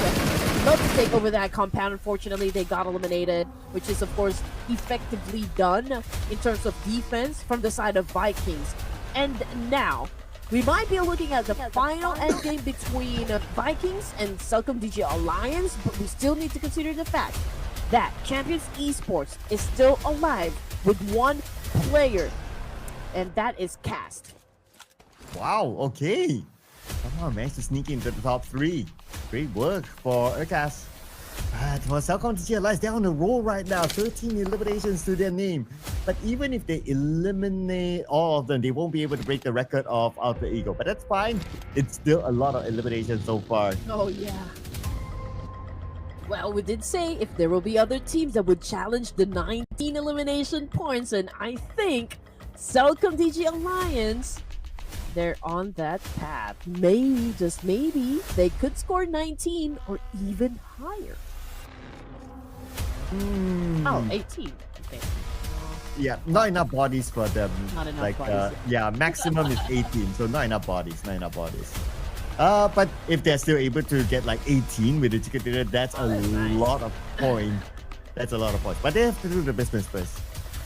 Because right now the challenge is that the Vikings, they have the circle still, and they have this compound. So CelcomDigi Alliance, they have to troubleshoot this. Like, how do you breach a team who has this compound? And this compound, he has walls at it. Vikings obviously ready to face Valhalla. Going up against the CelcomDigi Alliance, they're ready to give it their all.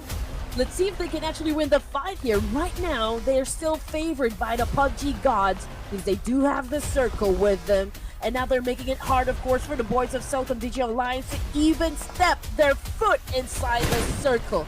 But the big question is, can Vikings really put an end to this and get that chicken dinner by the neck? Oh, CelcomDigi Alliance, they rotate down south, okay?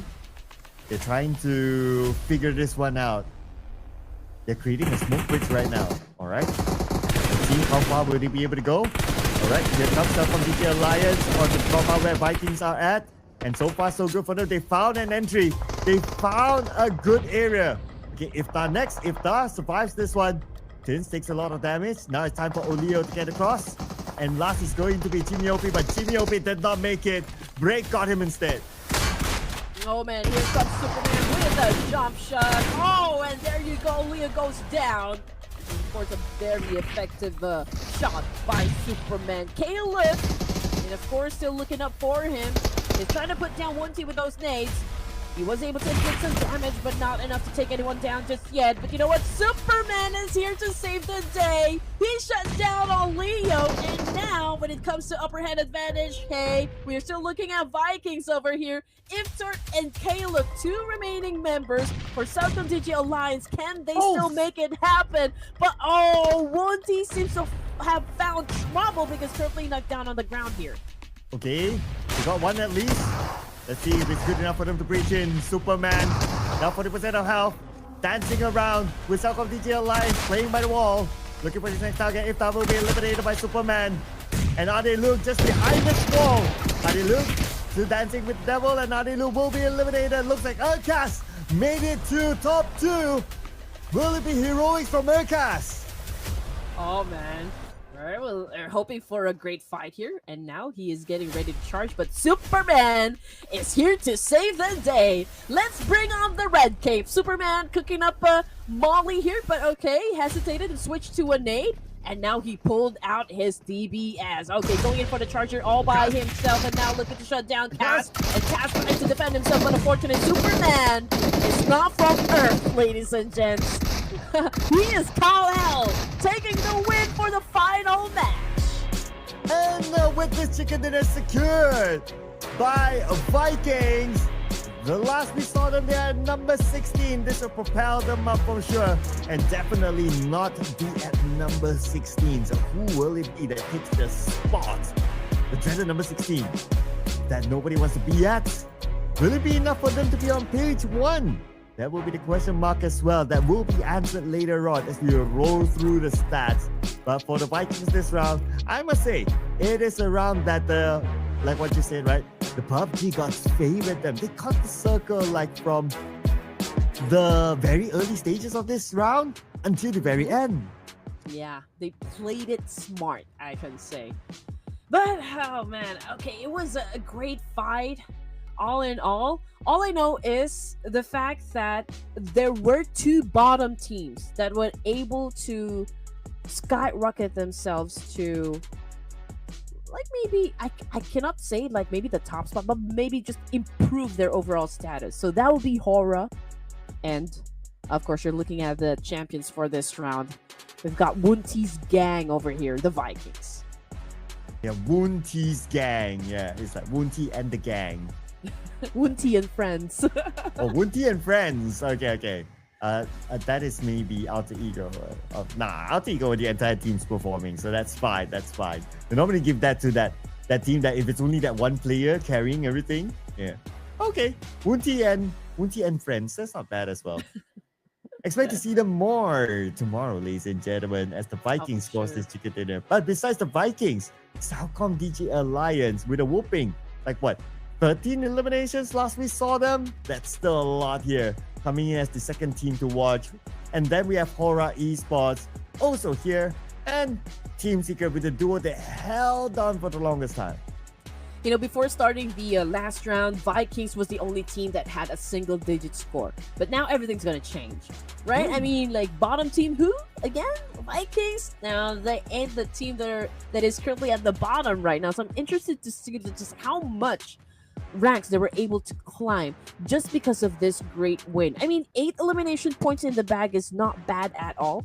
With a chicken dinner, that makes a total of 18 points for this round. So it's amazing. But we cannot discount the fact that Champions Esports, despite the circumstances, they were able to land at second place even when they were down to their last player.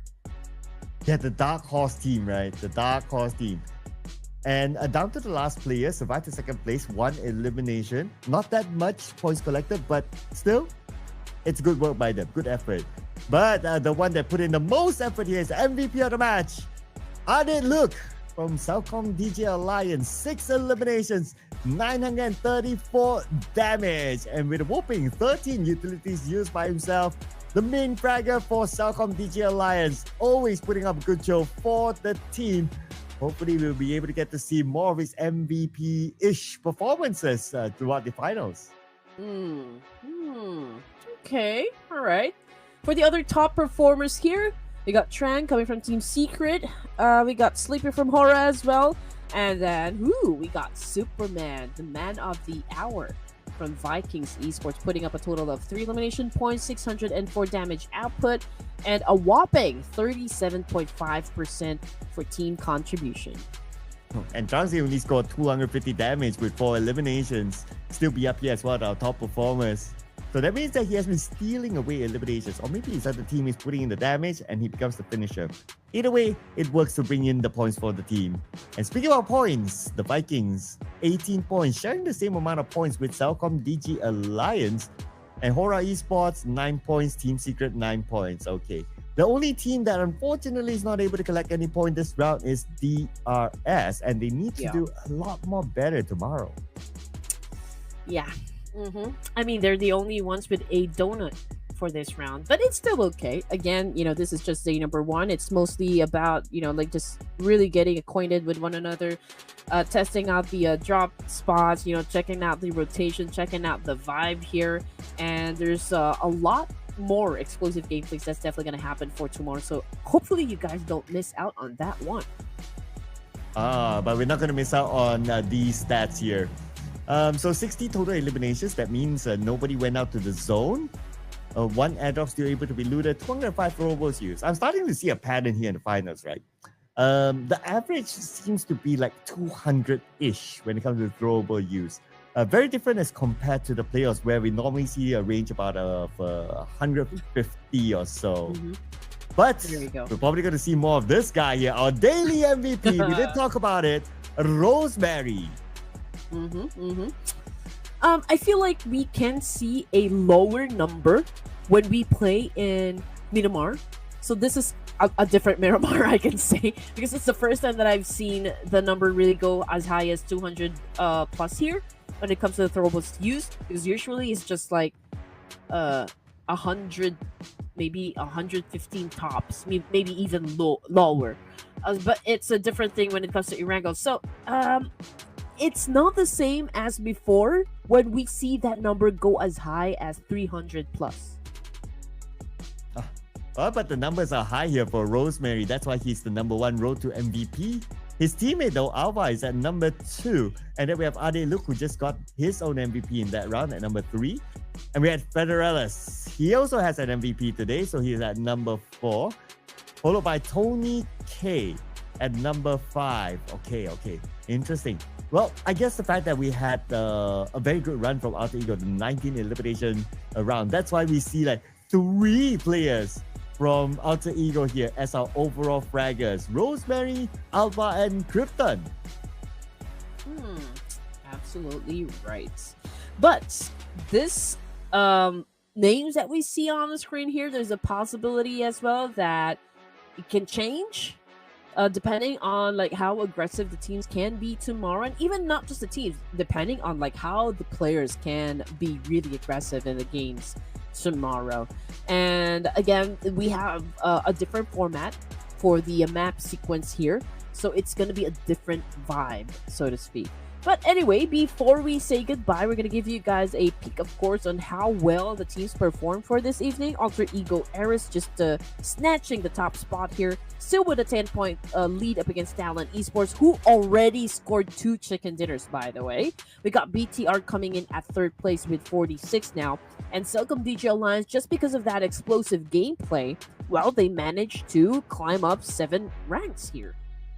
Yeah, putting themselves at number 5. Welcome to page number 1. All right. But still rather dominated by the teams from the Indonesian region, right? If you kind of think about it, like the podium spot, all from Indonesia. Okay, so that's one, but it's only day 1, so the chart could change easily tomorrow, for sure. On page number 2, looking at these numbers, the Vikings actually move up 6 notches, now at number 10. And the one that took that spot at number 16 is, surprise, FaZe Clan. Oh yeah. Okay. All right. But I mean, on second page, we've got a lot of teams that had a major improvement. Team Secret, Vikings, Champions Esports, and Vikings, the only team that scored a chicken dinner for its second page. And just look at that, 6 ranks in the leaderboards. Oh, that is amazing. I mean, coming from the bottom to the top, man, that is incredible journey right there for day number 1. Yeah, I know, right? Maybe because it's only day number 1, so that's why the points are close. If you have a 1 good round, then you naturally shoot up. But things might be a bit more tighter in day number 2. That will be tomorrow, ladies and gentlemen. So we're done with the first day of our grand finals in the Ruthless Invitational Showdown Season 10. Tomorrow will be another day. We'll be live, same time, same channel. So make sure you guys tune in. Don't forget to subscribe as well. My name is Sir Cloud. Together with Red Queen, we'll be closing the show for tonight. We'll be seeing you again tomorrow. Bye-bye.